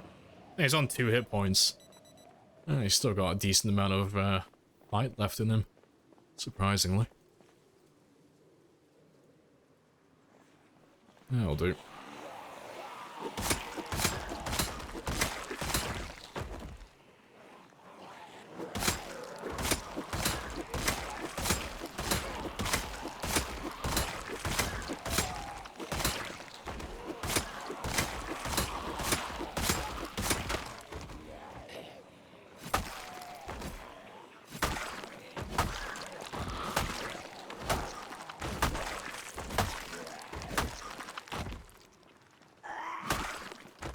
Yeah, that'll do, because it's almost midnight.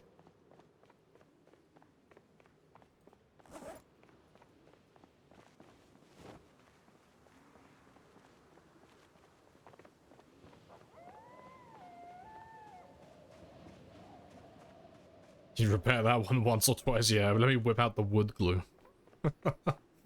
Yes, it's a special spear, it needs to be repaired. It is the chosen one.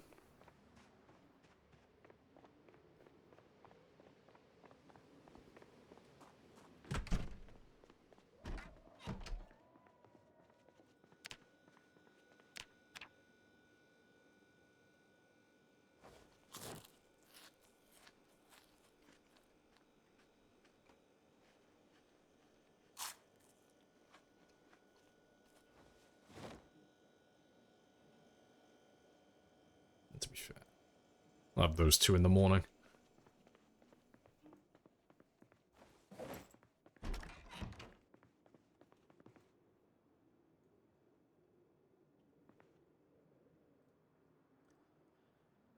And let's see, how many kills? Just under 900. Pretty good. My average kill rate's still going up then. Awesome.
Right, let's get rid of you.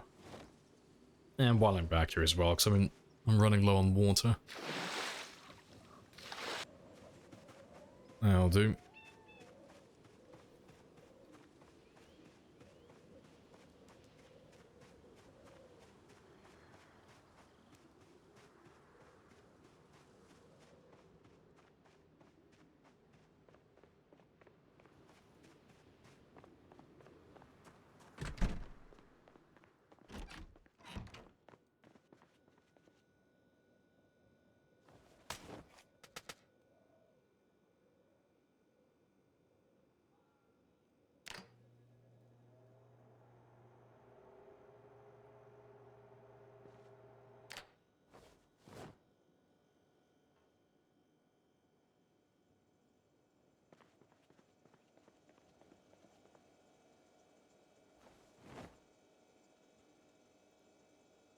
Right, awesome.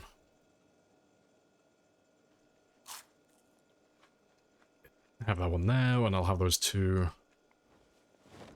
in a moment. But let's get rid of these broken katanas and grab some more spears. Yeah, 6. I don't need too many. Also, I want to have a look and see how much ammo I have as well, so I haven't checked that in a while. See how close we are to having another day of shooting.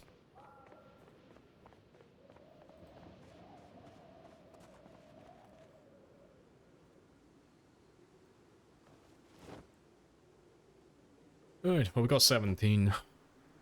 I need at least 20 though, minimum. Getting there though.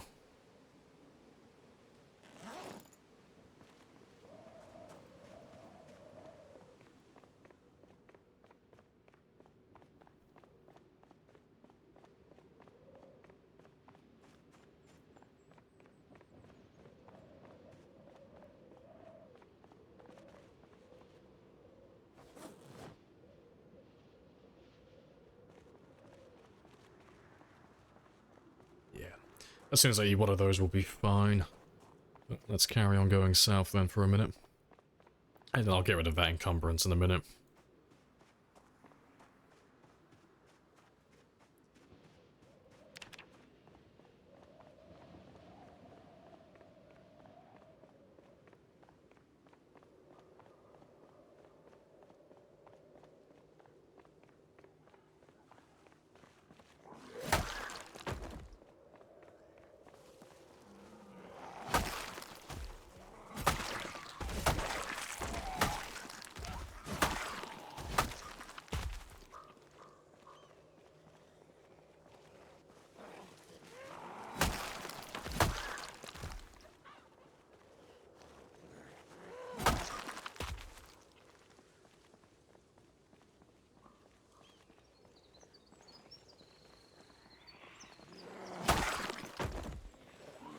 That's another... That's the 4th one to do now.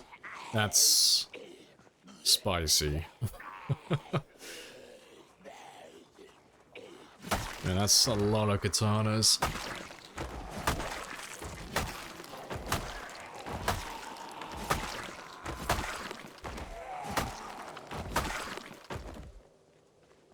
I know, welcome to the Weeb Nation, I know, fucking... There's a convention going on nearby, must be.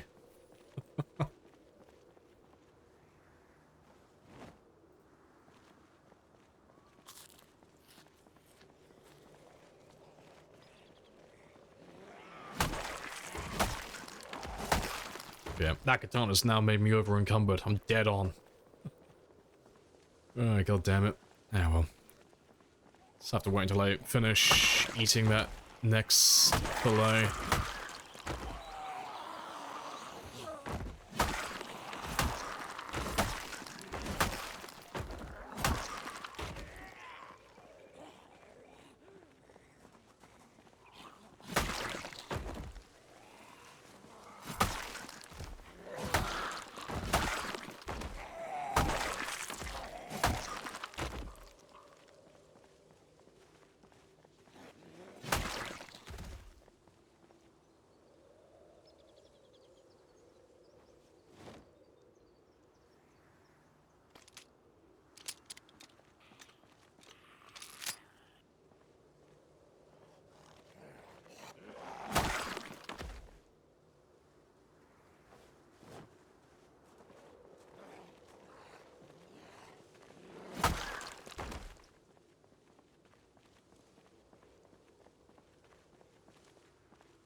Good stick. Yep. That's all it is to us. It's just a very good stick.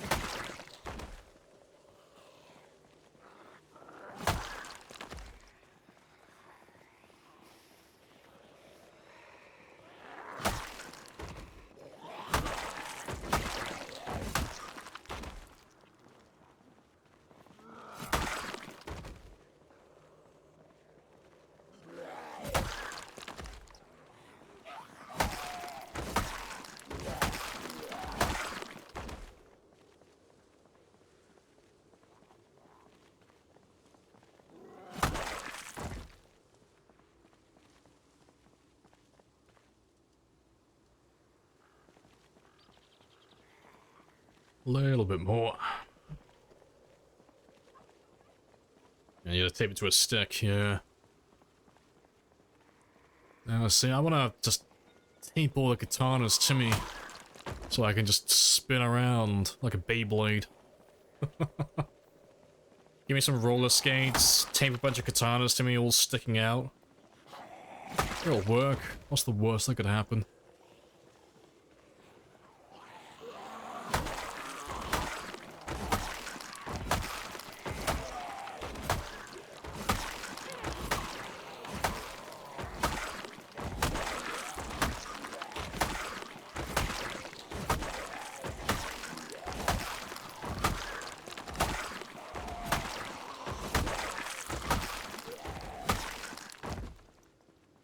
There we go.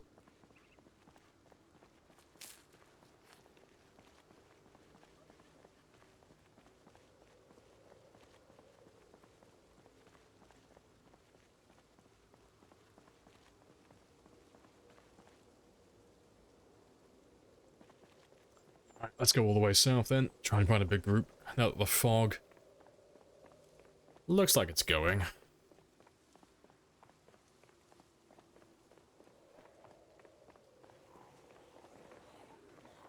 I attached a bunch of folded out blades. Nice. Yeah, that definitely wouldn't hurt.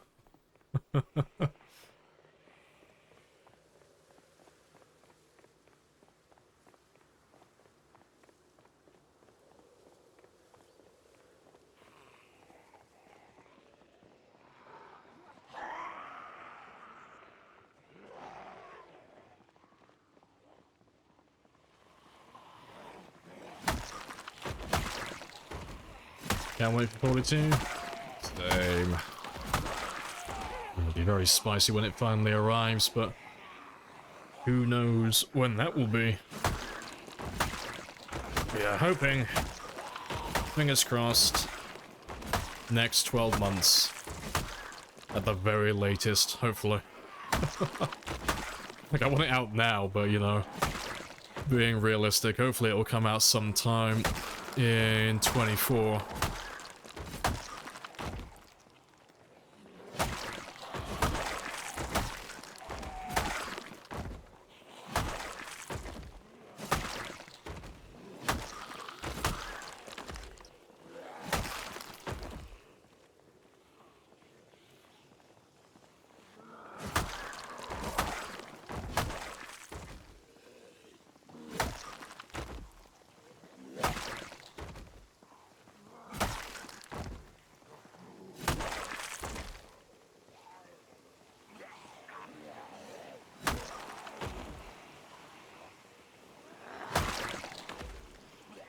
Guess they're giving us some news. Yeah, because they've kind of slowed down with the Thursdoid posts. They're not doing it every 2 weeks now, they're doing it once a month. But, you know, at least they're keeping us in the loop with what they're working on.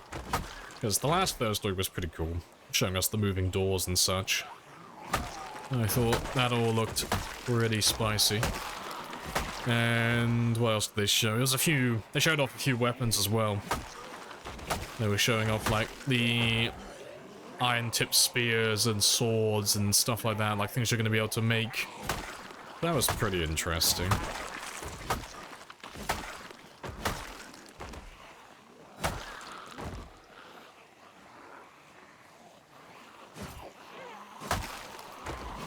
Yeah, Longblade about to be meta, possibly, who knows. Yeah, if it's very easy to craft your Longblade weapons, who knows, maybe they'll become the new dominant main weapon for clearing mass amounts of zombies.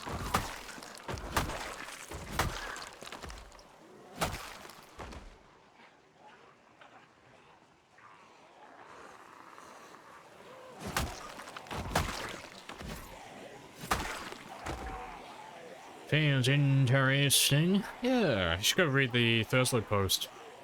It's pretty good. It's a good little read.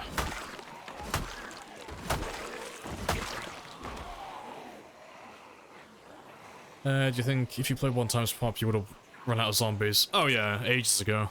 Yeah. And it's not even a matter of thinking it, I know we would have passed it. Yeah. That would have been a very long time ago.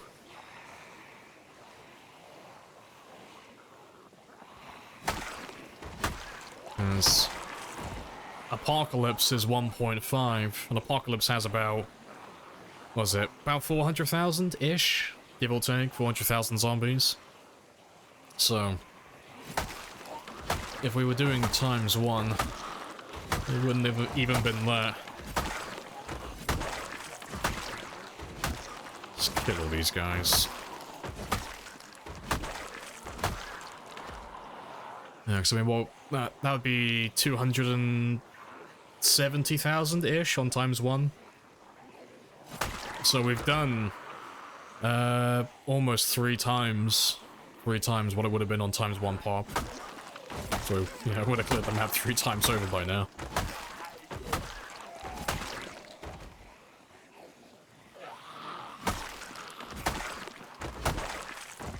Any player with experience will clear the map on ×1? Nah. It depends what you mean, though. If you're talking about just the towns, yeah, absolutely. If you're talking about the entire map, no.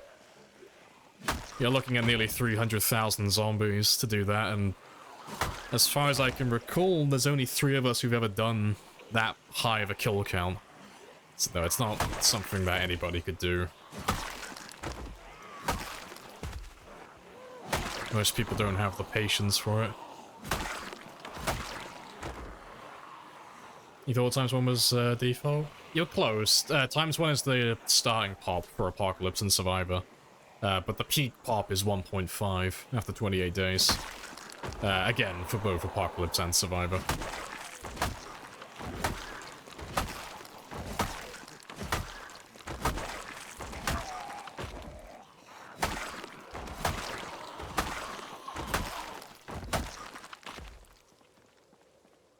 Right. He wouldn't have run out yet. No, I would have, easily. It's just math. There's not that many zombies on ×1. The marathon game that I did before this one that only had 297, that one would have been over 1.0 as well. And that would include everybody. That's everyone in the towns, back roads, and everyone on the edge of the map as well.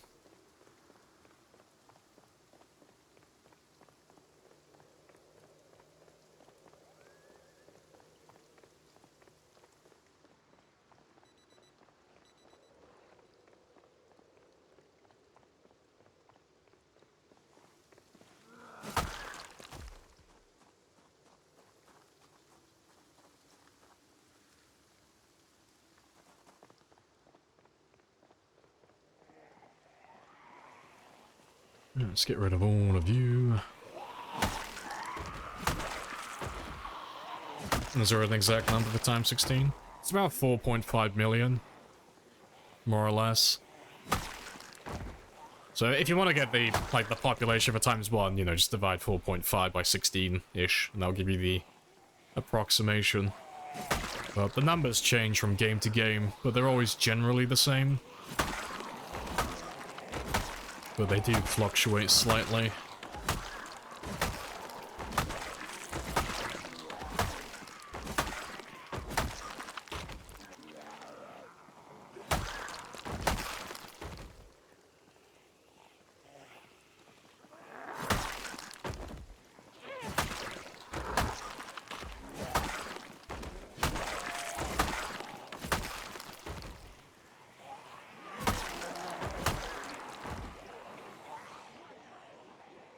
Yeah, group.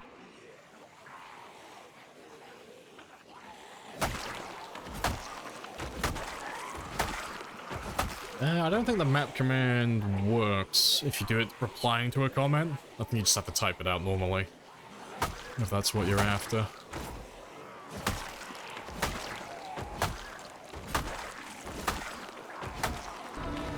There it is. Yes, all dead. Tenderize all of the nuggets.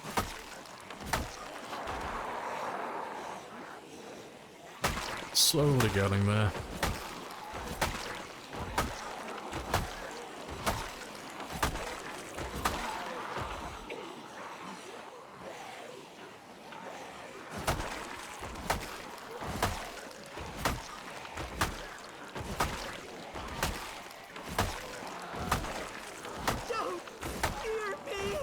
I I can promise that for a few more minutes. Understand why they all must die. Yes, this is the work we were born for.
It's quite the fucking group. Gotta be getting close now, surely. Getting there. Migration on? Yeah, migration's on. Pretty sure it's on the default, I think. 12 hours.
Anything about the water go bad? Oh, water goes bad mod. I don't think I've played with that one before. I'm assuming it just makes the water go tainted after enough time.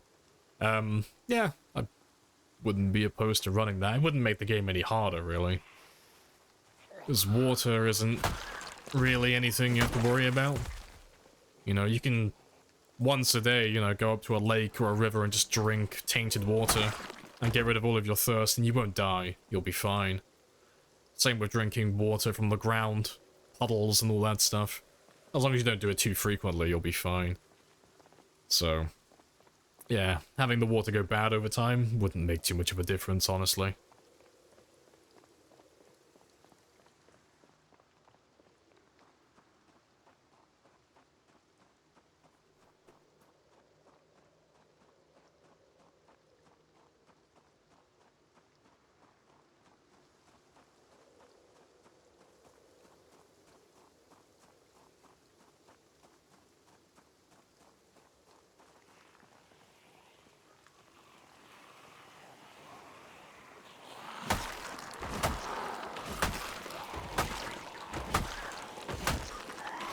No zombies around here. Yeah, there's no one here.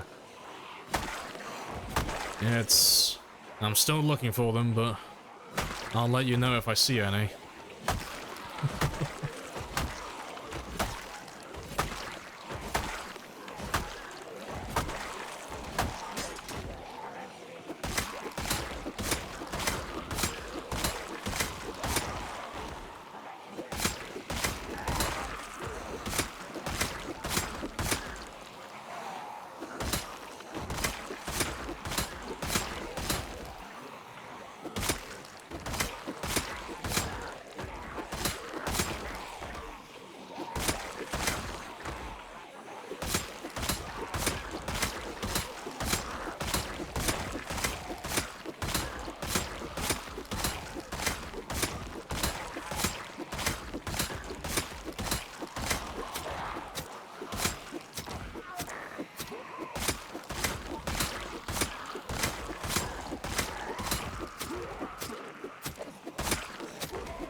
And to be fair, there's not that many left, actually.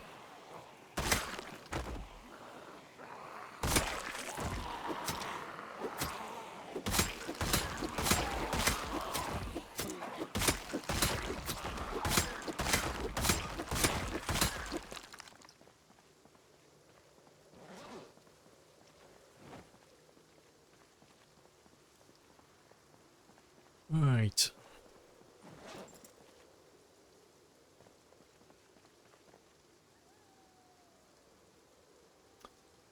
Makes water from all water sources tainted after the water shut off, except for water dispensers. Either craft water filled with sand, concrete. Switching for a plum sink. See, I like the plum sink part. That sounds good. So that you can't, like, hook up rain collectors and just have it be clean water. I like that. That sounds pretty good. That's been something a lot of us have been asking for a while in vanilla. But yeah.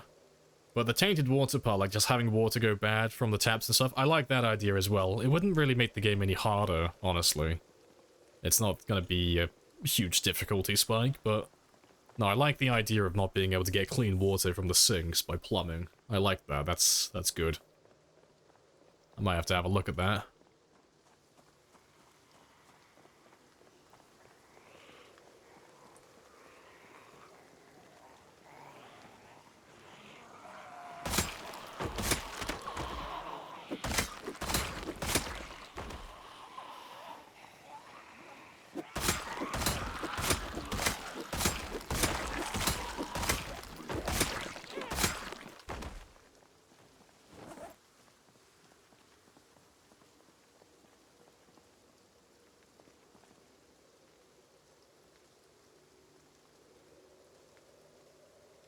You had my stream up while you were waking up this morning, and the smooth. Oh, the katana swaps. They made it sound like there was a faucet dripping. Just woke up, cold sweat, panicking, like, oh shit, the house has a leak. Funny stuff.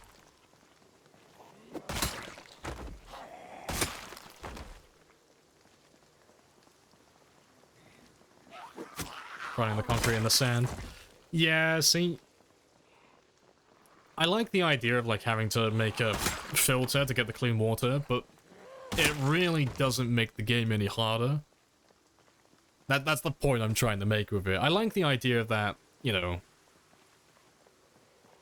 I can... If I hook up a rain collector to a sink, you know, logically it doesn't make any sense that it comes out as clean water.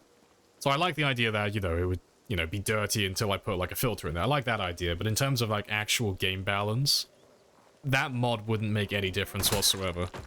Because it would always be easier just to boil the water at the start. And like I said, you can drink tainted water without dying.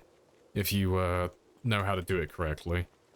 And, that's without exploits as well, obviously. But, you know, I like the idea of the filter part, though. I do like that. I would never run it if I was trying to make a game difficult, though, because it wouldn't really make any difference. But, it's a cool idea, though, regardless.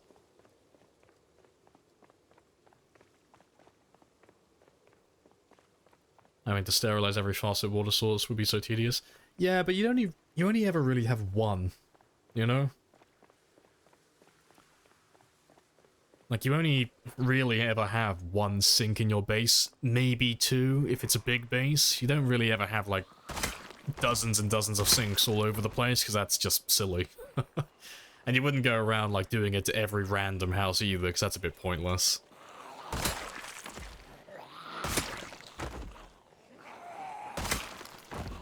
Filibuster scars, that's a good mod.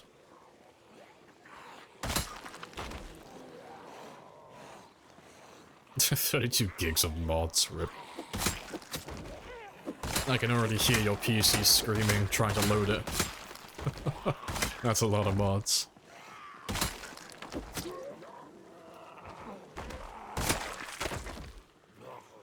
Swing and a miss.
No, no, injecting himself with caffeine is safe. I mean, he never said he needed to survive. He just wants caffeine attached to an IV. I mean, that's doable. Surviving, it's the difficult part. We'll work on that. But, you know, you can be experiment 1 for our testing.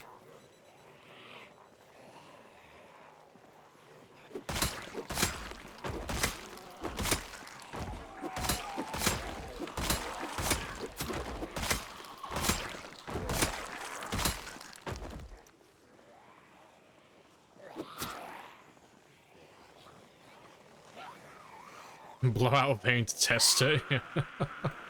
Yeah, for science.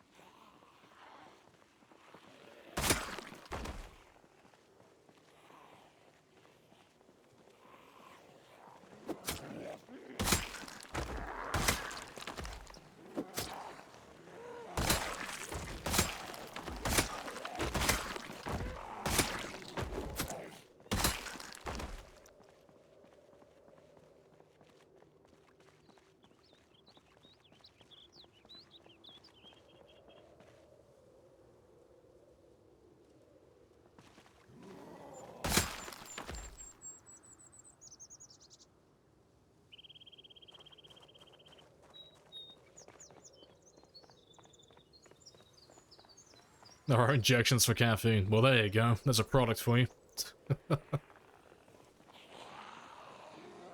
You are apparently someone's demographic.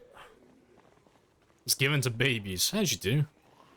I mean, babies have a lot to get done day to day. They need the extra boost. Babies all have very busy schedules.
This stings like a motherfucker, apparently. Good stuff.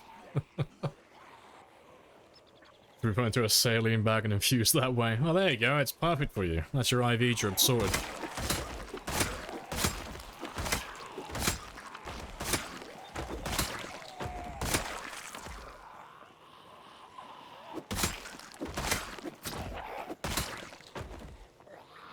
It's almost time to head back, but I can kill a few more.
Off we go again.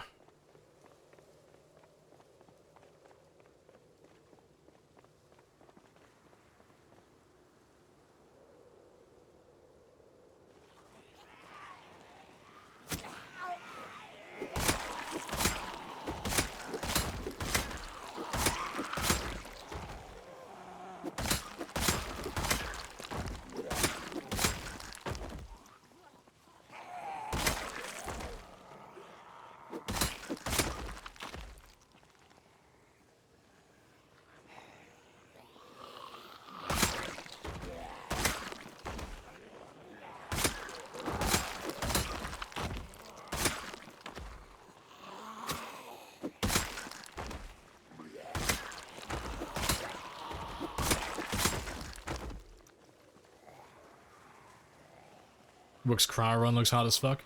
Yeah, he's got like permanent winter, hasn't he? Or permanent snow, I think? So I know he was theming his run on the Long Dark, right? That's what he had in his title yesterday, at least. So it should be like just horrible sub-zero temperatures constantly. Just always terrible weather. I don't know what other setting she's running, but it looks pretty spicy.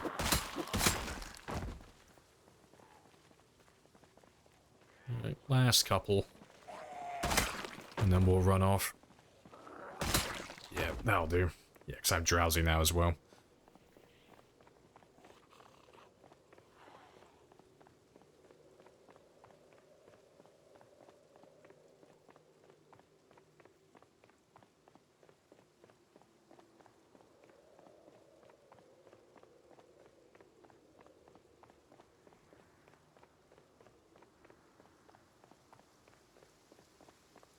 How's your sanity going? Yeah, it's not too bad. I had my little break from the main game, so I can stomach if like a run or two this week. Yeah, I'll be back on the sprinters next week again, though. On Monday, we'll do another sprinter run.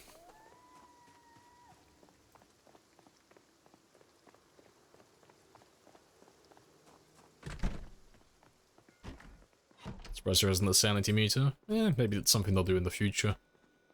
Who knows?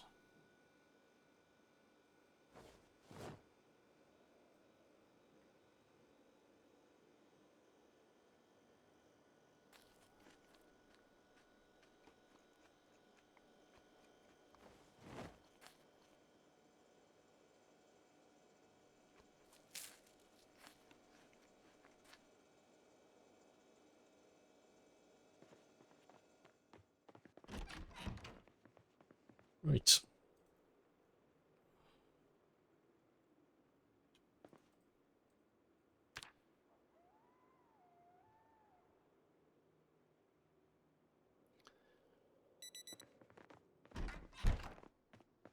Scrab.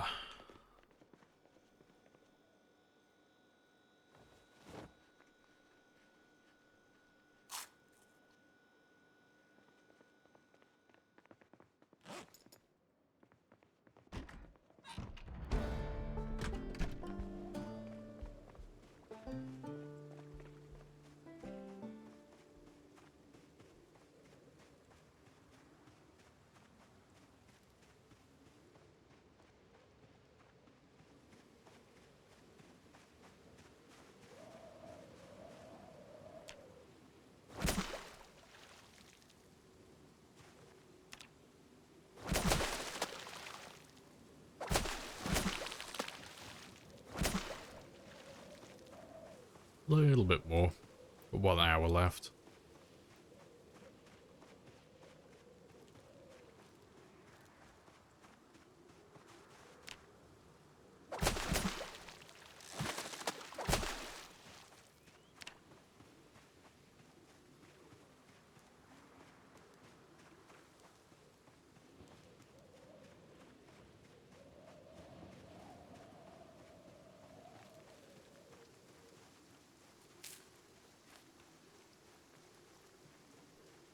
Oh, Grave. Welcome on in. Just joined. How we doing? Yeah, we're all good. Healing and killing. We've done 5,400 kills today. It's very spicy. chipping away at the ones coming in from the edge of the map. Hope everything is good on your end, though. Nice and chill.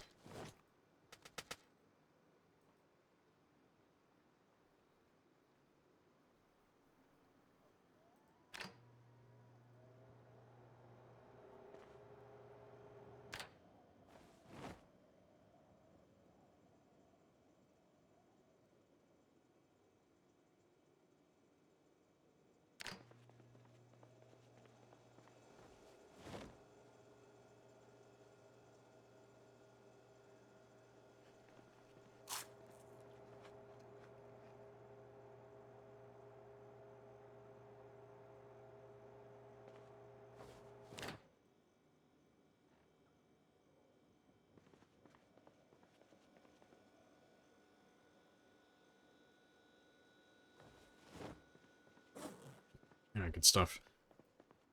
And let's get rid of some of this junk that I'm carrying. Grab some spears as well.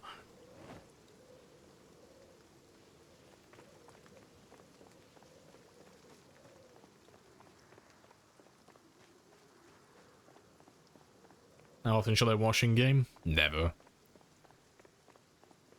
The answer is never / whenever you feel like it. Like, you don't have to do it ever, really. There's no incentive. The only exception to that rule is if you have fear of blood. The trait. If you don't have that, then nope, you can do it whenever you feel like. Doesn't matter.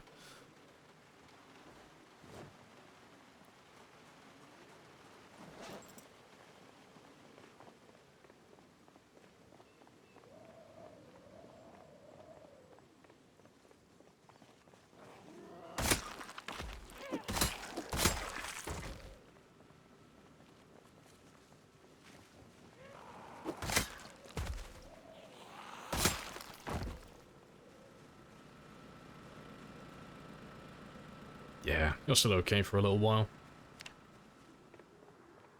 What's your pawn daily?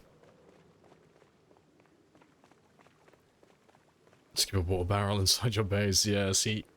I do it occasionally, like every now and then, but unless there's like some incentive to do something, I don't normally do that type of stuff. Unless I'm just doing it for shits and giggles.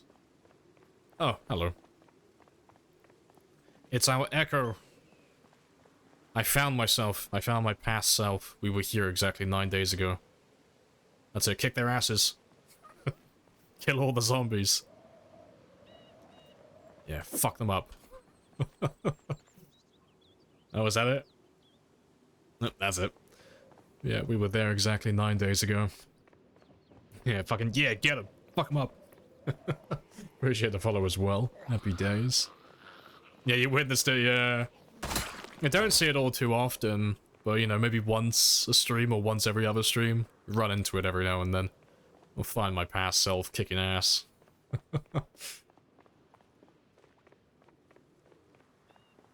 Yeah, it's not for game mechanics, you're min-maxing, yeah, it's just for like role-playing and just fucking about, yeah.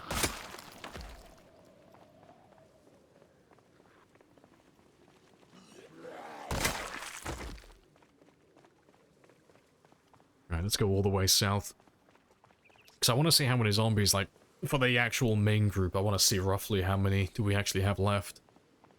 Because when we started this morning, it was thousands and thousands of them, but since then we've killed almost 6,000, so I'm wondering if we're close to finishing that group and if we need to grab a new one. Or if there's still going to be a silly amount still left. How's your Spinnable coming along? Yeah, he's definitely alive. Definitely didn't die. Absolutely not. Yeah, he's definitely alive. You can type in ! last death if you want to see that one, but yeah. He did the die. He got window nibbled. So I think I finished that one on 1700? 1700 kills. That was a good sprinter game.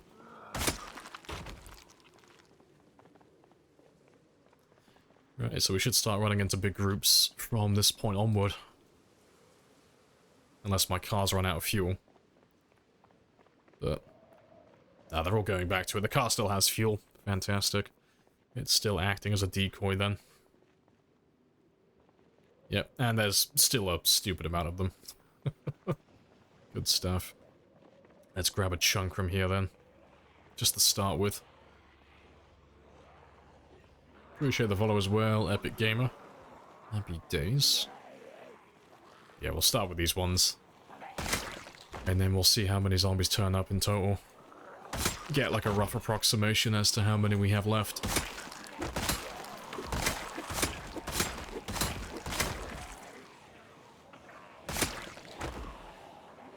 I saw that you were at like a month plus 1700. Yeah, you would have just caught the end of it then, I think.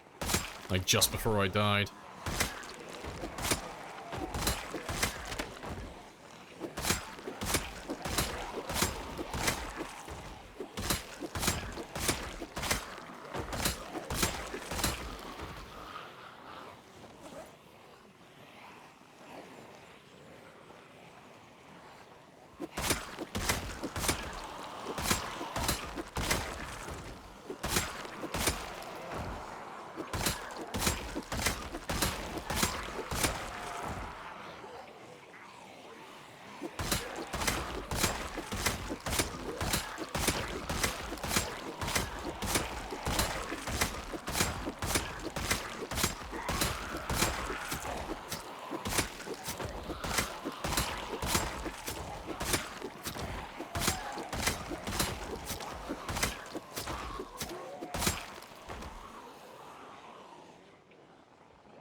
I'm just casually reading chat before his head's closing on him. It's fine.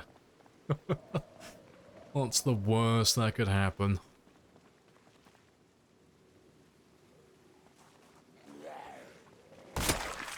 Yeah, it's only, yeah, it's more than 12, less than 100. Yeah, easy days, easy day. That's not even enough to tire me out.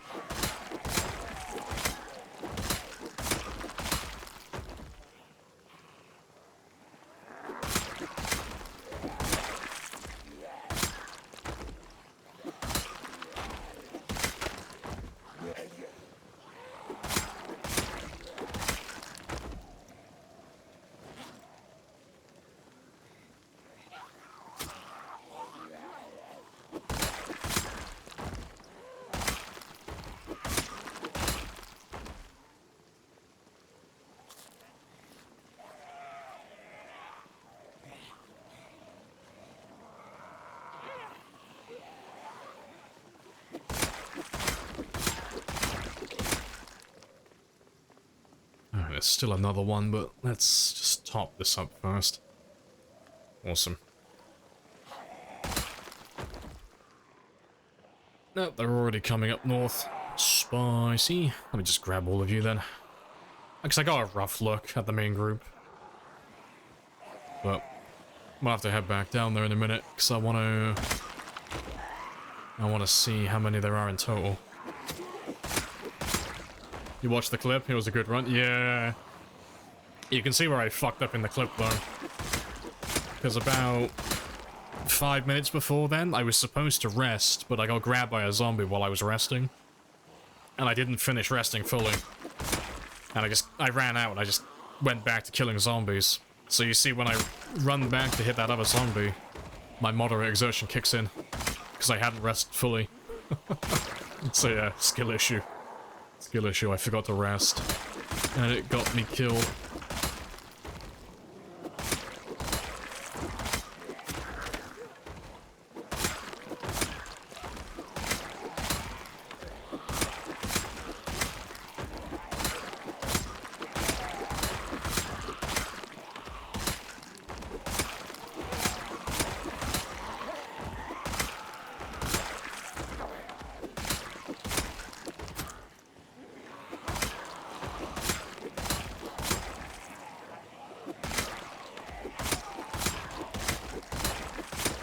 Gonna make a new sprinter game? Not right now. Nah. The sprinter games we're using as like a little bit of a break from this main game. So I'll be back on the sprinters next week on Monday. But today and tomorrow, so Thursday and Friday, I'm gonna be on this main one. Because I'd like to try and get close to about 770,000 by the end of this week, ideally.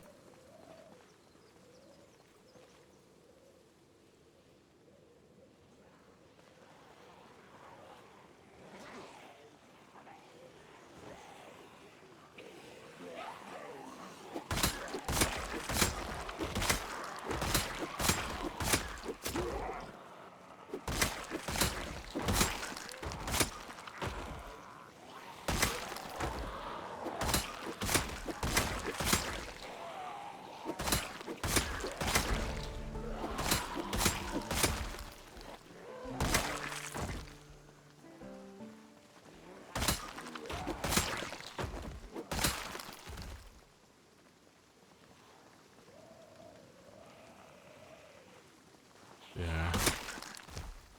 What I think I'll do next week is... I'll probably... Like, I'm trying to work out a schedule for it, but I'll probably do a day on and a day off, I reckon. Like, one day of sprinters and then one day on the main game. Just so I don't have to do too much of this. And I still get to play plenty of sprinters as well, then. I think that's what I'll probably end up doing next week. So I'll probably start off the week... next week with sprinters, then marathon on Tuesday, sprinters on Wednesday, marathon Thursday, and then sprinters again on Friday. And then do the opposite the following week, you know, start with marathon, do 3 days of this one, and then 2 days of sprinters. I think that is a plan.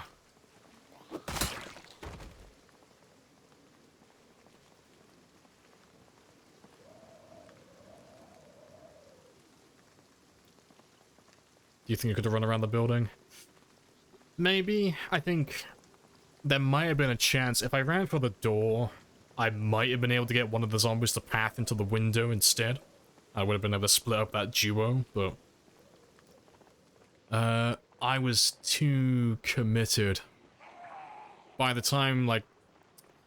When that first zombie goes for the lunge and slows me down, from that point onward, I was fully committed to the building. I couldn't have really gone anywhere else, really. And I could have turned around and maybe tried to fight them, but because I had moderate exertion, my axe level wasn't extremely high. And there were 3 of them. I probably would have lost that fight if I tried to confront them directly. You know, I might have gone... I could have gotten lucky with a knockdown, possibly, but we'll never know.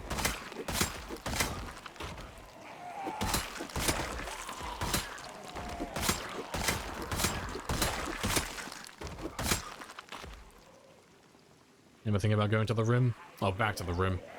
Maybe. Like, Rimworld's good fun. But... I'm not doing any variety at the moment. At least not until I finish this one, you know. Sprinters are my variety at the moment. If I finish this game, though, get this big marathon game ticked off, get it all finished, absolutely. I would love to do some more variety, stream some more Rimworld, do some other games.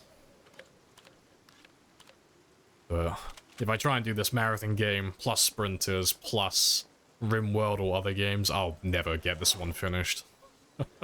It'll take forever.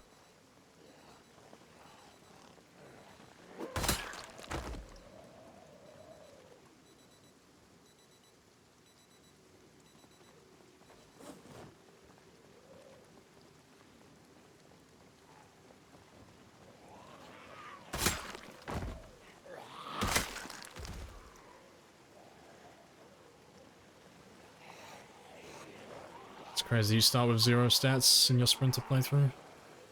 It's a 0 strength, 0 fitness, and sprinting. No, so it's a 0 to hero build, but it's not pure 0 build. It's not like a complete 0 across the board. So that one was a weak, unfit, very underweight character, but he was also a lumberjack, so he did actually start with 1 strength, not 0. And I did take sprinter, so we started with 1 sprinting, not 0. What else? He had a gymnast bonus, a maintenance and carpentry bonus, axe bonus from the lumberjack, so we started with level 2 axes. And Light-footed as well? Yeah, that would have been... Yeah, light-footed and nimble from the gymnast as well. I think that was all of them.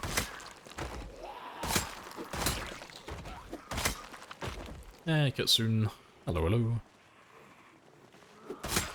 Still really low? Yeah. I do like my zero to hero builds. I find them more fun. It makes the early game significantly harder. Because you have no strength, so you can't carry anything. And you get a huge debuff from having low strength and, you know, being very underweight and all that stuff. And then you also have no stamina. And no stamina regeneration again from being very underweight and having zero fitness. So it's good fun, because you kind of have to really squeeze out as much juice from your character. Or like how much you can get done in a single day.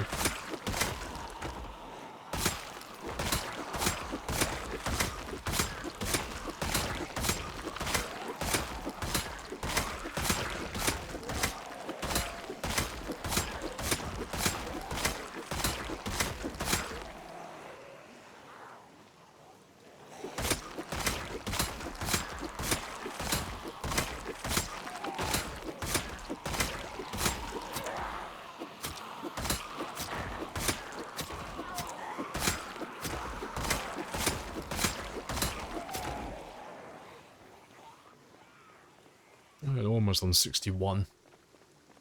I reckon I'll probably aim for about 63,000 a day. Try and get up to about 63 or 64. And then tomorrow we'll be able to hit the 70,000 mark easily.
Right, is that everyone?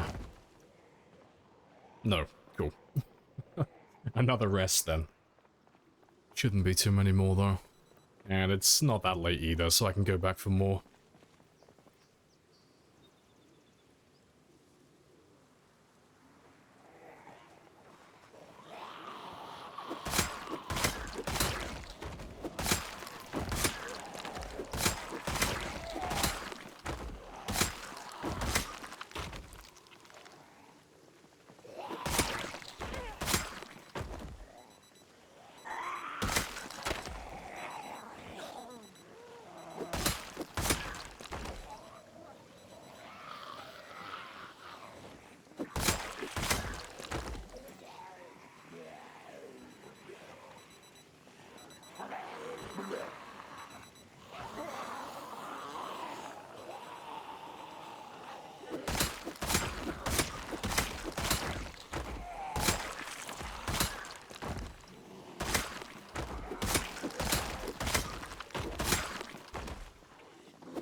I think that's all of them. Yeah, slaying to the beat, yeah. There's a few there.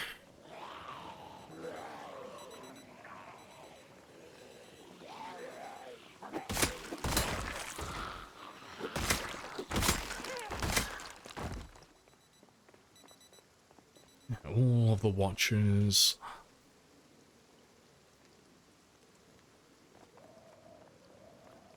Alright, let's try and get back down to the main group again. And I'll probably just chill there for the rest of the day, I think. I just chill there and just let all the zombies slowly filter in. I can get like a good look, see how many there are. Depends if there's anyone in my way though. Any big groups still on the highway here. So we're almost there.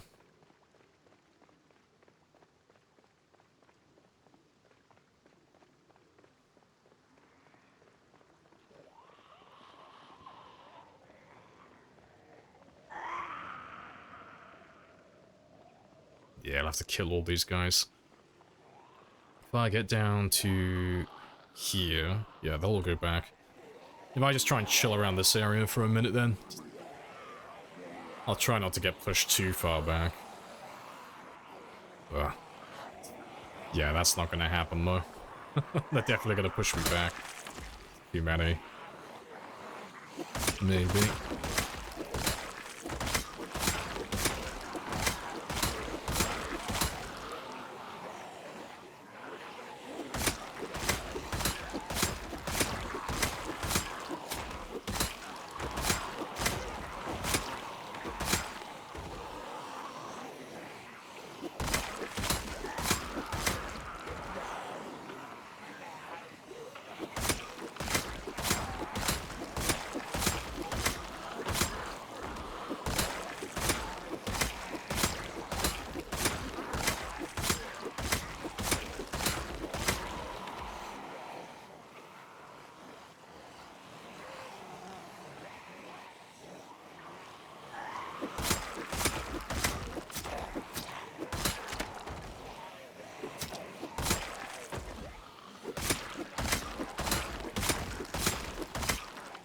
The game can hear your phone? I have no idea what you're asking me. What do you mean by that? I don't know what you're asking specifically.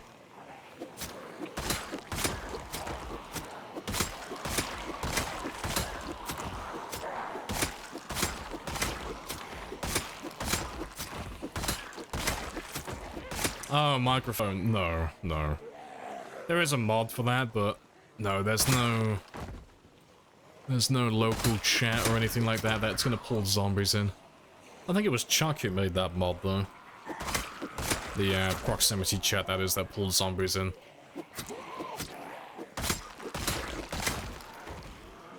So a quick rest.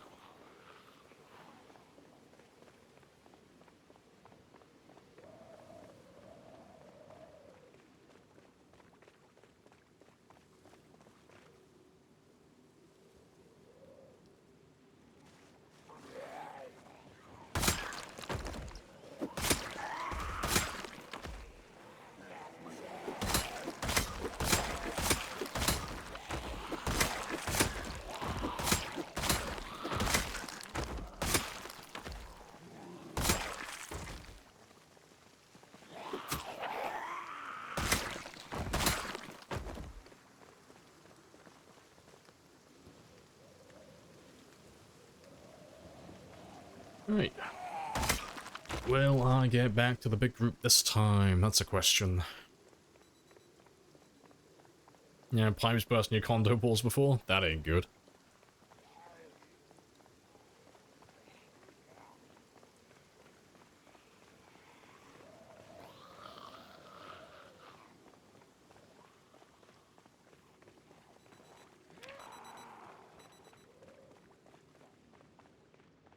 Yeah, this is much better. So I just need to chill out by the Spiffo restaurant and just let them all filter back down.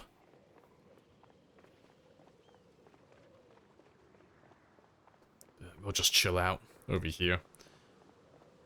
Let's have a quick look at the car first, see how many are already there. Yeah, it's still a big group already. That's over 1,000 already. That's... well, that's at least 1,500, more or less, with all the guys around them as well. So we'll just chill out here for a bit, just let them all go down to the car, and then we'll see how many there are in total. Yeah, it's a spicy nugget. It is a very spicy nugget. But we'll chill out here for a bit.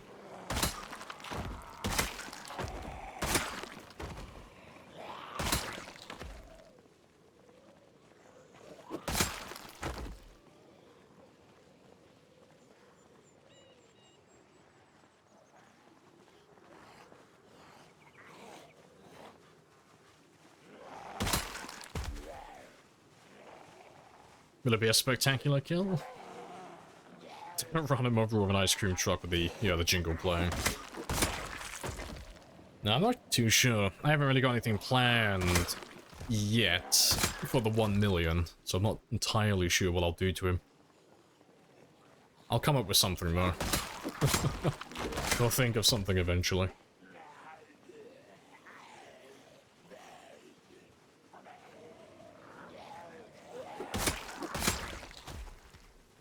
Right. But before I carry on though, I've just noticed what time it is. I've been sat down for about another 3 hours or so, so I'm gonna go stretch my legs. I am gonna make another coffee this time though, because I'm getting drowsy. So I'll be back in a moment. I'll be back in 5. I'll leave that one there for you guys. And yeah, and then we'll see how many zombies we have by that decoy car. We'll see how many there actually turn up.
Right, and I'm back. Hello, Bonsai. Yeah, Stealth Raid, love it. Hello, Periwinkle as well. What have I missed, though? Yeah, hello, E.T. as well. Hello, hello. Yeah, you just missed me. Went to go get my IV drip for my caffeine, stretch my legs. Got a raid and dip for some sleep. Fucking traitor. I hope your stream was all good, though. Yeah, appreciate the follow as well, Snowman. Happy days. God, that's a little coinky dink. Yeah, made me take a second look at my window earlier. Went downstairs to make a coffee. It's fucking snowing outside. I was like, oh shit, I haven't seen snow in like 2 years. Caught me off guard then. I was like, oh shit. I don't normally get snow where I used to live.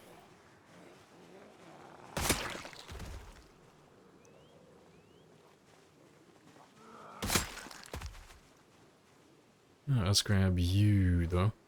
But yeah, I don't know if you're still there or not, but how was the stream, Bonsai? What'd you get up to?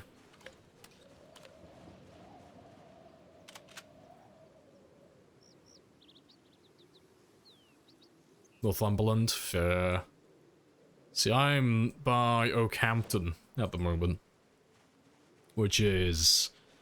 oh god, how far is it? It's about 40 miles south of where I used to live. So I used to be on the north side of Devon, on the coastline, by the Bristol Channel and the Atlantic.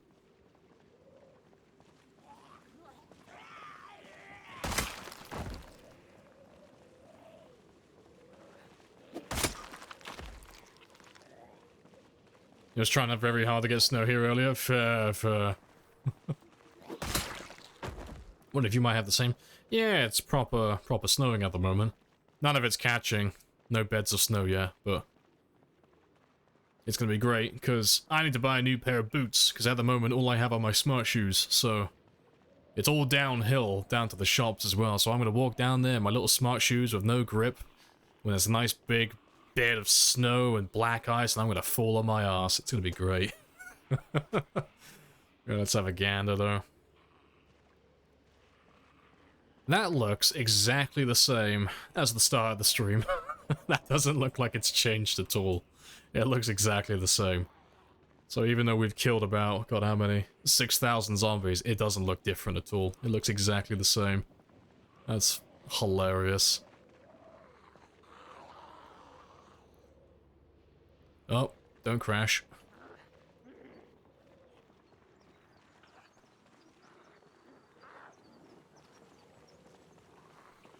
No snow for you, you're in mid-Devon as well. Fair.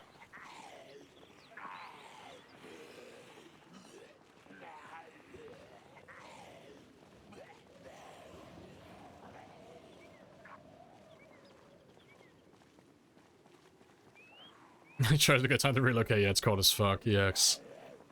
God, I don't even know how cold it is right now. It's gotta be like 0 or -1, surely. What's the temp today? Oh god, I gotta change my thing now because I'm in Oakhampton. What's the temp? Oh, that's 2 degrees. It's not even 0 yet. Yeah, it's considerably colder. So it was only like, what, 10 degrees, like, last week. It's just plummeted out of nowhere. It's -10 where you are, yeah. A little bit chilly then, a little bit nippy.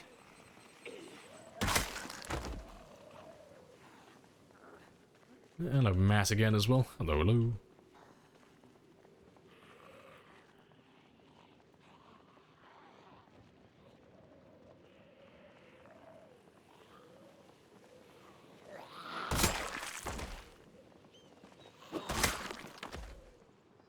Yeah, there's all those guys down there. They should redistribute in a bit, and they should, well, not all of them, but a lot of them should march north. So we'll just chill here for a minute. Yep, here they come. Redistribution time. And now they'll just chase after me yelling.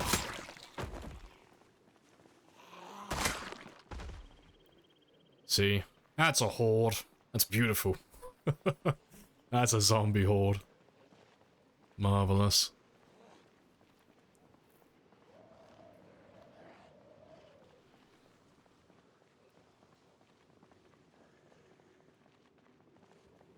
And let's drag a lot of you far north.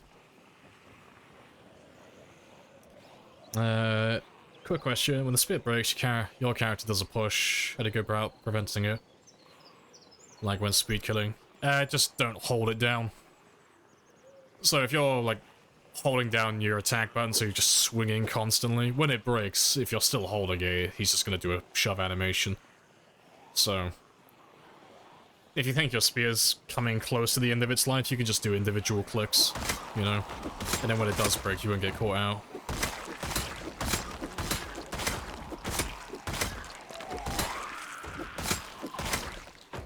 You just predict. Yeah, you can do. It gets easier the higher your level goes, though.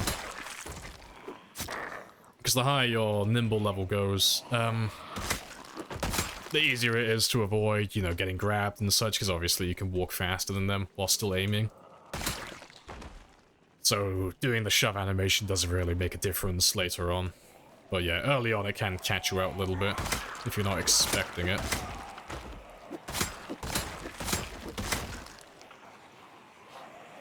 How's the bait car making noise? Yeah, it's because the engine's still running.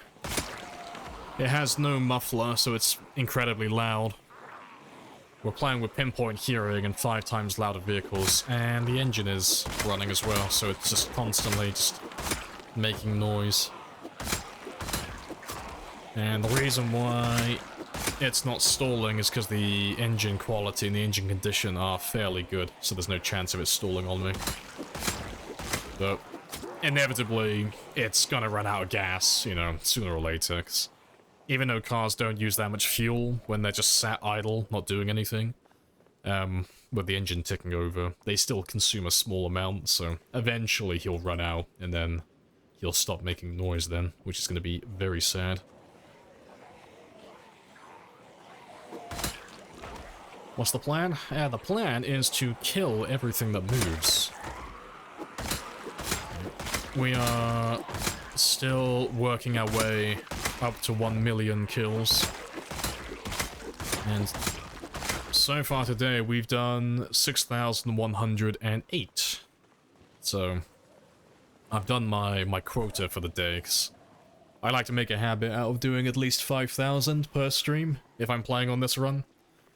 It just means I'm, like, always making a decent amount of progress then. There's no streams where I'm, like, half-assing things. But yeah, slowly chipping away at it. Yeah, appreciate the follow as well. Happy days. And hello, Lord, again as well. Happy days indeed.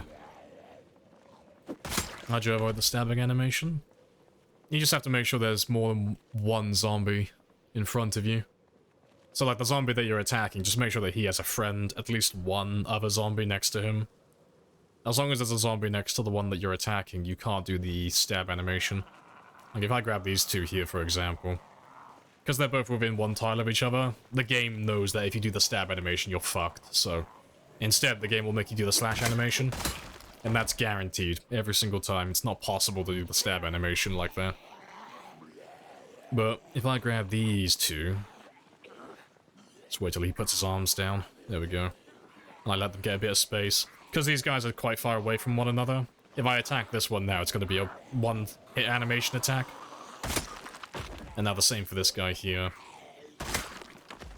It does seem to scale with your level. Your spear and strength and such. So, like, the higher your level goes, you know, the more likely it is you're going to do that 1-hit animation when you're attacking single targets. But, yeah. When you have big groups, though, always slash attacks. So what that means in, like, a practical setting is just don't attack the ones that come up to your side. Don't attack the ones that are behind you, you know? Don't stun lock yourself like that. Not unless you have, like, a tremendous amount of room between you and the main group, you know?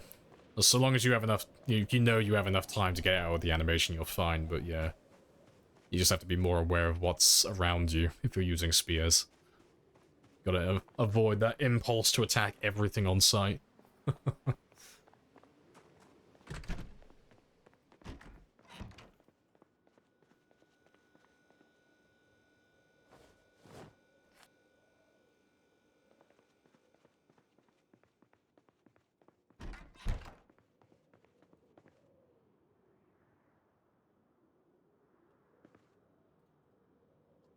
Let's see how many kills we got.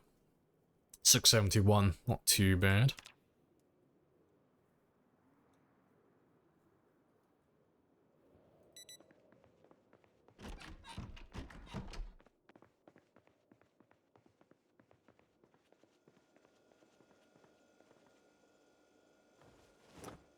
What trait you need to level up to master spears? Oh, you're watching the blood bank thing. Yeah, that's this game here. That's this one. There's not really an easy way to do spears. There's three things. Well, there's three things that are going to affect the spears that you can level up quickly, and then the other things are going to be tedious. So, you can do your maintenance spear nimble. That's like your main combat ones, and then obviously fitness and strength. But yeah, there's no traits or occupations to level up spears quickly, so the best you can do for this one specifically is taking Fast Learner. That's the best you can do. But that's still going to require that you kill about 25,000 zombies to get that spear to level 10. Maintenance, you know, you can take things like Burger Flipper or Handy to level that up quickly. And then taking Handy will also give you the carpentry bonus, which you also need, because when you make your spears, you need them to be in good condition, so you need level 3 carpentry, at the very least, for that to happen. And then Gymnast for Nimble, or you could take Police Officer or Burglar. And then, yeah, Fitness and Strength, you know, you can level that up over time, but if you want to have it straight away, you know, strong and athletic, those are the main things you need to focus on if you want your spears to be good.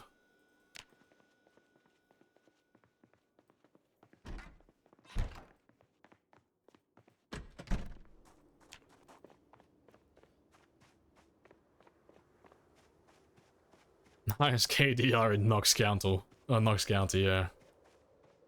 Best kill count ever, because I'm the only survivor. I'm the last one left. Setting the standard for all the all the future NPCs. Oh, excuse me. That coffee's trying to murder me.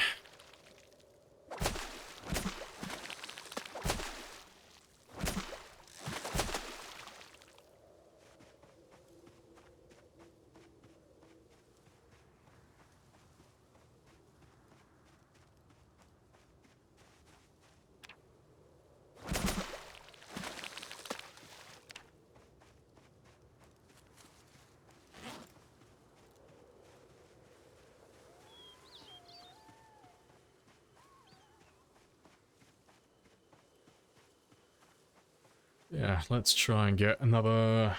How many? 1900 kills. So I reckon 2 or 3 more game days and I'll have the kills I want then.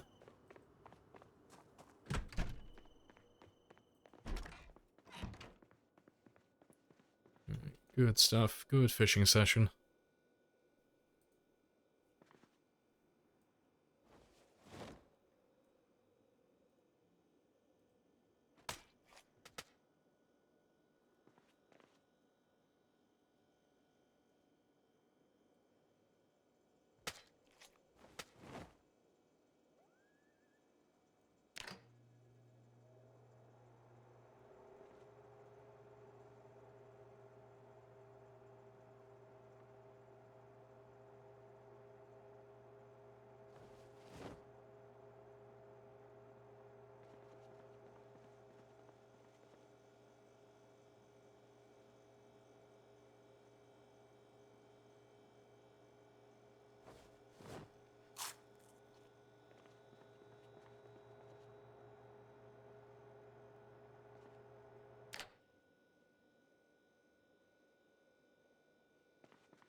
Right, good stuff. That's all done then. And yeah, my weight's going up again. Fantastic. Nearly back up to 84 then. Awesome. Right, let's get rid of the guns, get rid of the ammo, grab some more spears, and we are good to go.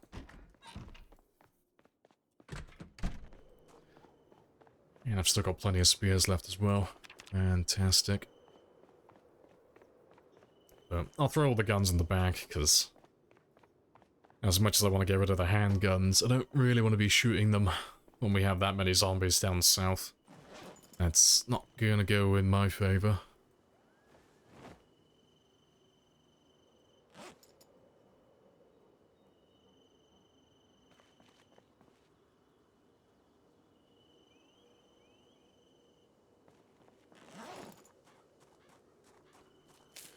Minus 72 giant fish.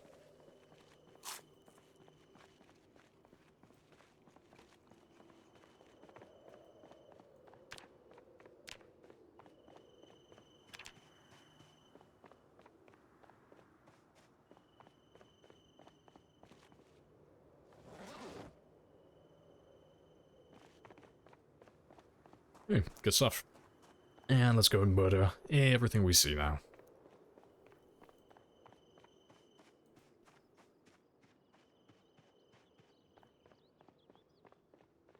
Is there a way to deconstruct things without gas?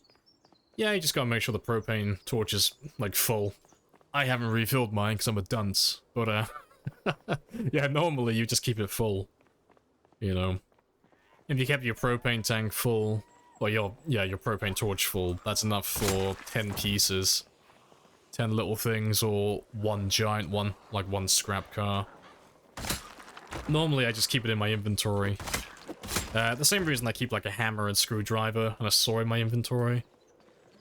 Like if there's something in my way, like a locked door or something, and I can't be bothered to go and get a key or find another way around, I'll just dismantle it and get it out of my way. But I think I used that propane recently to repair the hood of one of my cars.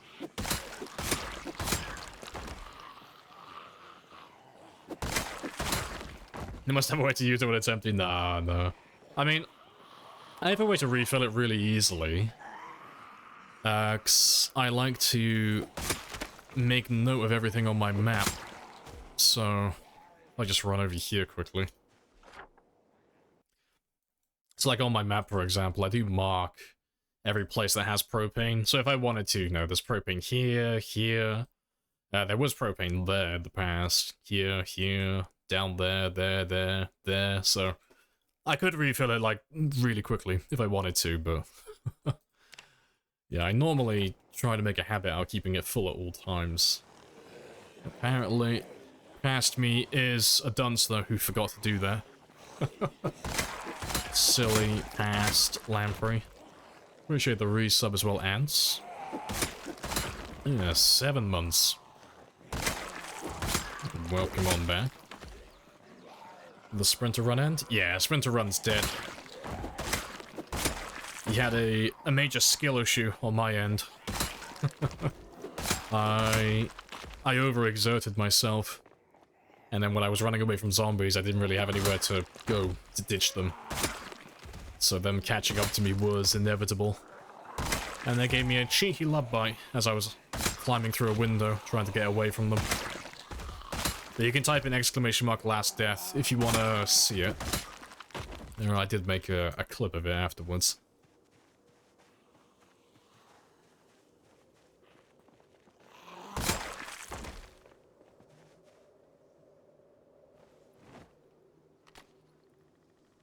Do we just live in Moldra? Pretty much, yeah. So, normally we would just clear an area, and then we would move on to the next town, but there isn't really anywhere to move on beyond this point now. This is the end game. This is the finish line, basically. So we've cleared every town on the map, all the back roads, everything. They're all dead. There's nowhere left to go, really.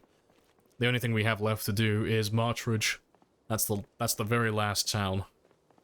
But to get from Moldra to Marchridge, or, you know, getting from Rosewood to Marchridge, we've got to kill hundreds of thousands of zombies from No Man's Land, so from the edge of the map, to get down to that area. So by the time we end up actually wiping everything out so we can actually get down to Marchridge and clear the very last town, we should be over 900,000 kills, you know. We should be pretty much done. And then it'll just be a matter of hunting down a few extra to pop that 1 million. And then that's the game finished then. That's everything done. And by that time as well, I should have enough ammo to pop level 10 aiming. Hopefully.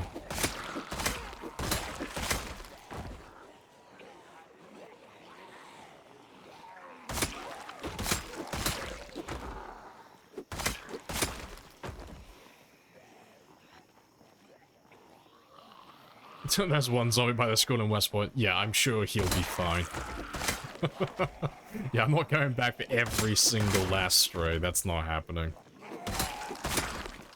No, if I ever did a game where I wanted to wipe out everything on the map, on like maybe ×1 or ×2 pop, something like that, I would be really thorough. I would go through it, I would kill every single one.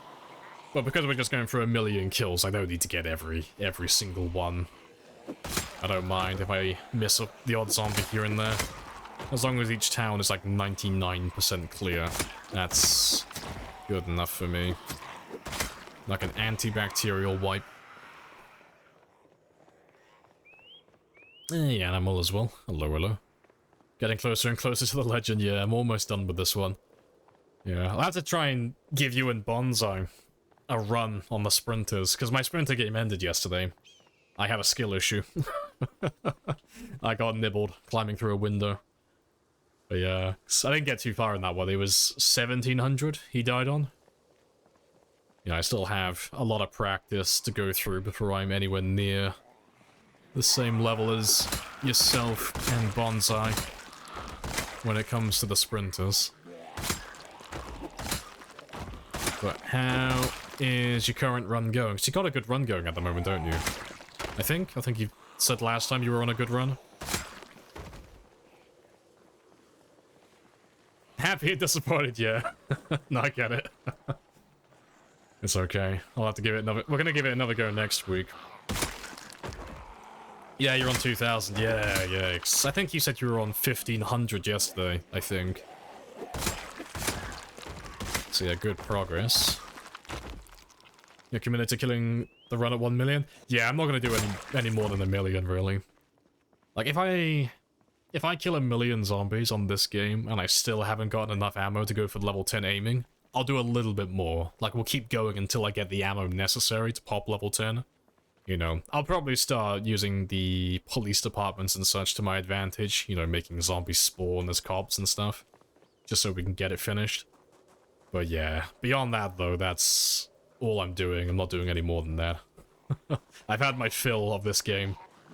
It's been probably close to 1400 hours now. I've had enough of this game.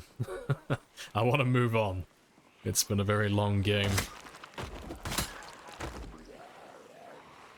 Yeah, go for 1 million sprinters, yep. That's the dream. Why are you naked? Oh, it's to keep my temperature balanced. So it's to keep my my temperature as close to center as possible, so I don't build any extra fatigue throughout the day. Basically just means I don't have to sleep as frequently.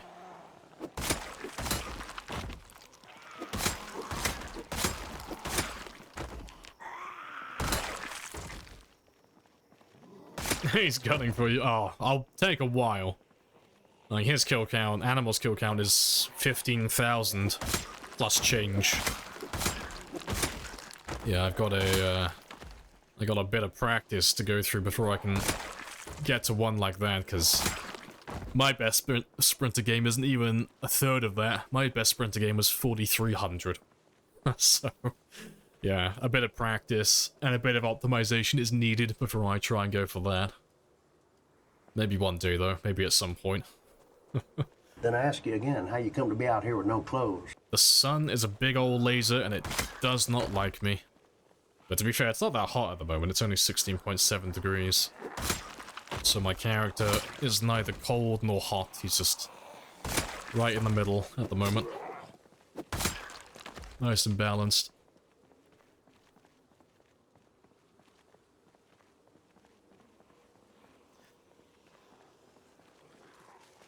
Yeah, Bonsai has a 65 on 0 to hero. You got this one too. Was your 15,000 on ×16, or was that a different one? So I don't know what settings you play on, but was your 15,000, was that a ×16 pop game, or was that like times 8, because I think you were doing times 8 before, wasn't it? Yeah, times 16 Moldra. Okay, yeah.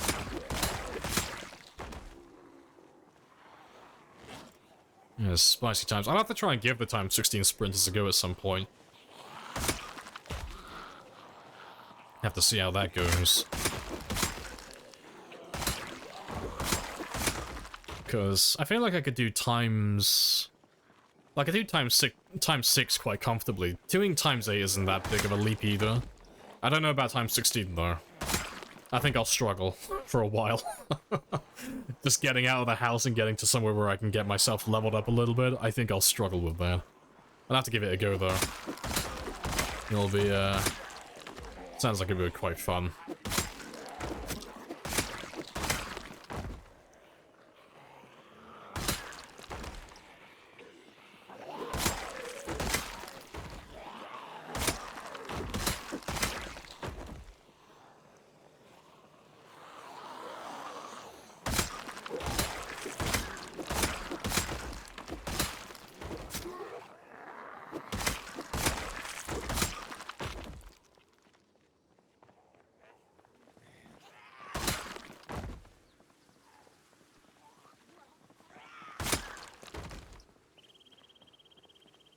How'd you even start times 16 Moldra? I'm guessing he either ran to the farmhouse or ran to the cabin that's on the south side? That's my guess. Like, I'm assuming he tried to get a spawn on the far eastern side of the town. Because there's nothing really further east of this area. That, like, most of that woodland area is quite empty. And then you've got a tall fence that runs along the rail line. I'm assuming that's what Animal did. That's my guess, at least. But yeah, I'd be curious as well to know how you started at time 16 in Moldra. Because it must have been like a good run, because... I'm trying to think. The easiest spot that I can think of, the easiest spawn location in Moldra is... I think it's this one? So if you spawned in that house there, and you were doing like a 0 to hero Moldra start, times 16... obviously you'd have to try and get past the zombies on this road here, but if you can get through that part in this woodland area, you're home free. You're clear then. You know. And then there's a cabin down over here you could use, or you could work your way up and go the long way round, all the way up to the farmland, I guess. Or you could just camp it out by the lake and then work back through this little corner here.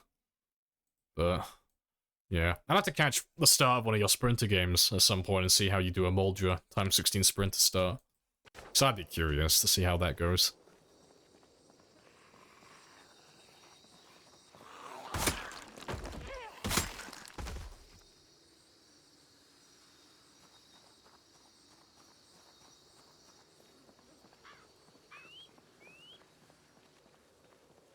You have to set up doable... Oh, like you spawned yourself out of the town, did you? Oh, fair play. I don't think anyone would have an issue with that. But still, yeah. I want to see try and get out of the town though with times 16 sprinters. Does Bonsai do that as well, or does Bonsai have a set spawn as well? Because I never catch the start of his really, or yours. So I've seen Bonsai start in Riverside a few times on time 16, and it's like fucking spicy watching him try and run out of the town on time 16.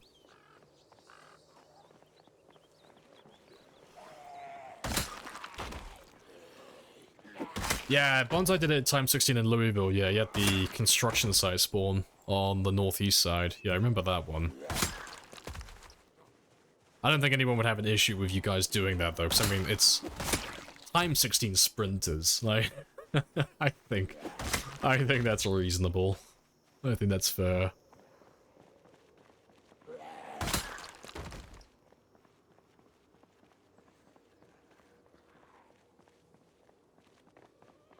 Alright, let's go down south again.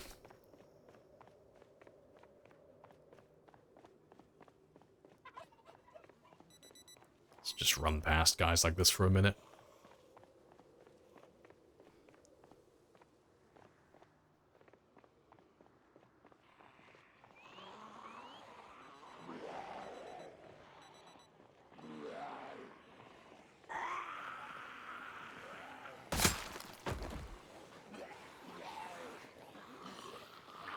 If anyone questions it, yeah, like you do better. Yeah, that... Anytime someone complains about something like that, like, oh, it doesn't count because you spawned yourself in a safe place, it's like, my guy, they're doing time 16 sprinters, like, it doesn't really get any harder than that. I'm sure we can cut them some slack if they spawn themselves at a different location.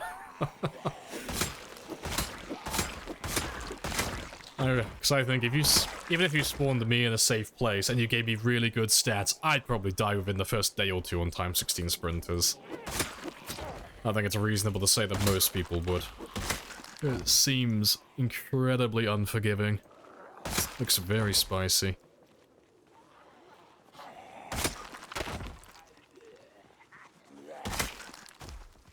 Yeah, I'll definitely have to give it a go though at some point. I probably won't do it next week. I still want to, like, get my practice in and get up to date with the sprinters, because it's been a while. Apart from that last game we just had, I haven't done too many sprinter games as of late. So yeah, I have to build myself back up before I try anything that extreme. Appreciate the follow as well, Classic. Happy days.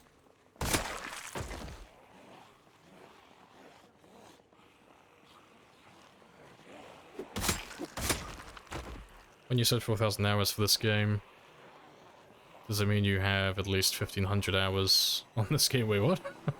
No, this one game is about 1,400. 1,400 hours. More or less. Now, my overall playtime is just over 10,000 now. God. I can't even imagine how long it would take in real time to do a 4,000 hour game. That would just be so long.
Level 1 completed, yeah, after 4.5 million.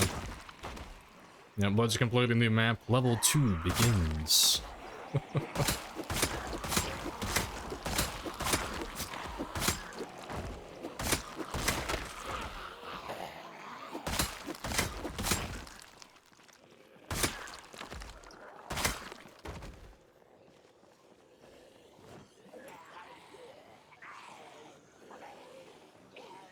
Any plans on how to end the run? I have some ideas.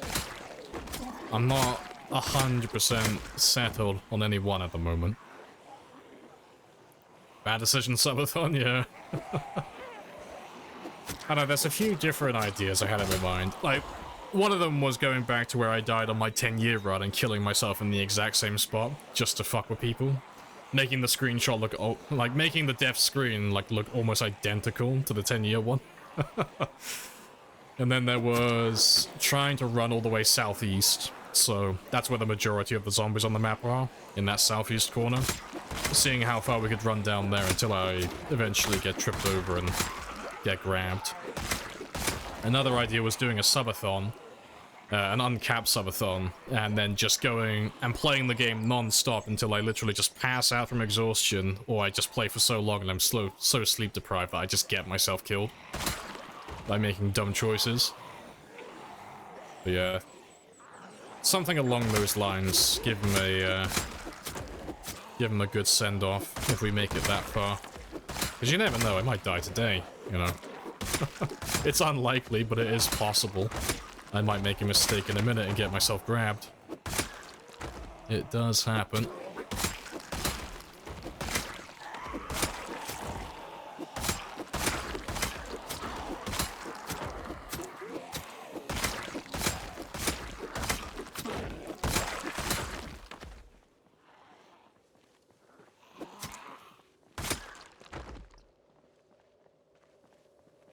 Burning the whole map? No, I'm not doing anything that's gonna be, like, time-consuming. Nothing like that. No, 'cause that would take, dozens and dozens of streams. Well, maybe not that many, but, you know. It would take, like, a week plus to go through it all. I'm like, no. The second if I hit that 1 million mark, I'm, like, clocked out mentally instantly. I'm like, yep, time to kill this man. I'm finished. To make him a nice... Yeah, we'll make him a really nice meal. We'll make him a banquet.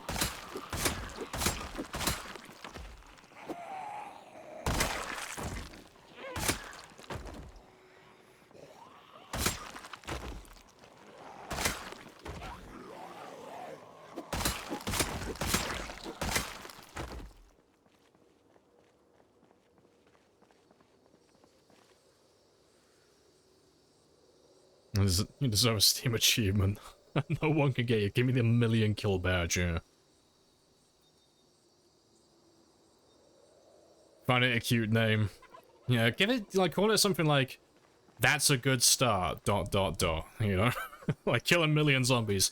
That's a good start. Or, slowly getting there. Something really condescending.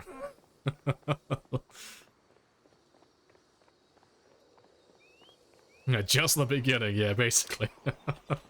Yeah, something like along those lines.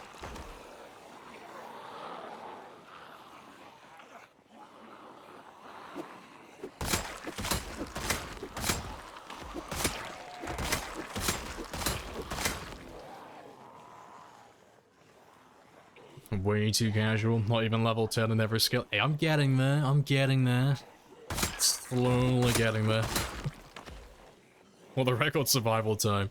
Yeah, I mean, I could go and try and beat my 10-year one. Because by the time I get to 1,000,000 kills, it should be about year 7. Somewhere between year 7 and year 8 is when we should get the 1,000,000. If we, like, survive that long, so... Who knows? If I get that far, maybe we'll just fast forward all the way to 10 years. But I don't know, because even if you fast forwarded, like, the entire time, all the way through for the next 3 years, that would still take so many hours to go through. That would still take such a long time.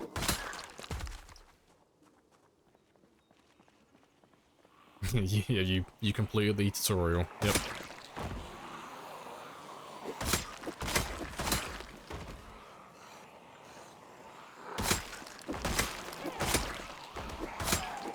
I wonder if they'll ever actually do Steam achievements, though, because I'd love that. I absolutely love going for Steam achievements. It doesn't matter how stupid they are, I just love collecting them. It's always fun to have a goal to aim for.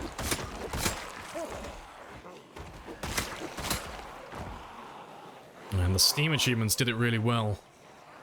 They got that one thing that just tickles the back of my brain. They got the global stats. It's like, 0.02% of players have this achievement. It's like, oh, fuck, I want it. It's rare. I want that achievement.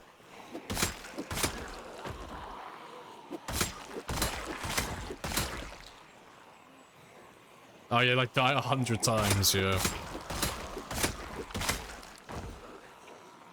Oh, the one in Dead Rising. Oh, 32,000.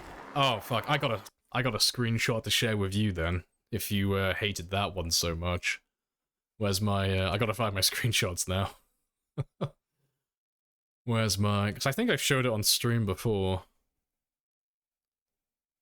Where is he? He'll be in my, little showcase somewhere.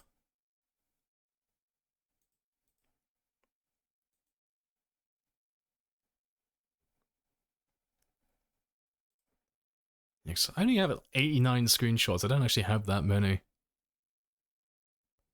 Where is he? It was on Dead Rising 2. That's the one I was thinking of. Appreciate the follow, Tosi. Happy days. There's a lot of Dead by Daylight screenshots. Ah, yes, and there we go. There's Dead Rising as well. Where is he? He's in here somewhere. Oh, there he is. Yep. That fucking achievement. That bastard. 72,000 kills. Yeah. Fucking hated that achievement so much. Yeah, because you had to spend literally the entire game just killing zombies non-stop, because it was in this one here, this casino. There was a like a little Humvee, an SUV in there. You had to earn enough money to buy that SUV on a previous game, unlock the game, or unlock the key for the new game plus, and then at the very beginning of the game, run to the car and then just drive up and down the strip running over zombies non-stop. And you had to do that for like, oh, something stupid, like 6 to 8 hours, just non-stop. And then eventually the car would break down, and then you have to go into another area, come back for it to respawn, and then do it all over again. It was horrible. Do I have... Yeah, there's lots of Dead by Daylight in there. Yeah, fucking Dwight for the win. Where is... I think I have one for Space Engineers. Oh, not Space Engineers, fucking... I'm trying to think what it was called. Yeah, Hobo Jim. I can't remember what he was called. There was Space Hulk, that's all I'm thinking of. There was one for Space Hulk to get 40,000 kills in total. You know, 40k and all that stuff. But on average, you would only get about 20 to 30 kills per match, and the matches would take about 20 minutes. So that was fun. That was a lot of save scumming.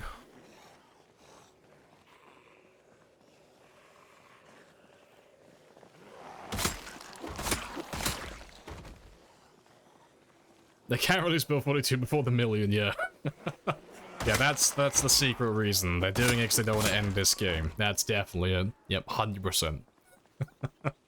That's the secret reason. Spiffo would be displeased. There's no achievement as a chore. Yeah, I still like going for those ones. You know. I'll run through some numbers really quickly and work out roughly how long it'll take, and if it's, like, doable within, like, I don't know, maybe a week of playing, I'll go for it. If it's anything more than that, it's like, okay, maybe not. Of course you have that achievement. Of course. Gotta get all the kills. High kill counts for the win.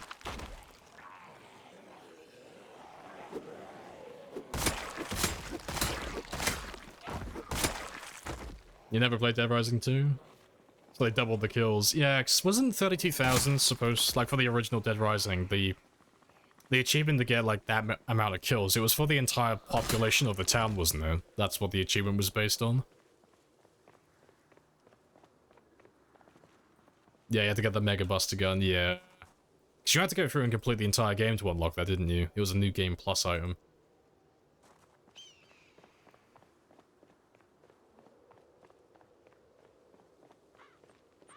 Was that... Oh, was that the unlock after you get all the kills, was it? Because I never played Dead Rising 1. I missed out on that. It was the town pop. Oh, okay, yeah. That's why they had that number then. Hey, Juice. Hello, hello. What's for breakfast today, then? Honestly, can't remember? Nah, that's fair.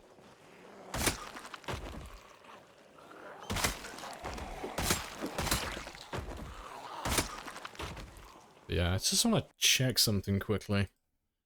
I swear I saw it. It's on my mind. I just want to have a quick look and see if I can find... Is that him?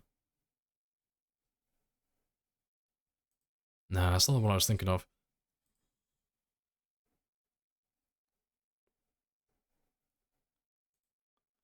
Now, apparently I didn't take a screenshot of killing the 40,000 on Space Hulk. I got a screenshot of killing the 1,000.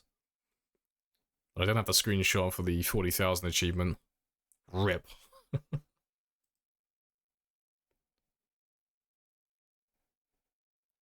Right. Yeah, that'll do.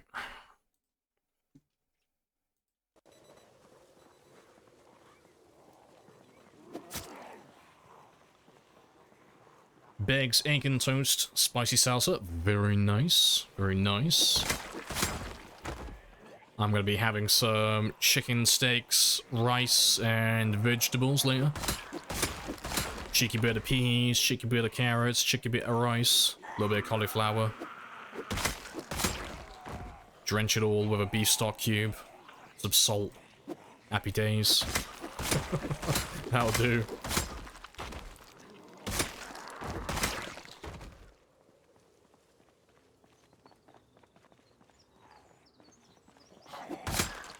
Oh, cauliflower's the winner, is it?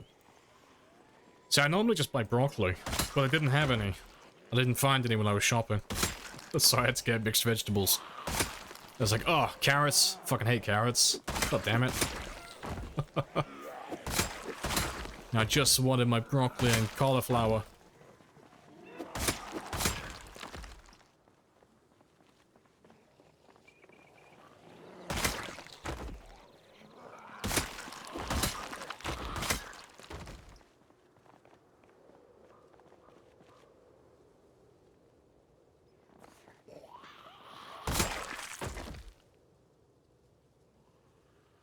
When you get sick from wearing no clothes?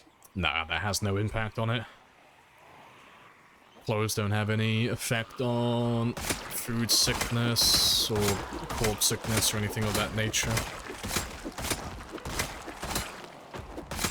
And you can't get sick from being covered in blood or anything of that nature either.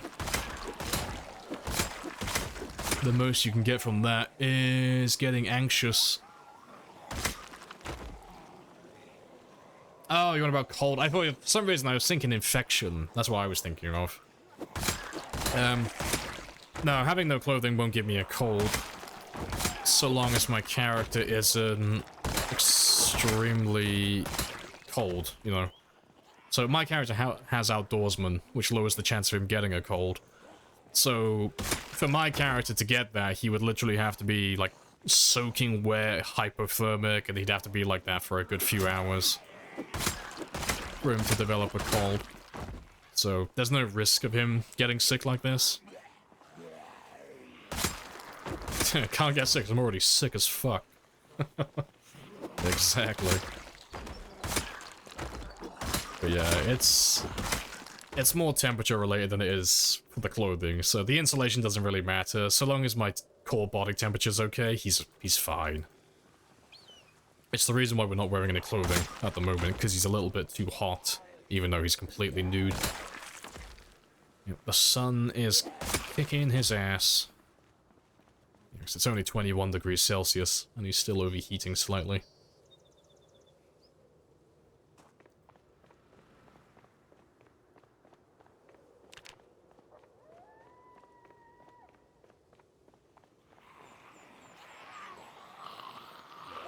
Let's grab all of you. Hello, Mal. Hi-ho.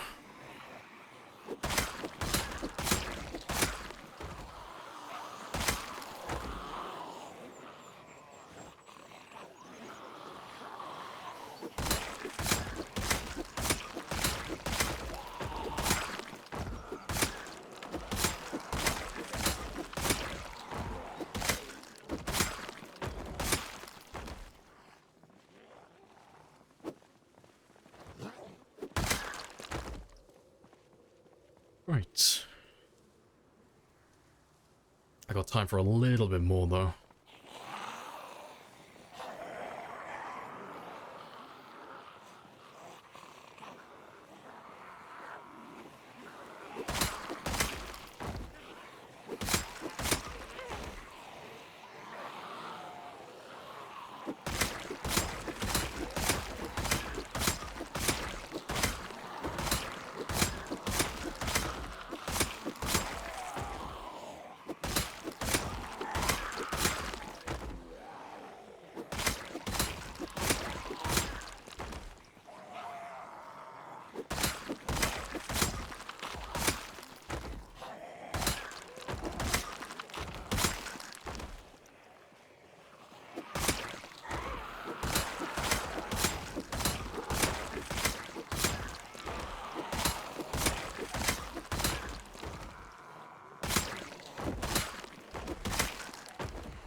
Awesome stuff, and it's still only 2100. Still got time for a few more. Really trying to milk as much out of my days as I can at the moment.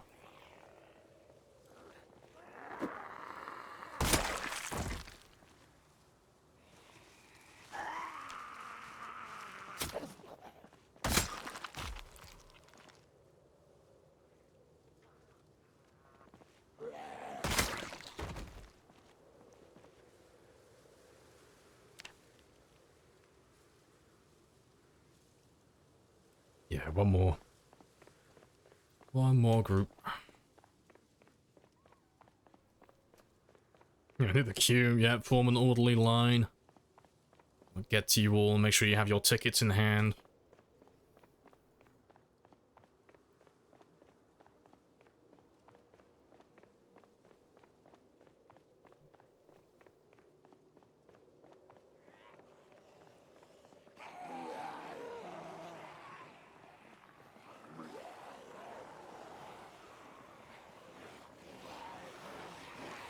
Yeah, just one more, he said, reaching into the donut box with both hands.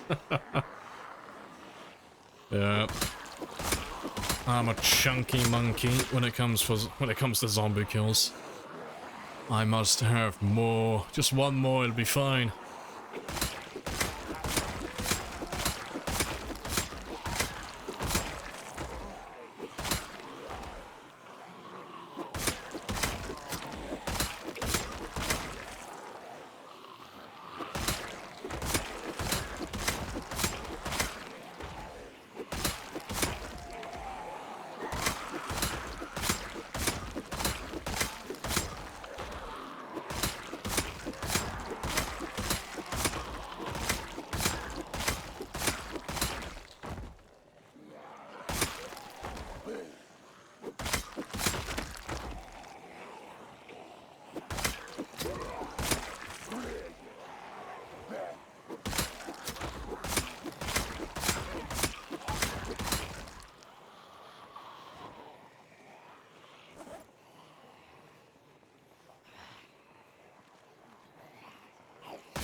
That'll do.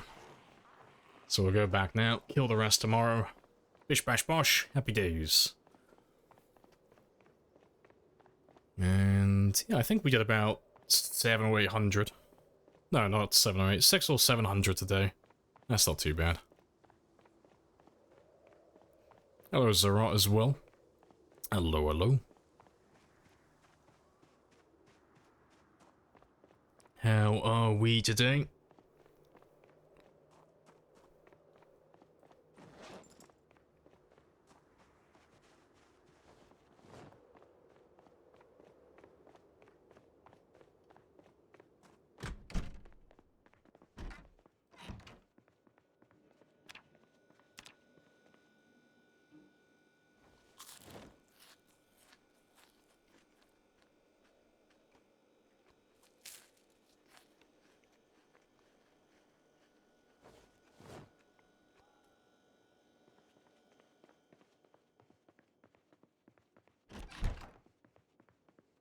More good daily kill numbers in the first 2 months of a time 16 run.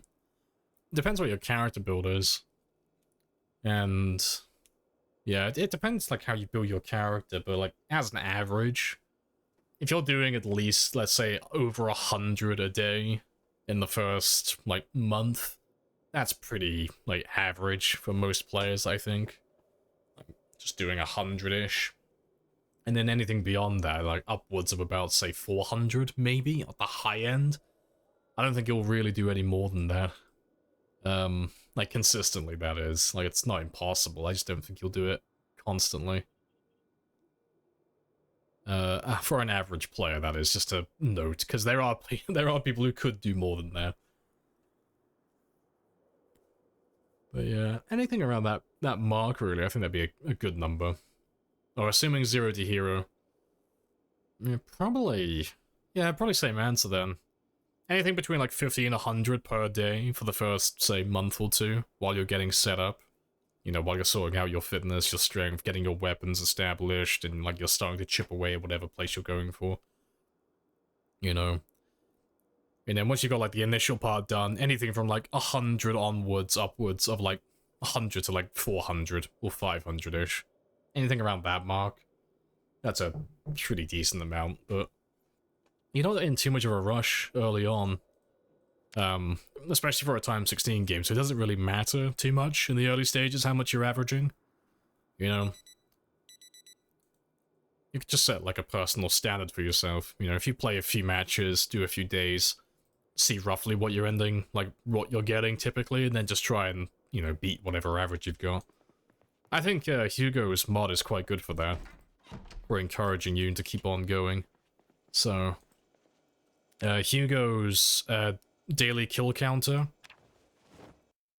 just keeping that up, I think that's quite good. So anything that's over your personal average for your time survived and kills, I think that's great. It's like a fun little mini game. So for me personally, even though I can do like over 1,000 in a single day with this character, I'm happy with anything that's over 400 personally. Just because that means my average is still going up, you know? So I'm quite content with that.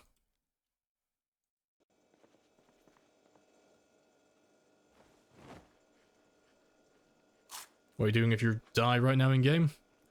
I will shed a single tear, and then I will speak the magic words. It is what it is. And then I'll do something else. Yeah, I'm not really one for over-the-top reactions when I lose my characters. I tend to just chuckle a little bit and then start a new game. But I wouldn't do another marathon game. Nothing like this. Nothing that would go on for this long. I'd probably wait now until build 42. This will be my last marathon game for quite a long time. But the plan is to move on and start doing more short-term stuff after this run ends. And some next week as well. Like sprinters and some of the more short-term focus challenges.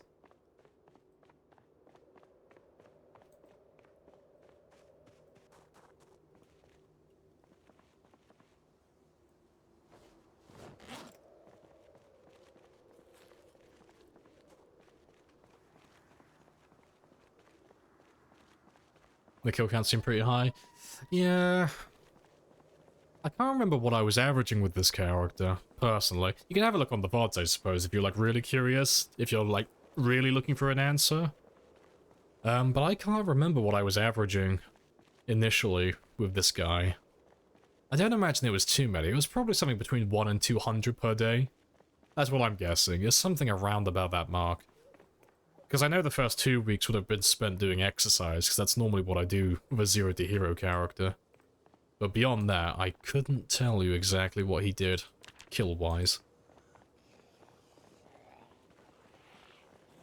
You didn't notice the 1607 kill? Oh, daily record, yeah. Wake up at... Yeah, that one was a wake up at midnight and kill until midnight, and it was almost exclusively katanas on that day as well, so I didn't have to rest that much. Come and get some! You're all gonna die! Yes, murder all the things. But yeah, on that day specifically, I think we went through about 10 katanas. And then at the very end of the day, I think I had to switch to spears because we ran out. But yeah. So I think this character's previous best before that was 1400, more or less. I think it was 1410.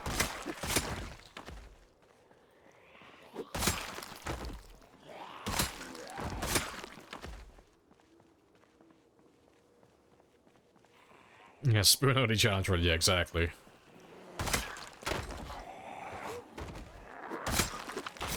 Swing and a miss. Yeah, vitamins and stuff, yeah, to keep him awake the entire day, yeah. I think I chugged an entire bottle of vitamins towards, like, the midday part. It was, like, midday, early afternoon.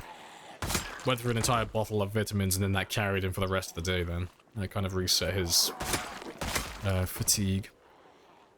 You gathered enough ammo? Nah, not for level 10. I don't even have enough ammo for level 9. I'm about 1/5 of the way there.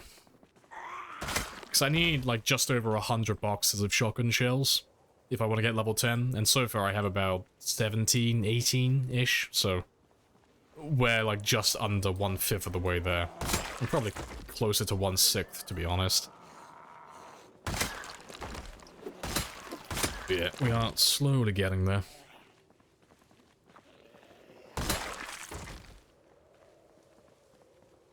You know, could try to give me a run for my money. I reckon you could probably do it. I've seen how many kills you get. Especially like early on in your run. I reckon you could probably do it. Especially if you've got them by the school still. I don't know if you've moved on from that area or not. But if you've got a spot where you've got the zombies literally right outside your base, I reckon you can do it pretty easily. Because that 1600 I did, I'm pretty sure it was on this stretch of highway, so I did waste a bit of time running up and down the highway while I was killing them. So you could probably beat me. Because I still think getting 2,000 in a single day, I still think that's possible. I've never done it, but I think it's doable. All the numbers check out for it. You would just have to be ridiculously efficient with your time.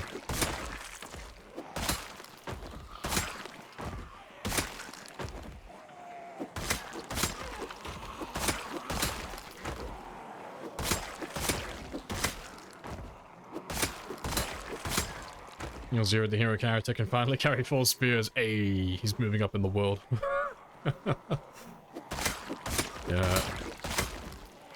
That's one of the worst things about Zero to Hero. It's the inventory space and the lack of stamina, so you can't move that far, you can't fight that much, you can't carry anything. You're just a vegetable.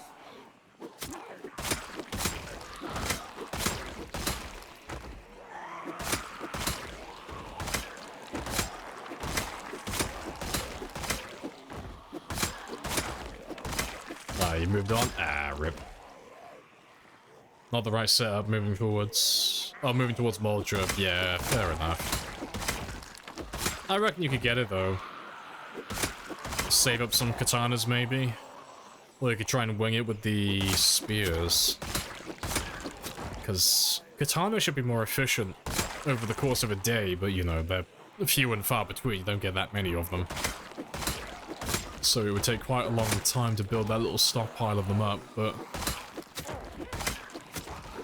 even though you have to rest with the spears, they do have that attack speed, so I don't know, maybe if you had a shit ton of ginseng with you as well.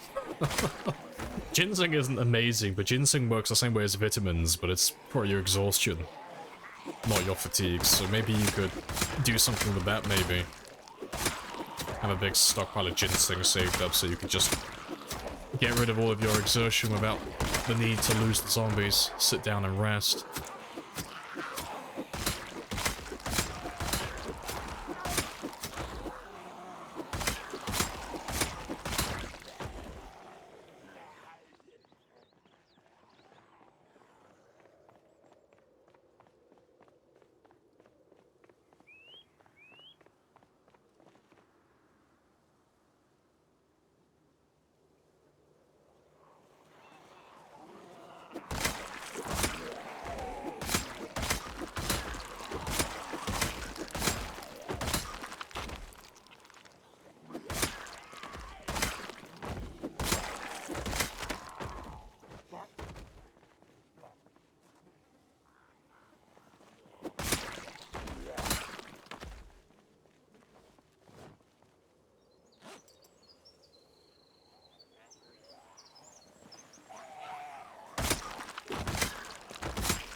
Yeah, interesting min-max theory crafting, yeah.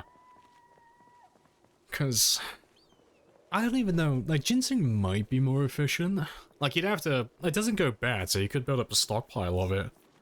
You'd have to forage for medicinal herbs, though, until you have enough of it.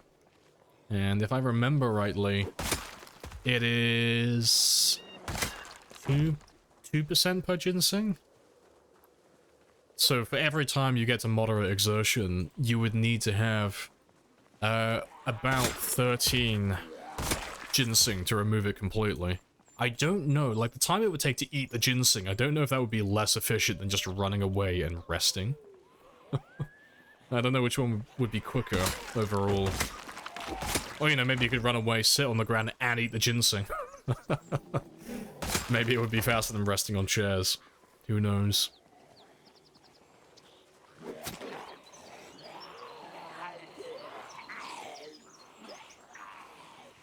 Yeah, what have you done with Mr. Lamprey UK? I've replaced him. It's Mr. Lamprey worldwide now. I'm international. I am no longer bound to the tiny island. I've gone across the globe. Gonna go find me some zombies.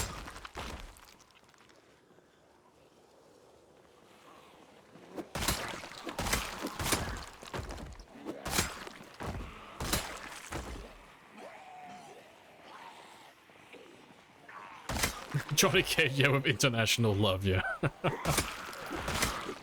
gonna pull a little shimmy on the zombies. Then finish them off with my fatality. It's gonna be great.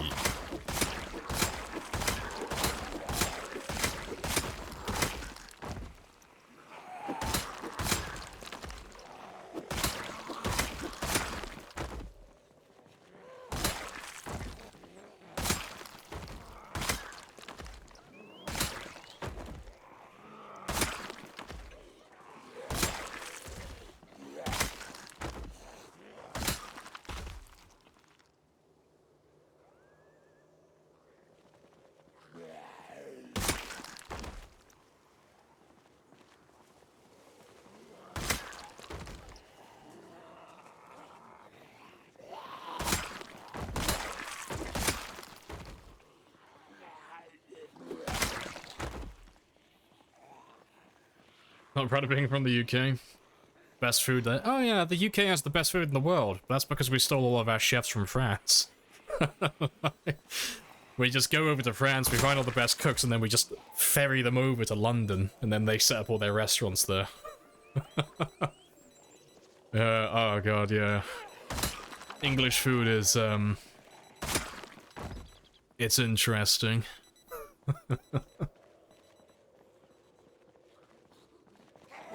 How many zombies kill? Oh, zombie kills you're at? Oh, kill count's in the bottom right. So currently we are on 762,031. But I want to do at least another 1,000 today, because that'll be 8,000 kills for the stream then. Which is pretty good. Like, we've averaged over 1,000 kills per hour so far. We are very speedy. Leave the pastry products alone. No! No, we need to steal all of your food. Pathetic.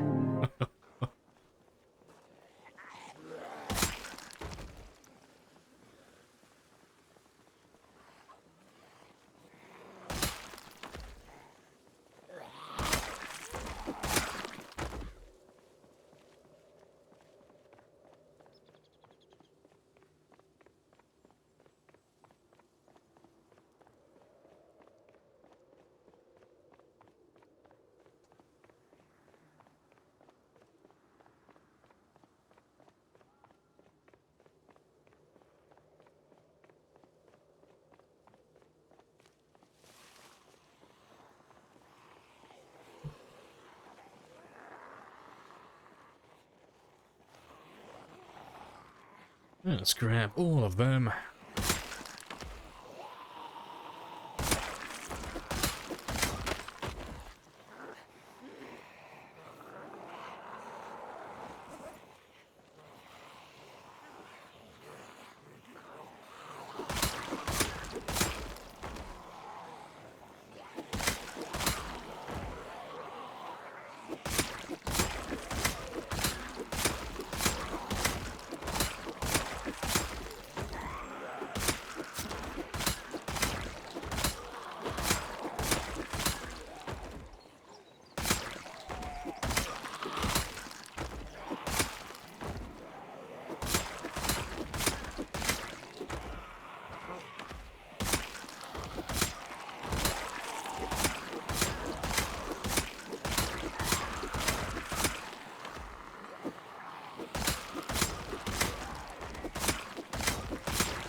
too bad.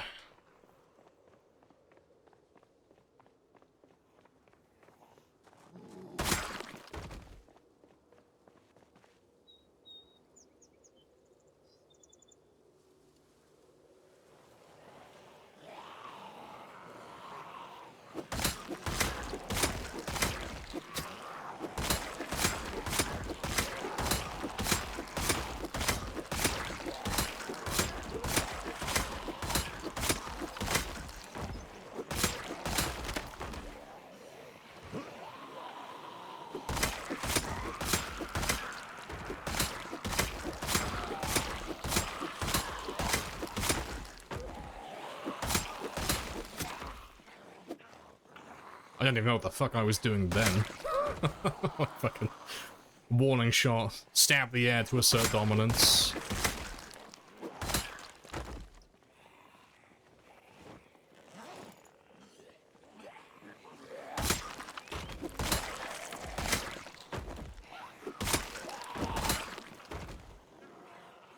Dragon's Dogma 2. I have no idea what that is. Sad to say. The name sounds vaguely familiar, but I don't know it personally.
Yeah, not too many more.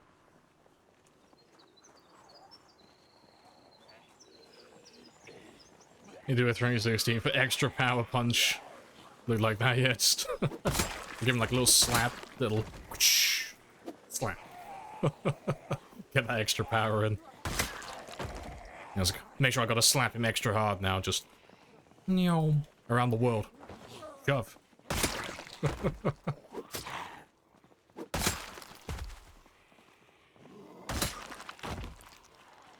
How's digital Lampreys? Oh, his quota for the day? Yeah, he's pretty much done. So far his quota is filled. His quota was 5,000 kills like usual, and we are currently sat at 7,200, more or less.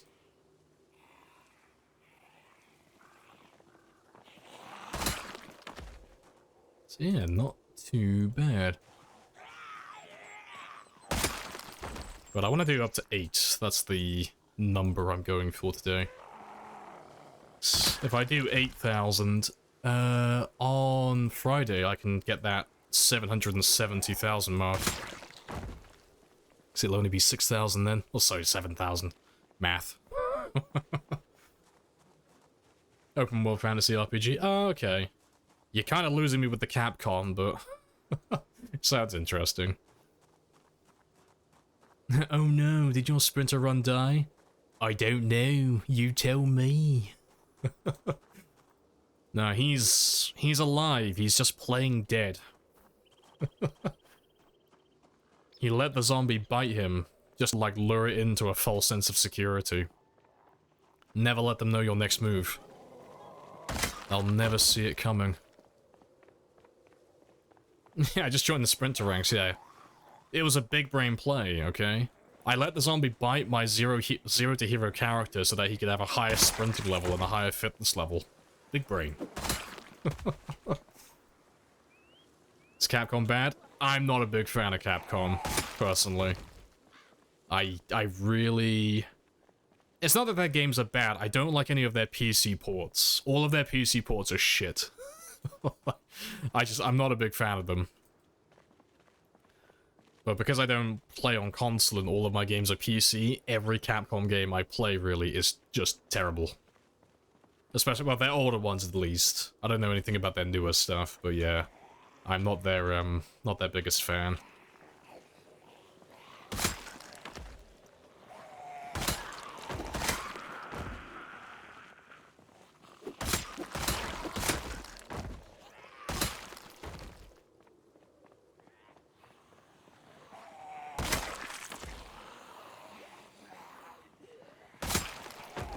You never tried Resident Evil 1 on PC? It was amazing on console. Ah, fair enough. So I've never really been into Resident Evil. Apparently the one I played was one of the worst ones. I played Resident Evil 5 as my first one, and apparently that's supposed to be one of the worst. I thought it was fun though. I enjoyed it.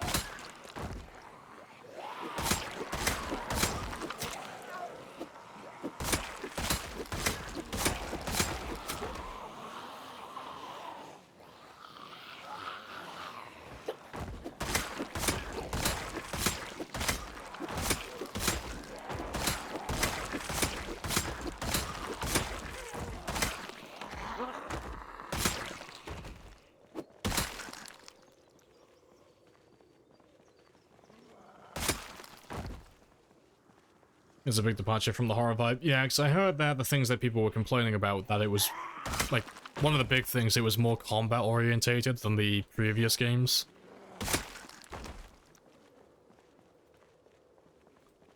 But I had no previous experience playing the other games, so fresh eyes, I thought it was great. I thought it was good fun.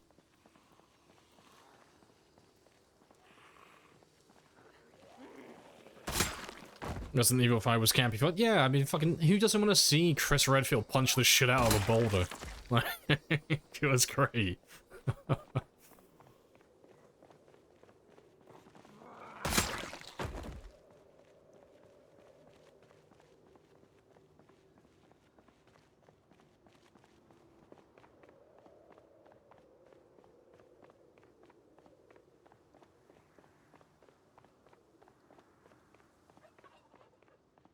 I'm trying to think about what other missions there were on Resident Evil now. Trying to think of all the bosses, because you had I can't remember any of their names. You had, obviously you had Wesker. You had to fight Jill at one point. There was a big spider boy on a lift, on a elevator you had to fight. There was the troll boy. Who else was there? Oh, Big Bat Boy, whatever he was called.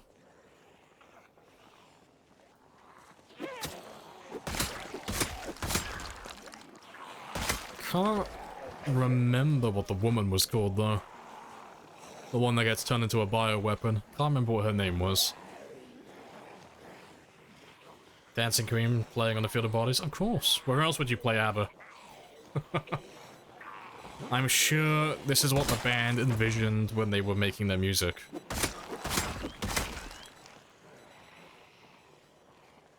Yep, 21 degrees. Yep. And I'm frying. What, a silk cloth on you? Nah, it's the same as real life. It's the same idea. Because my character's running around, constantly doing physical activity, constantly fighting zombies. His body heat generation is always fairly high. Because all I do all day, every day is just run around killing zombies. So my character is always getting hot.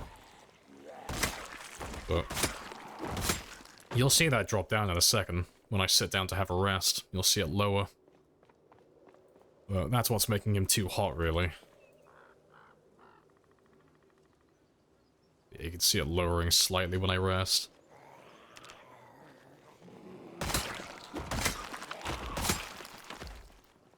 Troll boy, the internet full of troll boys. I can't remember what he's called. I don't know any other Resident Evil names. Just giving them names like a 5-year-old. Yeah, the troll boy, the bat boy, big spider boy, Wesker. Yes, all the official names.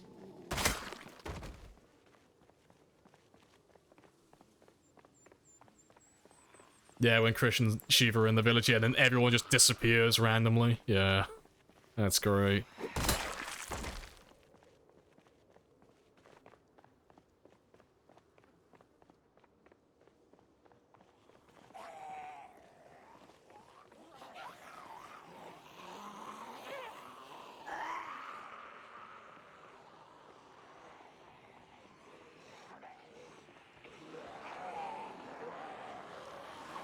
Yeah, the dude with the megaphone rallies the villagers, yeah.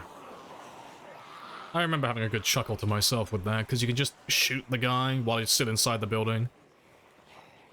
So while they're all tearing down the windows and they're breaking through the ceiling and such, you can see the guy in the back on top of the tower with his little megaphone, and you can just pop him from a mile away. Just to shut him up, because you can just hear him shouting in the background constantly.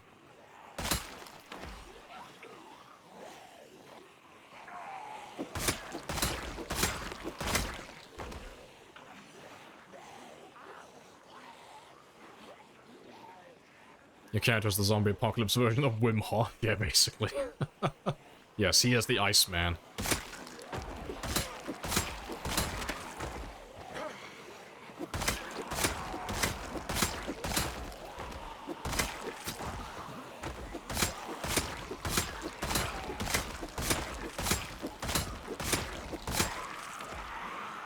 How long do you stay in the field, by the way?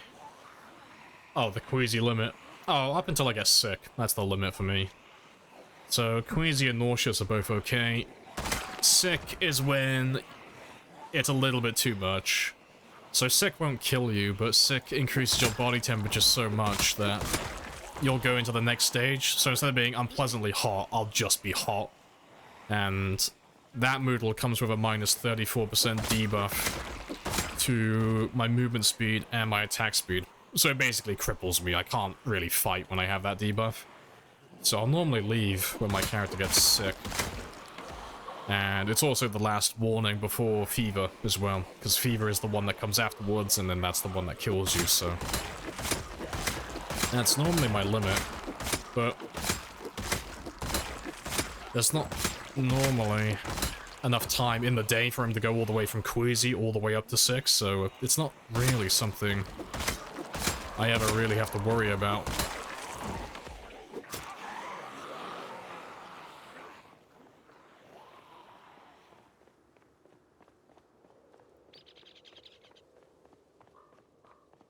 Gotta have tunes, yep. Got all my speakers.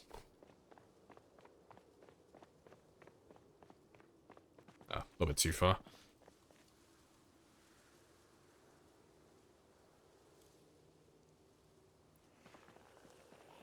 I thought you left at like 8 PM. Yeah, that's normally just to get home on time. And to give him some extra time away from the dead bodies if I need to, but it's not, like, mandatory. I don't have to do that. Because right now it's like, it's 15:30 currently, and he's only queasy. He's not even nauseous. So I wouldn't have to go home early today.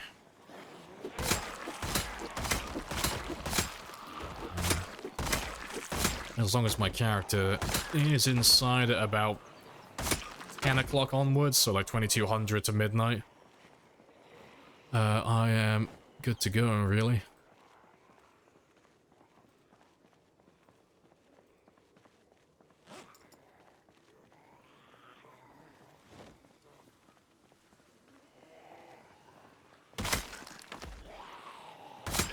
The chair line, yeah, they're all 20 tiles apart. They are perfectly spaced. Yep, the min-maxing, yep. My chairs are basically one giant tape measure, so I know exactly how far to run away from the zombies, so that by the time I finish resting, they're just about to catch up to me. I am being very sweaty on this stretch of highway. Yeah, this entire stretch of highway is just one giant kill box. It's great.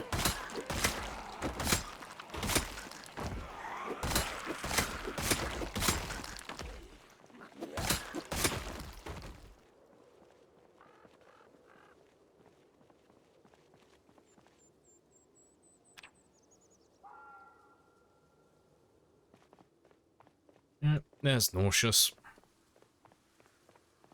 The grind is mind-boggling. Yeah. Swing and a miss. It takes a really long time. But it's not too bad, honestly. I need a break every now and then, like, as of late, but in the grand scheme of things, it's not too bad. It's only really when I get to places like this, where I'm just killing zombies in the same place, in the same quantity, every single day, this gets a bit mind-numbing. Because I don't mind killing zombies every single stream, but it's nice when you can change location. But at the moment, it's just all Moldra. That's just where every single one of them are from.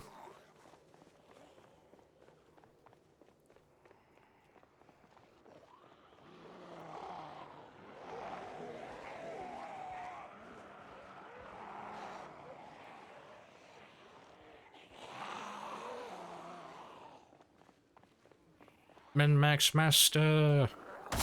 Makes me sound like a Disney villain.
Oh, pizza's here. Well, save me a slice.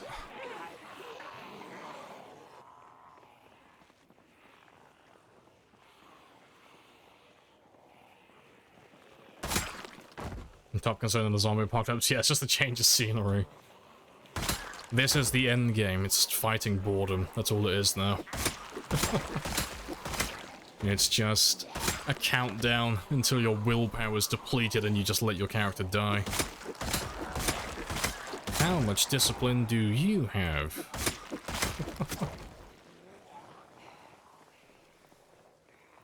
Appreciate the follow as well, Traden.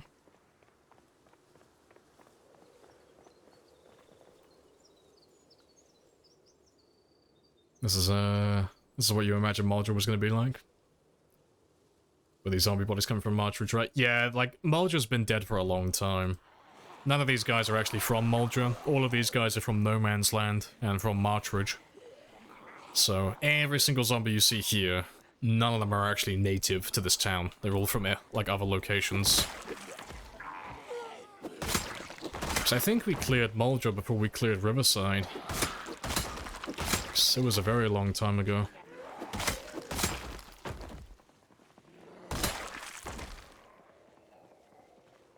Yeah, how's this one? Yeah, it's time 16. Any skill to level... Oh, it's not level 10. Aiming and reloading. Those are the last two I have.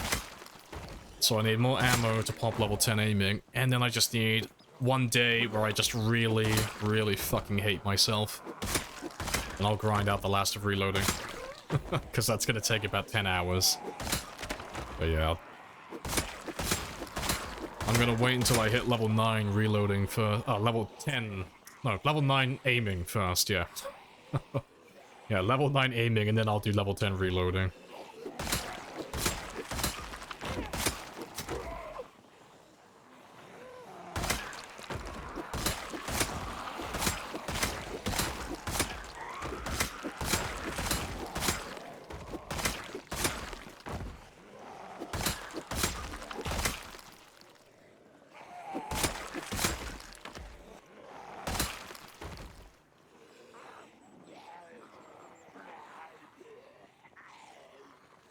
Wait for part 2 for the series, yeah, reloading part 2, here we come. Yeah, I'm gonna be completely bald by the end of it after I pull all my fucking hair out.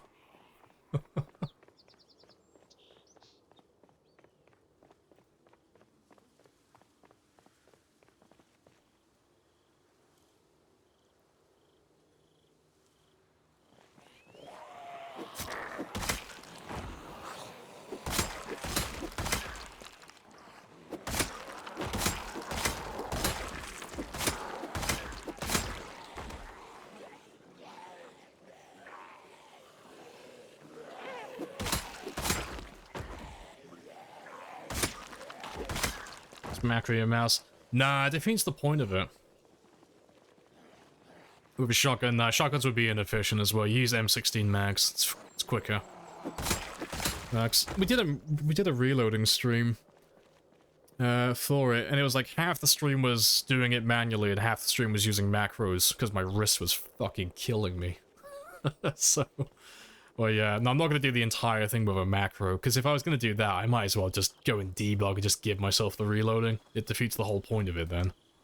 There's no point doing it if you're just going to automate the entire process.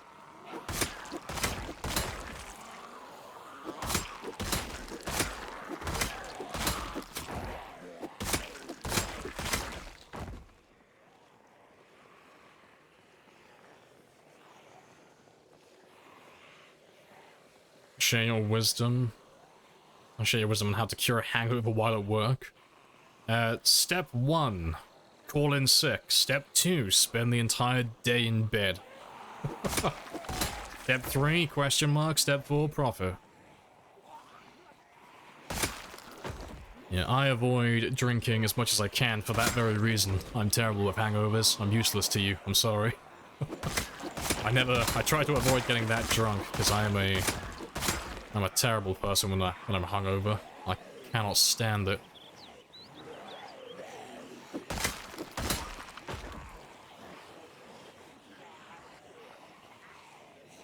Kill this guy starting to run. No, I refuse. Yeah, I still have goals to achieve.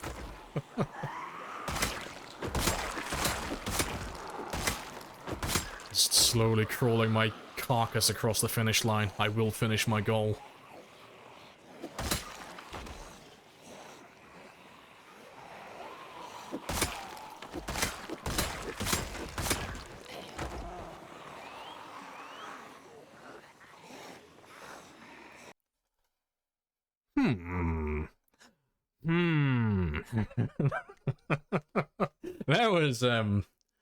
That was a thing.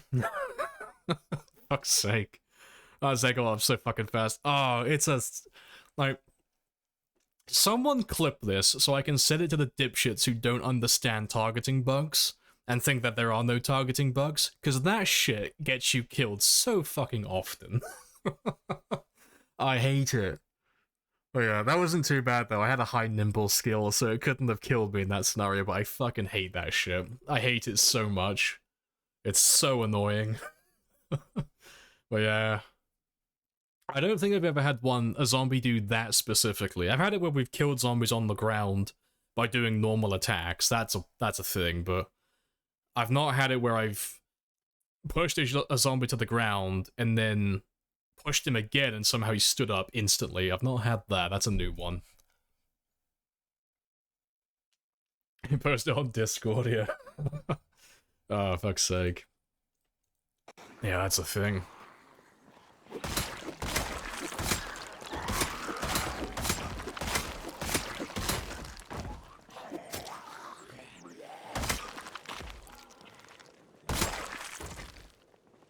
That was very spicy.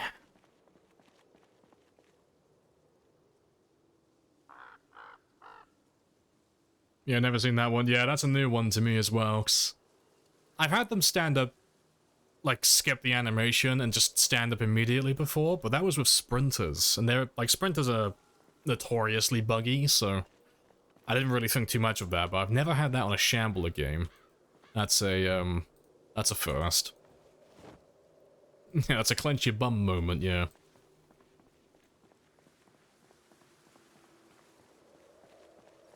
Yeah, that zombie just had really good core strength. It's just, I've been off killing zombies around the map, and that zombie's just been here doing crunches the entire time.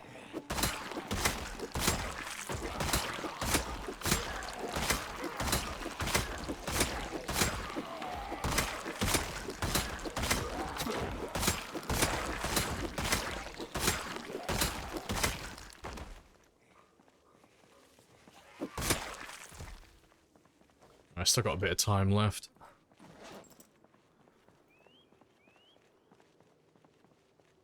The tight wires will throw you off. It's my secret weapon. No one wants to fight a fully grown man in tighty whities. You got a little bit before and after the bug to show how it happens, yeah. It was a bit spicy. Yeah, because I'll have another look at that one afterwards. To be fair, let's have a look at it now, if you've posted it on Discord. Let's have a little look in slow motion and just see this man's core strength.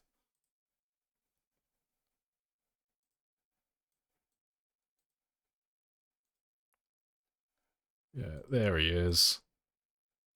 Let's have a gander. No, that's ×2. That's not what I want.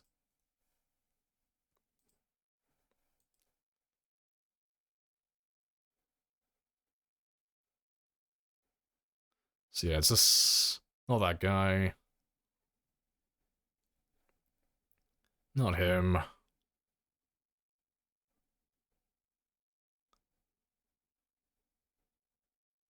So this one here, wasn't it? Yeah, so he goes to the ground. Straight back up, man. What the fuck? That's a funny one. I need to get onto this man's, like, fucking app program. Goddamn. Fucking whoosh. Straight up. That's funny. That's definitely a first. That game's been in the bug. Oh, there's been tons of targeting bugs. It's the first time I've seen that one, though, on a Shambler game. I've not seen that one before, specifically. That's a first.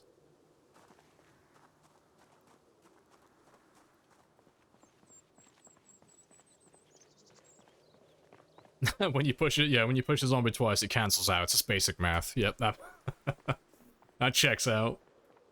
I agree.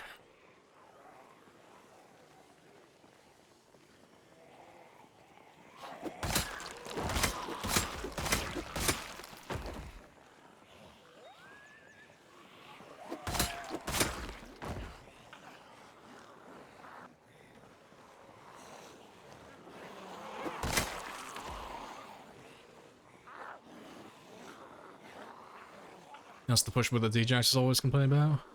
See, I've never seen D-Jax die to that one. I have to go through his clips and try and find a moment where he's died to it as well, then. Because I've got... Oh, let me grab him. He'll be, like, really high on my clip list. I have one time where I've died to that bug, but not on a Shambler game. It was on Sprinters, so I didn't really think that much of it, like I said. Because on Sprinters, it's like, if I die to a bug on Sprinters, it's like... Sprinters are notoriously buggy. Yeah, let me find this Sprinter clip.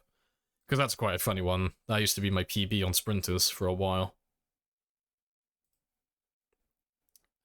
Where is he? He won't be that far down. Yep, there he is.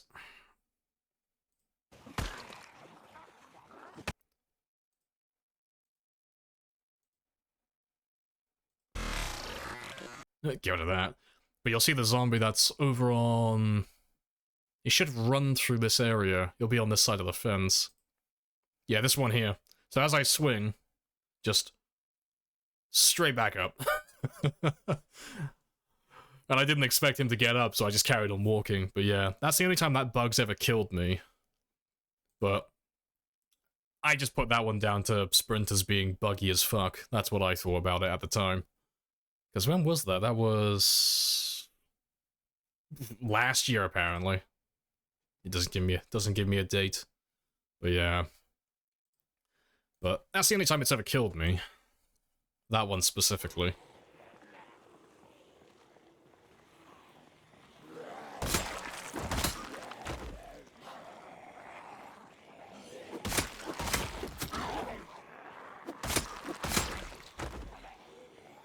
Zombie's an actor, yeah. One of the Whisperers from The Walking Dead. You push Sprinters after he fell out of a window. God, almost got you. Rip. Rip. See, the only one I can think of that I've had with the windows is the one where you shove them too early. So, like, just as they're about to start their animation of climbing through the window or climbing over the fence, and you shove them so they don't fall down, they just kind of get knocked backwards. But because they've already started their animation, they just kind of phase through the window and they end up on the same side as you. That's the one I've had. I've not had one where they just stand up instantly. But yeah. That one happens fairly often, I find. It's a bit spicy. Yeah, if you shove or you hit the zombie too early before they go to jump over the fence, they just teleport to the other side and they are up your ass instantly. Fortunately, though, they're still stunned, so, you know, there's a bit of time to react to it, but yeah, it's still not ideal.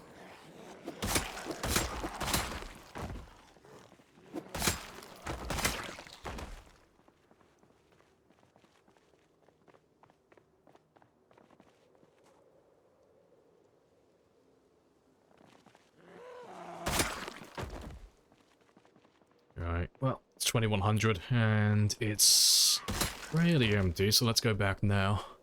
Because I don't want too many more kills. I just want to get another, say, 366. That'll be enough for me then. 366 and then I'll call it a day. I think that'll be a good amount. 'Cause that'll be 8,000 kills for the day then. That'll be us finished.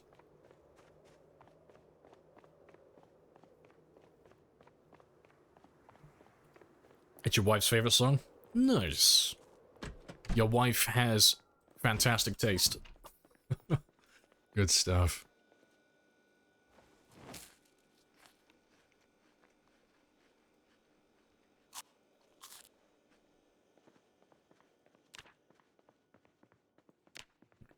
That's all fine.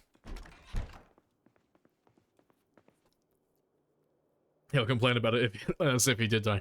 I mean, I wouldn't complain about it constantly, but in his defense, it is a pretty spicy fuck-up of a bug. Like, it's not so bad on Shamblers, but yeah, on a Sprinter game, yeah, I could absolutely get complaining about that, because that shit will get you killed. On Shamblers, it's not too bad, though. You know, you have enough time to react to it. And even if you don't react to it fast enough, you're faster when you're walking, so it doesn't make too much of a difference. But yeah, Sprinters, that's just, nope, game over, you're done. Not a good time.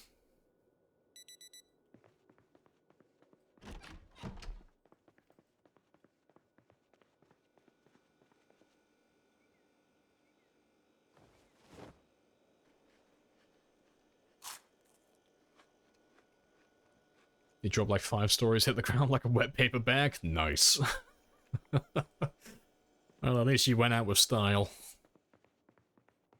Kentucky's only skydiving survivor.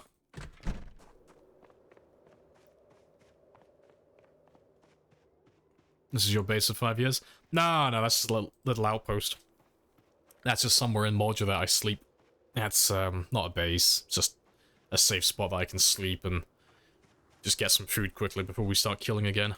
My main base is in Louisville, but I don't have too much excuse to go out there anymore, so everything's dead.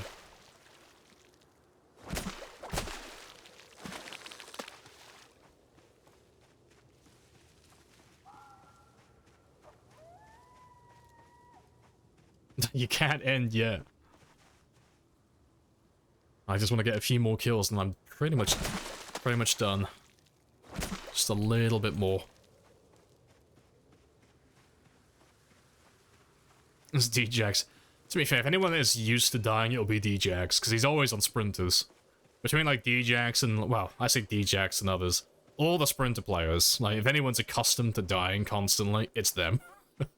Sprinters just have no remorse. It's not even a skill issue at that point, it's just Sprinters. Like, yeah, Sprinters are very spicy. But we'll do some more Sprinters ourselves on Monday. That's the plan.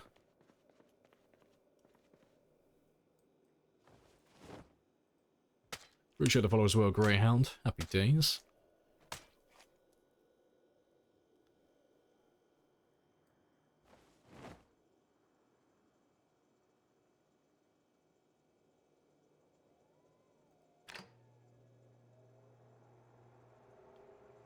It's like 70% of his streams. Oh, of his streams, yeah. But to be fair, like, DJX usually does, like, integration and such. Like, if you watch, like, Bonsai and DJX and, like, I know Toddy doesn't do that much PZ at the moment, but Toddy as well. Like, those type of guys. they're normally doing sprinters with integration, so dying a lot is just like par for the course for those types of games. Like, if I did games that were similar, you'd see me dying just the same, really.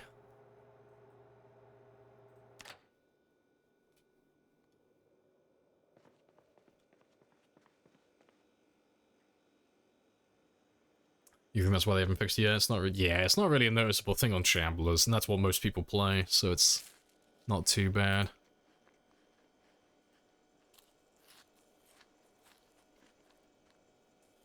Yeah, who knows though. Hopefully sprinters will get some polish in the future though, because sprinters are really good fun.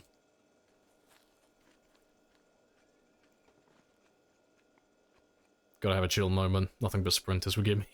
Constipation's nice. See, I find sprinters to be quite chill, but only if it's without integration. Sprinters are quite fun to play, and they're not too stressful, but... yeah, the second you, like, throw integration into the mix, it's like, ah, fuck, this is how I died. It's not a good time. Right, but yeah.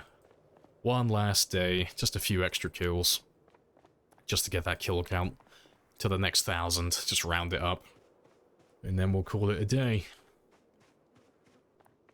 Integration could be a hoot and a half. Yeah, I was thinking about possibly doing some integration next week. Maybe. Because the sprinter game that we did yesterday, the one that ended, he wasn't that hard, really. Like, he wasn't difficult enough, I don't think, because it's the first sprinter game I've done in almost a year, and I did like 1,700 without even putting in that much effort, so I think I need to make it a bit harder. So I was thinking about either increasing the population or adding integration. Because I can't really make the game harder with the background settings, because everything's already maxed out to be as hard as possible. So it's just really either integration or more zombies. So I'm not sure.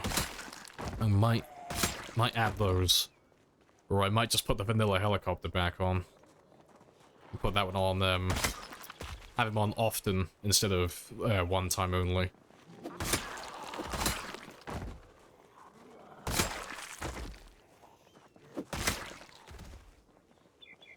Okay, welcome on in as well. Hello, hello.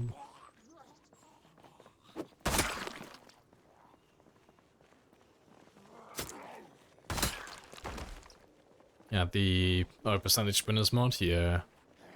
You think full-on sprinters would be too much? Nah, that's fair enough.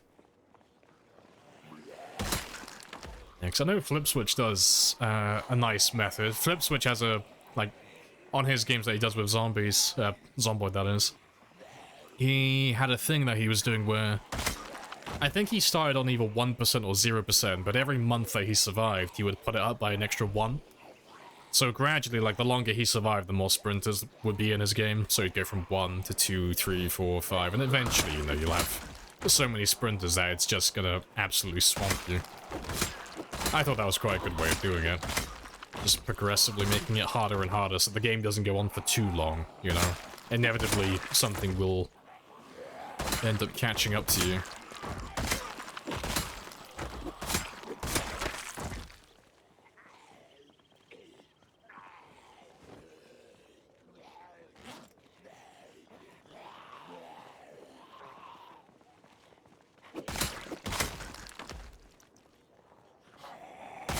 $5 years? Yeah, just 5 years game time. It's just normal 1 hour days. Nice and chill.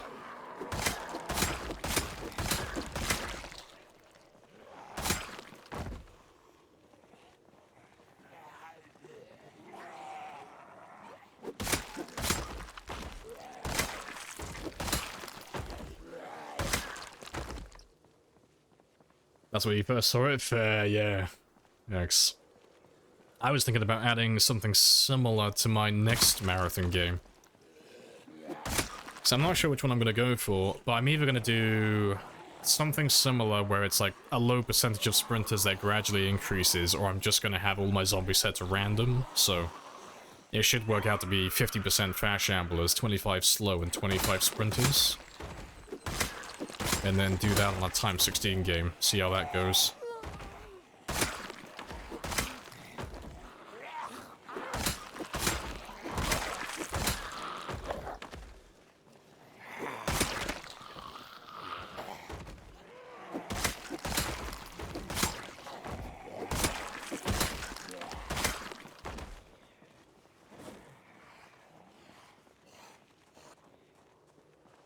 Where's Flip being anyway? I think Flip is on 7 Days to Die.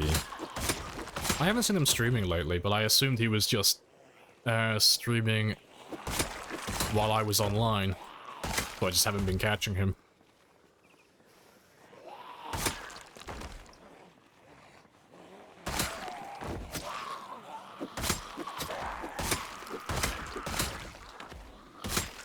He's been offline for around a month? Oh, he's sick. Oh, okay, fair. Next. I haven't seen him online for a while either. But yeah, like I said, I thought he was just happened to be streaming the same time I was online, so I just haven't been catching him. Well, if he's sick, I hope he gets well soon. But no doubt, he's probably got something on his Discord somewhere, you know, just saying what's up and roughly when he'll be back. Anytime someone disappears for a little while, Discord's normally where they post it.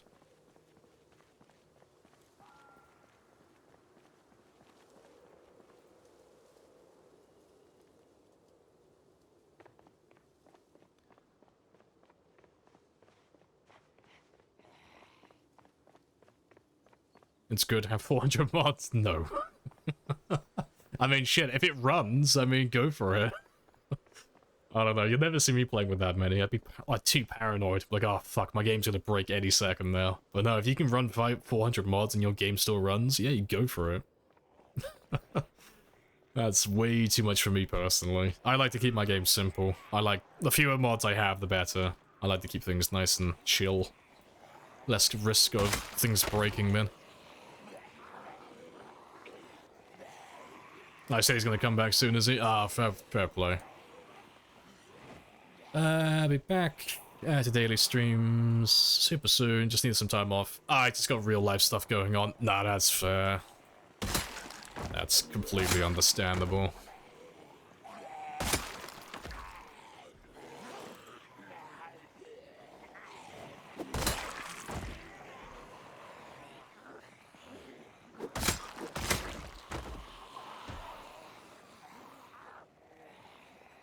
You're trying the mod that lowers the loot even more than ridiculously rare. And you're struggling with starvation. Any advice? Have a plan on being self-sufficient rather than looting early on, because I've played with the mod that you're talking about and it is quite unforgiving. But you can't really scavenge for food if you're running the ridiculously rare loot mod, even if you're only running that version. If you're running the ridiculously rare, even worse variant of the mod, it's just not gonna happen. You're not gonna find anything scavenging, really. If you're combining that with, like, insanely rare loot on the vanilla settings as well. So you want to have a character build that's ready to go with fishing almost immediately. You know, taking something like Angler, or at least having a plan in place to get fishing going as soon as possible. And then possibly just relying on insects in the short term via foraging or digging up worms just to keep your hunger in check for the first day or two. Because you can get everything you need for fishing on day one. You just need to forage up a chipstone, a tree branch, that's a spear sorted out, and then you can start fishing. But to get the levels up quickly, you're either going to have to take Angler to get that experience modifier, or you're going to have to get lucky with the books. But if you're running that mod, you're not going to find the books. It's telling you from experience. So, yeah, I would take Angler if I were you. And get to a lake or a river as soon as possible. Nah, Rosewood's a bit awkward. It depends what population you're doing, but the nearest lake you have to Rosewood is on the south side by the bus depot. But there's quite a few zombies between you and that lake. Like, obviously it depends on what population settings you're on, but if you're on anything that's, like, ×8 and above, and you're running that ridiculously rare loot mod, you're probably gonna starve to death before you get to it. Unless you just literally just eat every insect you can find. Because you could stay alive long enough, you'll just be losing more weight while you're working your way down to it. It'll be a bit of a pain, but it's doable.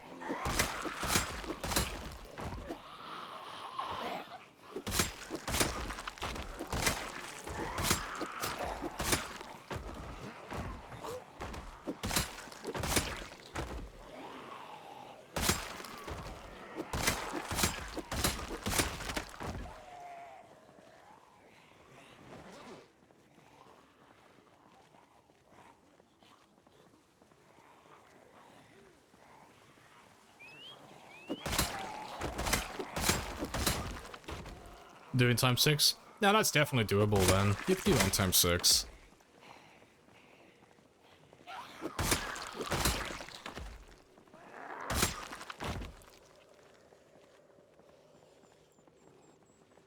But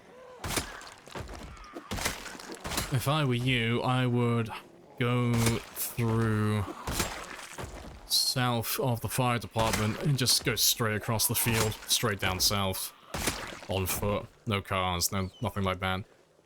And then set up shop in one of those houses, because it's mostly farmland around that area as well, so you can try your luck, you know, in the short term, foraging for vegetables and crops and going for insects.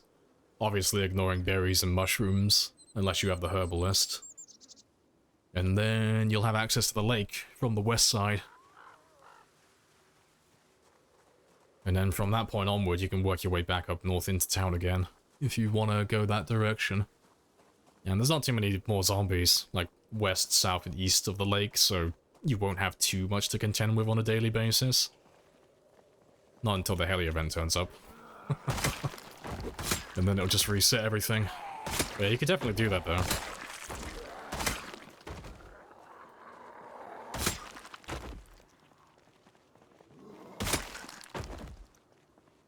Hello, T. Hello, hello. How goes the day? And Bane as well. Hello, hello.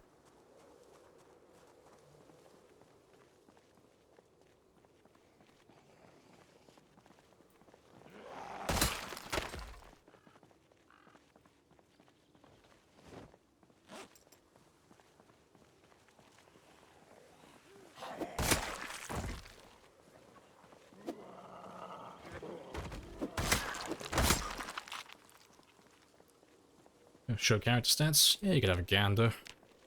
He's maxed on everything except for the aiming and reloading. But we're just dependent on finding guns from zombies to get that last little bit of ammo to pop that level 9 and 10 aiming.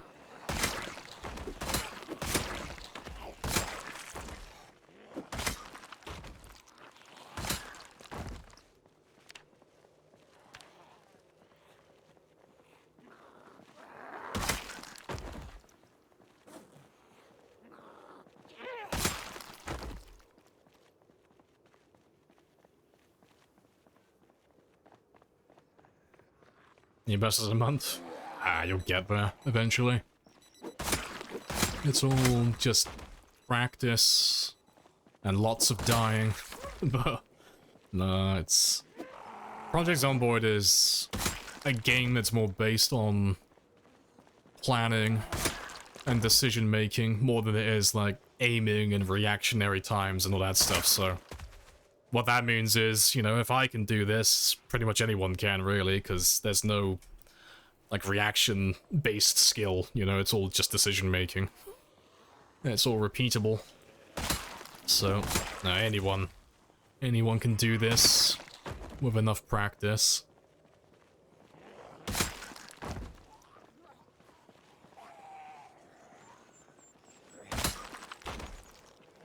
Spear count isn't updating? Oh, that's for the spears that we've made, not spears broken. Yeah. I did try originally at the start of this run doing it, like, every time we broke a spear, but it was so fucking tedious. Like, every time a spear broke, I had to update the counter. It's like, oh, no. I'll do it for every time I make spears. So much easier to keep track of then. Yeah. Yep. Got 162 to go.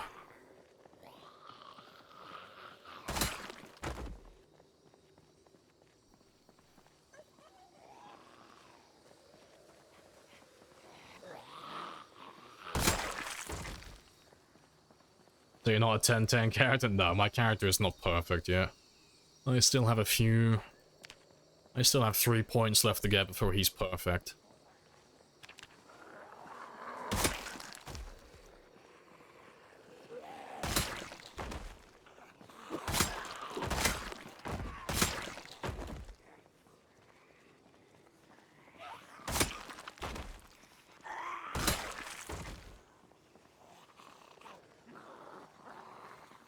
You're having problems in the late game? Didn't have any reason to live. You found the... Oh, the wolf extraction, yeah, the one that has like a definitive ending, yeah. Now you have something to aim for now, yeah. Because if you don't have that, you kind of have to make something up yourself. And if you're not good at setting like personal goals, it does get very boring very quickly. Because, you know, like you say, after you survive for long enough, it's like, what's the point, you know? I haven't got anything left to strive for. I've done everything. Yeah, but it should be fun in the future. So, I mean, the game's already fun as it is, but hopefully in the future we get more quest-orientated stuff. Because at the moment, the most we have are the mods and then the annotated maps, which, you know, the annotated maps are a bit lackluster. They're not that interesting. So, yeah, hopefully, maybe a few years down the line, we'll have quests via NPCs, maybe.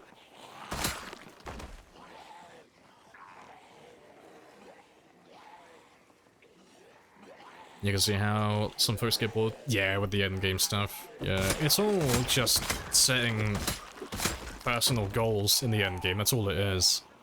And, you know, if you've made the game too easy, you're not going to have that much fun with it, probably. You know, obviously depends what type of player you are, but most people aren't going to find that too enjoyable. And then if you're not very good at setting personal goals, it's like, well, I got nothing to aim for either, so yeah. That's generally why most people get bored after a few months of playing, because there's nothing left for them to do, really. But the early game is some of the most fun anyway. And it's got lots of replay value, so you can't really fault it too much. Appreciate the follow as well, Battle King.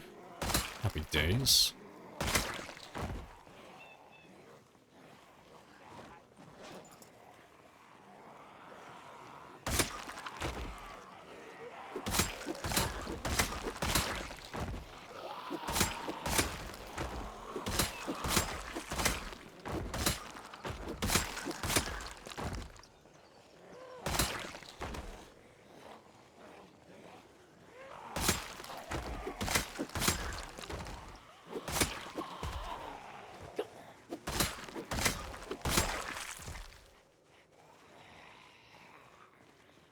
Build 42 doesn't look like... Oh yeah, it's going to bring any late game goals? No. Build 42 currently looks like it's just going to add more late game potential for the crafting and the base building, but no like set in stone objectives to aim for. But I like the base building, it looks awesome. Like, that changes to how power and fuel is going to work. And the crafting as well, like actually being, like having to make crafting tables for certain things, that's very spicy. So yeah, I'll actually get more invested in the base building. That'll be good. My sheep ran away, can you go collect them in exchange for a shotgun? Yeah, give me that RuneScape-esque type quest.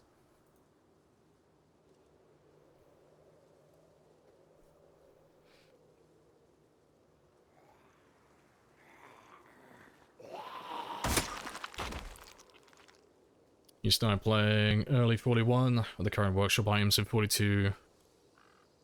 What the current workshop items? Oh, working build 42. No. Most likely not. You know. When build 42 comes out, that's basically just going to be a clean slate, for the most part. Like, there are going to be some mods that will probably be compatible with it, but for the most part, they're all going to be outdated and need to be updated. But all of the popular mods, you know, you got stuff like from, like, Filibuster and such. They're always updated. Like, all the popular ones, you know, you give it like a week or a month, they'll all be up and running. The modders are, like, fucking ferocious with their work ethic. They're always on top of things. So, you won't have to wait that long for it. But none of the saves... I don't expect any of the saves to be compatible. I don't expect any of the mods to be either.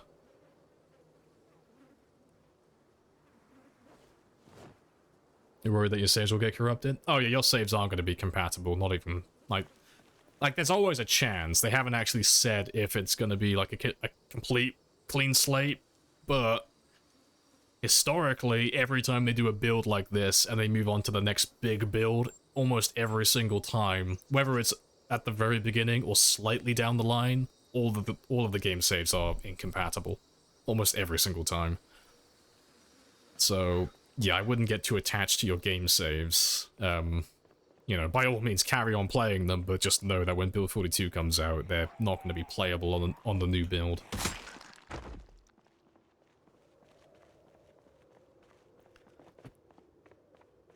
But yeah, but as always, don't take my word as gospel on that, because I haven't actually said anything regarding the saves. Just to clarify, I'm just speculating based on what they've done before. Because you never know, it might be compatible, but I doubt it, because they're changing, like, they're completely overhauling fishing, all of the crafting is changing, the way you level up or learn recipes is changing, the map's getting updated and that's changing, vehicles are changing, they're adding crafting tables and all that stuff. All of the system for liquids and stuff, that's all changing as well, so if by some miracle it doesn't... Well, if by some miracle your game save is still compatible with the new build, half your shit's gonna be completely fucked up and it's not gonna work properly. Like, so yeah. It's gonna be a clean slate, I reckon.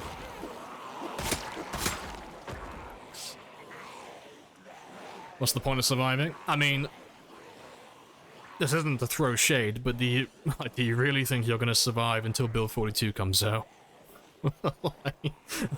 It's not to throw shade, but I mean, most people aren't going to live that long. Even if it came out, like, in a month. Like, if you gave it 30 days, most people in the chat are going to lose their characters within that time.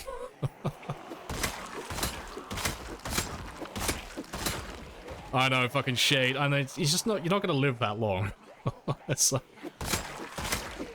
Besides, even if you did happen to live that long, do you really want to carry on playing that and miss out on all the new stuff with build 42?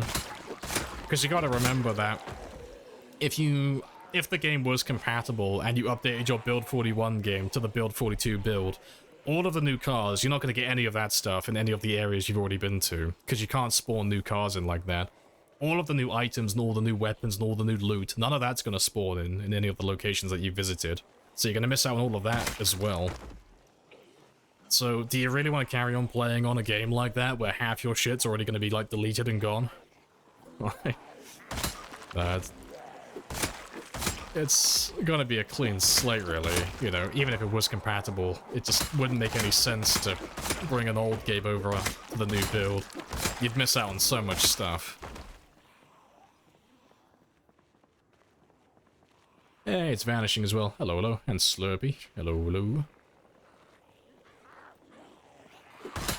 Yeah, you barely play. Well, you might survive then, all the way there. But yeah, I mean, worst case scenario, like, if you're really attached to your current game that you're playing, you don't have to update to build 42. You know? I mean, obviously you're gonna miss out on all the build 42 stuff if you don't update to it, but normally when they have an update like this, they put it on the unstable build. So you'd have to opt into it. You know, you'd have to download the unstable build to actually play with all the new stuff. So you could just stay on build 41 and stay on the stable build and just not download the next big build. You know, you'll miss out on tons of stuff, but, you know, if you're really attached to it, that's always an option.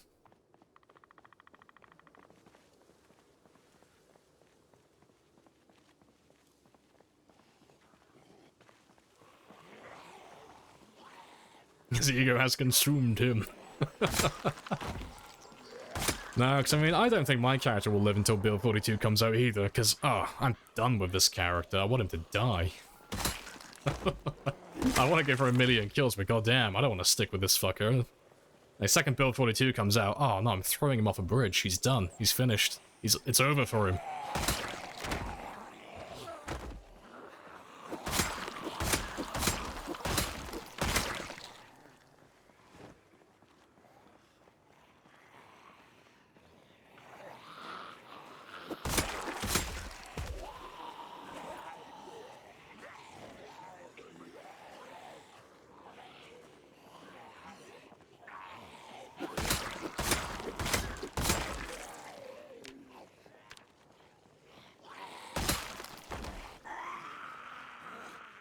The war cry's coming. 5, 4, 3, 2, 1. Glorious. Magnificent. Four more.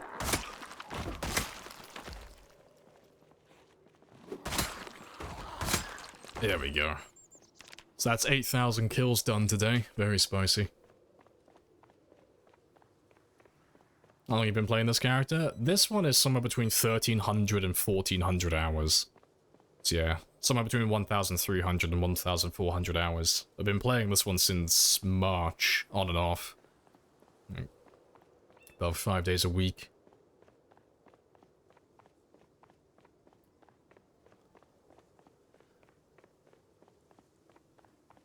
The perfect waste of 100,000. It's beautiful. It was magnificent. Good stuff. Yeah, 1 month, 200 kills. Gameplay is kind of slowed down for you. Don't mind fighting zombies, but... Revenue, do you recommend upping the multiplayer? Oh, multiplier, sorry. Or turning on respawns. Personally, I would say turning the respawns off is more fun.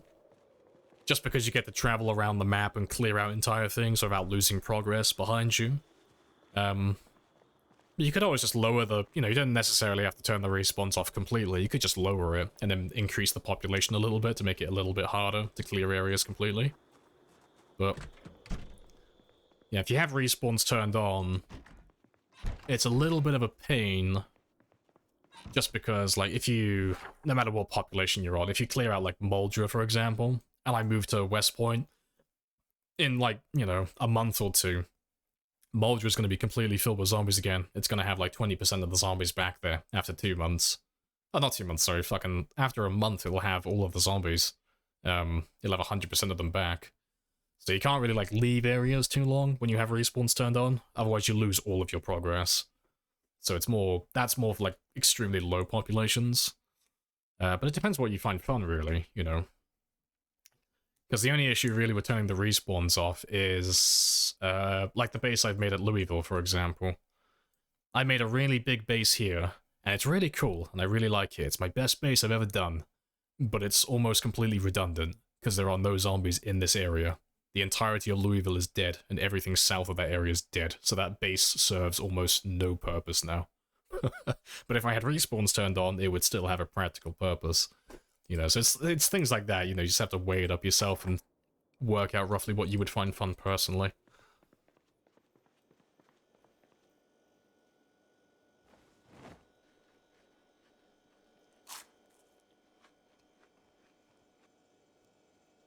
He died to a scratch, yeah, 7%. Good stuff.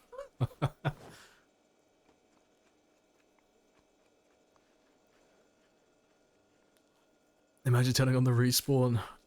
See, respawn's quite fun if you're on like a lower pop, but as you put the population higher and higher, you either have to like dial down the respawns or you have to just turn them off. Because you just can't keep up with it. Because like if I was in this area, for example, like in Moldra, and I had respawns turned on, I wouldn't be able to keep this clear. Even if I was living here 24/7, there'd be too many respawning too frequently. So like, I mean, I can show you on the map actually, just as a quick guide on like how bad it would actually be. But if I was living in that area, and I had the default respawns turned on, like every 3 days, that's going to respawn 900, 1100, 1300, 1200. And these ones are going to respawn like 190, 300, 180. And that's going to happen every 3 days, or like on rotation. And then Dixie's going to respawn like 500, 100. And all of these guys over here as well, you know. So you're going to have to like constantly be fighting all of those guys. And you're not going to be able to keep up with it. Because, you know, even if you're killing like 1,000 every single day, there's too many of them coming, you know. So you'll get overwhelmed. And it'll turn into a case of you just never being able to leave the area. Because you won't be able to, like, leave Moldra to go to West Point. Because when you do that, they're going to start respawning behind you, and it's going to take you so long to clear West Point that by the time you get back to Moldra, it's completely overrun again. So you kind of have to like turn it off after a certain point, after the population's too high, if you're doing anything like close to like times 16. Or at the very least, just dial down the percentage. So instead of like 10% every 3 days, you know, maybe 5% or 2% every 3 days. Something that's more manageable. But yeah, that is the end of the stream though. Because I've been on for almost 8 hours now, so that's our usual time. But that is pretty good, because we did 8,000 exactly on the dot today. I got my weight up a little bit as well. We found 4 katanas today as well, which was good. That was quite fun. But yeah, for those of you who are new, and those of you who are old, I need a reminder, I will be back tomorrow. I am on Monday to Friday, from 10 o'clock onwards. But you can join Discord or follow if you're interested in coming back. That's up to you guys. But yeah, tomorrow we'll be doing more of the same. We'll be doing this marathon game again, and we'll pop the 770,000 mark. And then next week on Monday, we'll do sprinters.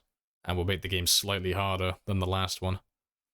And is there a way to have them respawn super slow? Like 5 months before respawn? Yeah, you just change the respawn times. So by default, they respawn every 72 hours. You just increase that number, so they respawn, like, I don't know, every 144 hours. So they respawn every 6 days, instead of every 3 days.